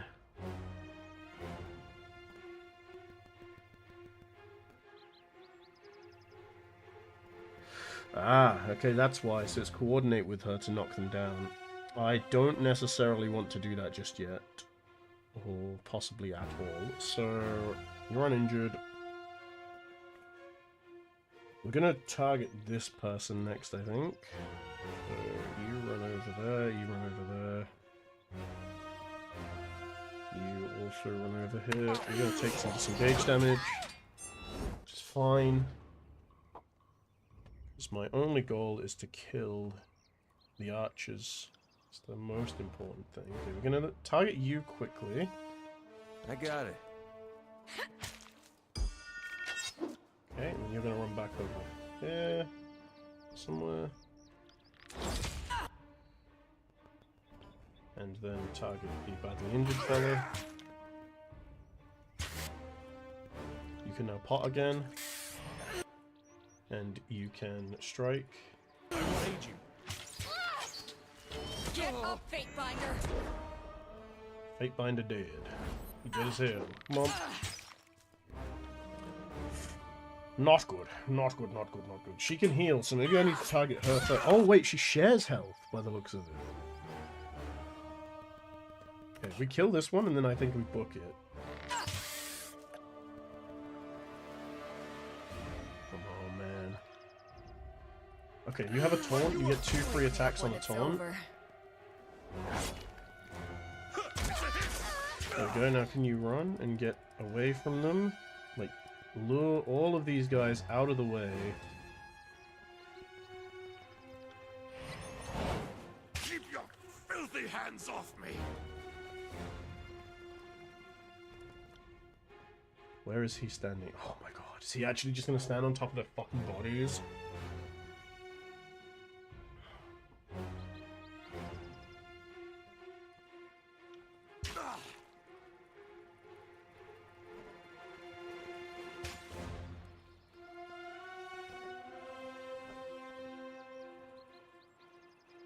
This might not be possible.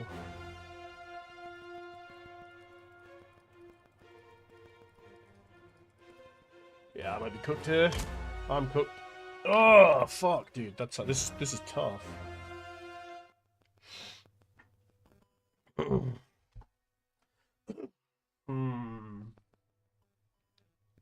If I had the other guy still alive, I can. If I keep my main fella alive, I can do all of this. It's definitely doable. What does this do? Parrying, plus 10 to parrying. Honestly, maybe we just give this to her, and then that increases parry, right? Like, this is the parry one, right? What is your parry? 37? Ooh, but actually, if I give it to him, then maybe he lives longer. He is tank.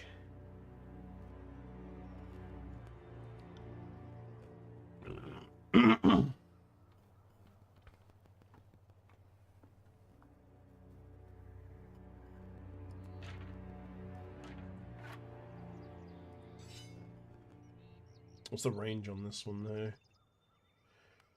Accuracy. I think that actually gives me less. Yeah, it does give me less DPS. So I don't think that, no. What about you? What's this? Is this a spear? It's on one-handed thrown weapons. What's this? One-handed and thrown. Has more DPS, less accuracy. This one gives me Sigil of Life, though, so I don't really want to get rid of that. Yeah, I guess there's not really much that I can do. I think the bonus armor for her was good. I think that was a good shout. I think you having this for when you go down is actually... I take that back. You having this because you can get away. That's move speed. This is armor penetration. I also want you to do the most possible damage. So you're going to take that. You're going to take this. You are going to take this. And you are going to take this. Okay. Right. Well, I think this is about as good as it's going to get. The only other thing I maybe want to do is separate these two.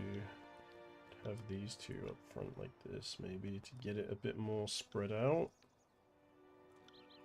Possibly. Let's try this.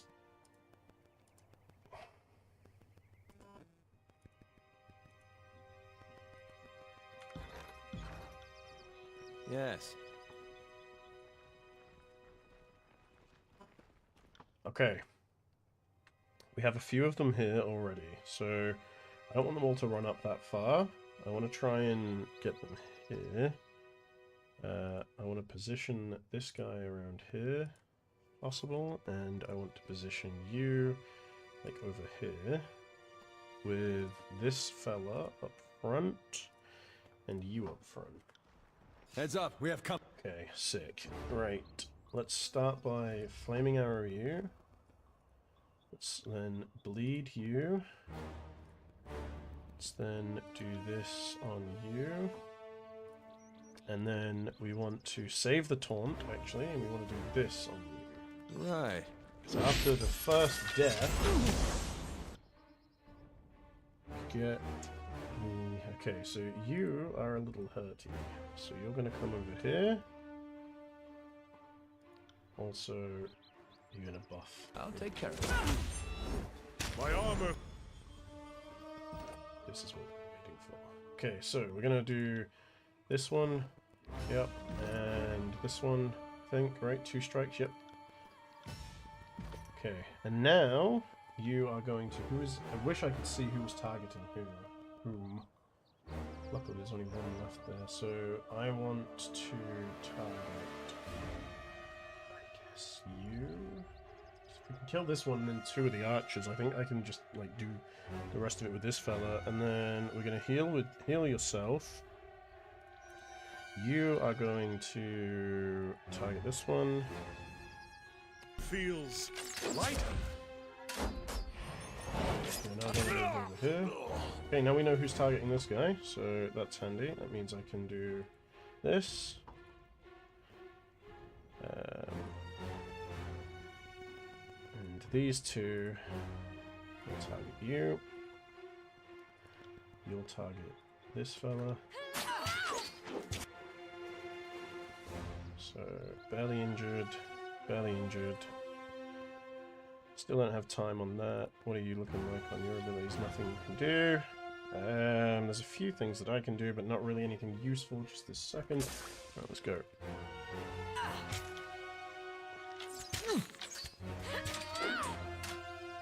Okay, a little bit longer, there we go. Now we have this.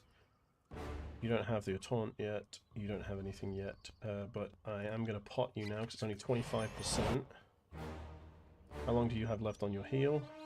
Heals Fatebringer with a surge of restoration energy. The burst of energy is so invigorating. The Fatebringer also hastens. Ah, okay, yeah, let's do that. Just give me the signal. Good work. Huge, huge, huge, huge, huge, huge, huge, huge. Okay. Target there. Let's try that again. Okay, he didn't make it, so that's unfortunate, but it's fine. I don't know why he hasn't been doing his attacking like I told him to. Okay, we shall swipe at you. We will injured. We're gonna do this on you. I don't know if there's a thing with range in this, like where it doesn't work as well under certain distances. We're then going to do this one, badly injured. That's what we like to fucking see. Let's go! Just trial and error. It's been a while since I've done one of these kinds of games. We should have this one, I think, now. Pot. You got it. Yep. Okay, we keep doing this. Right, good. Why can't I hit anything? Okay, that's another one down. Let's fucking go. Near death on this one. We target the other guard. Come on! Let's go! I fucking got this, dude. I actually have this. She is 100% dead. Like 100% dead. I need to get you up. Okay, you run up to here. I want you to bleed this fellow. I will aid you. I better not wake up dead. Knew that would happen, but that's fine. We're then gonna do.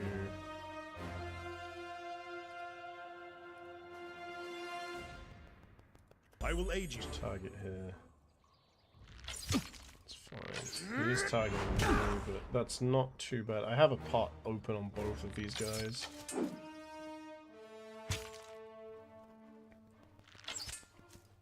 I think I got it. Let's go! Okay. Okay, I did it. I did lose a lot of HP there, though. On it. Alas, not the end of the world. We did it. Let's go. Very, very happy now. Okay, so we've done this section. Now, if we come back to here, I think if I speak to the guy there, it should then allow me to... I think I still have a rest in me, but I don't want to risk it. Maybe. Maybe we do. I've been playing this game way longer than I intended to, but I'm getting into it now, so I just want to turn in this quest, I think, for now. But I need a break.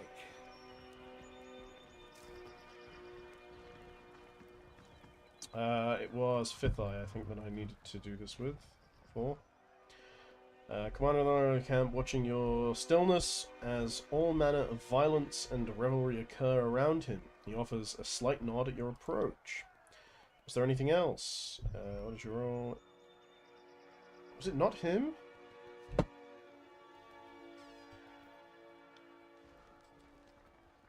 Salvaros Death Now, maybe? Fatebinder nods in your direction. What do you need? Was there really nothing? Mariah Kell? No? Salvaros?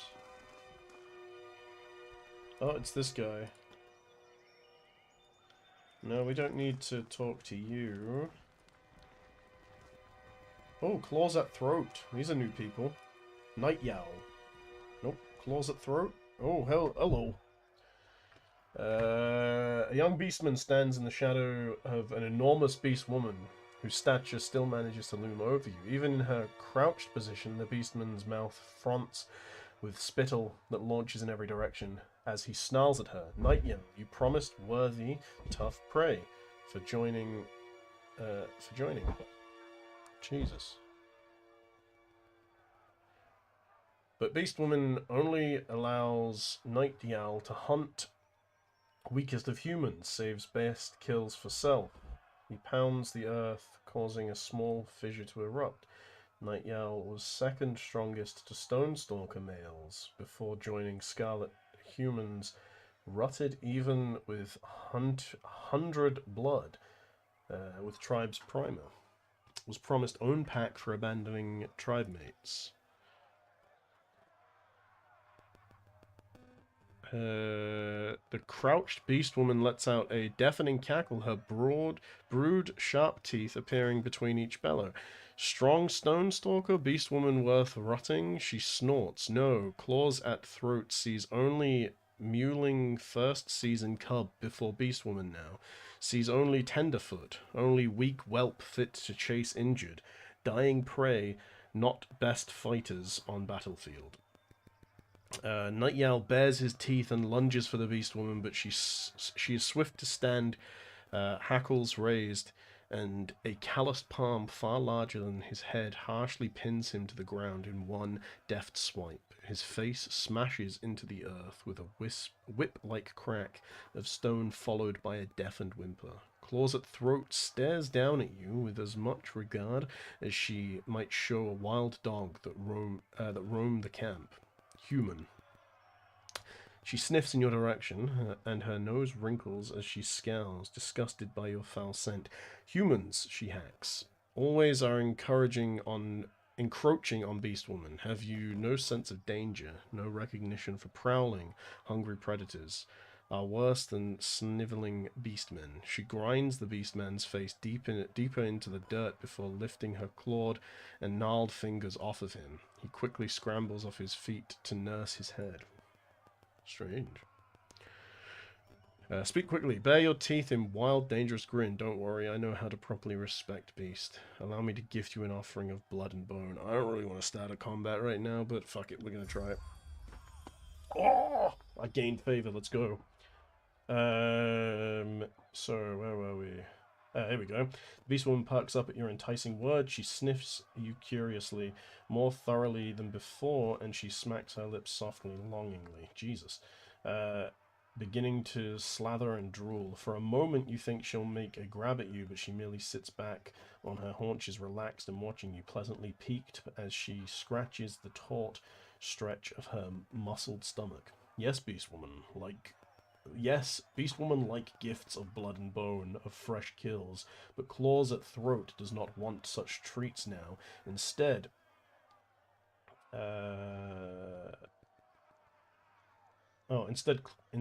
little Blunt Claw will join Beast Woman in hot slaughter of humans in one season soon. She spreads her massive maw with a deadly grin. I wager I could take you. The beast woman snorts a stab of incredulity, opening the features of her face. Then she howls with racked, full-bodied laughter. Claws at Throat likes human who is male, yet who is bold enough to challenge Beast Woman, accepted Blunt Claw to be feeble as Nightyowl. Whimpering at Beast Woman's feet, she licks her fangs longingly as she assesses your hidden prowess and strength. If Beast Woman did not have runt whelp cur like Nightyowl to train, Claws at Throat would happily enjoy fighting human. Okay, well, that's interesting. Siren? Who the fuck am I supposed to be talking to? Wasn't my job to go and... Okay. Well, a young woman stands flanked by a pair of soldiers. The ornate headdress cresting her brow lends her otherwise small figure an intimidating aspect. From gear to gown, everything about her starkly contrasts the wretched state of the camp. She looks both at ease and uncomfortable, composed in her element and completely unsure. She turns to you. Greetings, worm. Thanks. We're gonna obviously do this, but... Oh no, this one. Her voice takes you off guard. It is bare of any inflection, and yet full of beautiful music. If you didn't know any better, you would guess that she is actively suppressing or modulating her voice tone. I do, and with great pleasure. There is nothing in Tunan's exhausting law that precludes me from disrespecting his menial servants. Nothing at all. Interesting. It is you who dares, vile one. It is you who speaks out of turn. Her eyes flash. You address Siren, the Archon of Song. While the Archons of War and Secrets bicker like a pair of scorpions, I stand aside and watch with glee as they poison each other. And you are Tunon's Fatebinder. What brings you here to the middle of the battlefield? Did Kairos send you to shame Ash and Nerat into action? Ash certainly needs someone to dig a heel into his back. If only to distract him from his problem. She purses her lips in thought. But Nerat, he's just a cat playing with a realm-sized mouse, isn't he?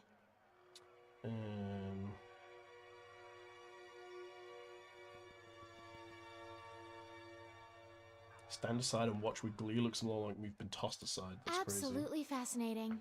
Do you always resort to taunts or name-calling when presented with a threat to your authority? Do you feel powerful and in charge now? I'm 15. What's your excuse? Well, I got fucking wrecked. Anyway, we have a more important matter to deal with. There is something you can do to assist me. In the corner of your eye, you see Verse cup her hands to her ears, turning her head away from the siren. Siren's mouth opens in a perfect O shape, and the sound that pours out is captivating, entrancing. It dampens the ambient bustle of the camp until it seems that nothing else exists but her voice. Remove my helmet. At your service, yes, mistress, right away.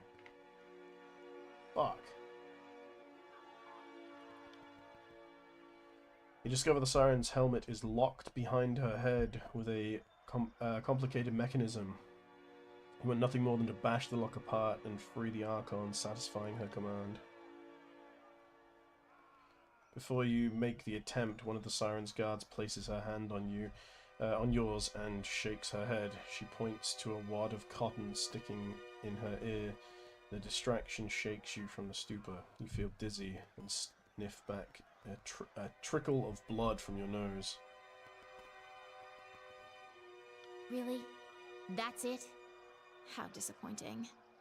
It was worth a try, I suppose, though it appears to have been a colossal waste of effort. I hoped you would assist me in a delicate matter, but it appears you're more nuisance than help. I have no further use for you. Perhaps later. You're dismissed, Fatebinder. Brush you away with a wave. You're not as powerful as you imagine yourself to be, are you? I said dismissed until I have further need of you. Your presence displeases me. This time her voice takes on a different quality. It screeches like a piece of flint stuck in a grinding wheel. You can feel it down to your toes, and you want nothing more than to make a hasty exit before the Archon inflicts more of her terrifying song. For the love of Kairos! That was the Archon of Song in the flesh! Just gonna keep walking away. Okay, well, in that case, I don't actually know where I need to go. Do I have all of Kairos?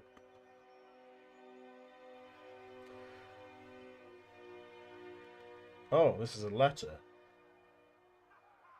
Okay, word has reached this court that you have issued the Overlord's edict to the Archons of the War and Secrets. Know that we understand fully the weight of this burden and appreciate the loyalty you show in its declaration. Provided you survive this span, your service will be duly recognized. As you navigate the idiosyncrasies and mutual antipathy of our Overlord's War Masters, remember that Kairos watches all with interest. Those who distinguish themselves, whether Fatebinder or Archon, have the opportunity to rise in the Overlord's esteem. Even now, the Northern Courts whisper that the more successful of the two Archons will be granted rule over the whole of the peninsula. Similarly, your fortunes rest upon the decisions you make. Choose wisely. Thanks for the advice.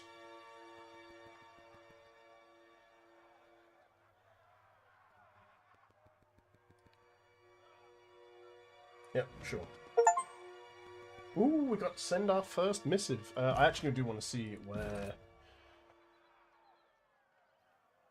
the oh, Ebb is a companion, huh?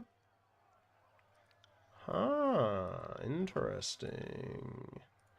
Okay, well, not really what I'm doing right now. We are looking for this one, forged bound iron. Is this? No, that's not the right one. Oh, okay. So we just have to go and do the. Yeah, this is the next one. So okay, so we don't have to turn anything in. We are actually done here, which means that we are actually done for the day. I have been needing to piss for a while, so that is very nice. I will save, and we will come back tomorrow to do a bit more. Hopefully finish this little section. Right, thanks for watching, guys. I'll catch you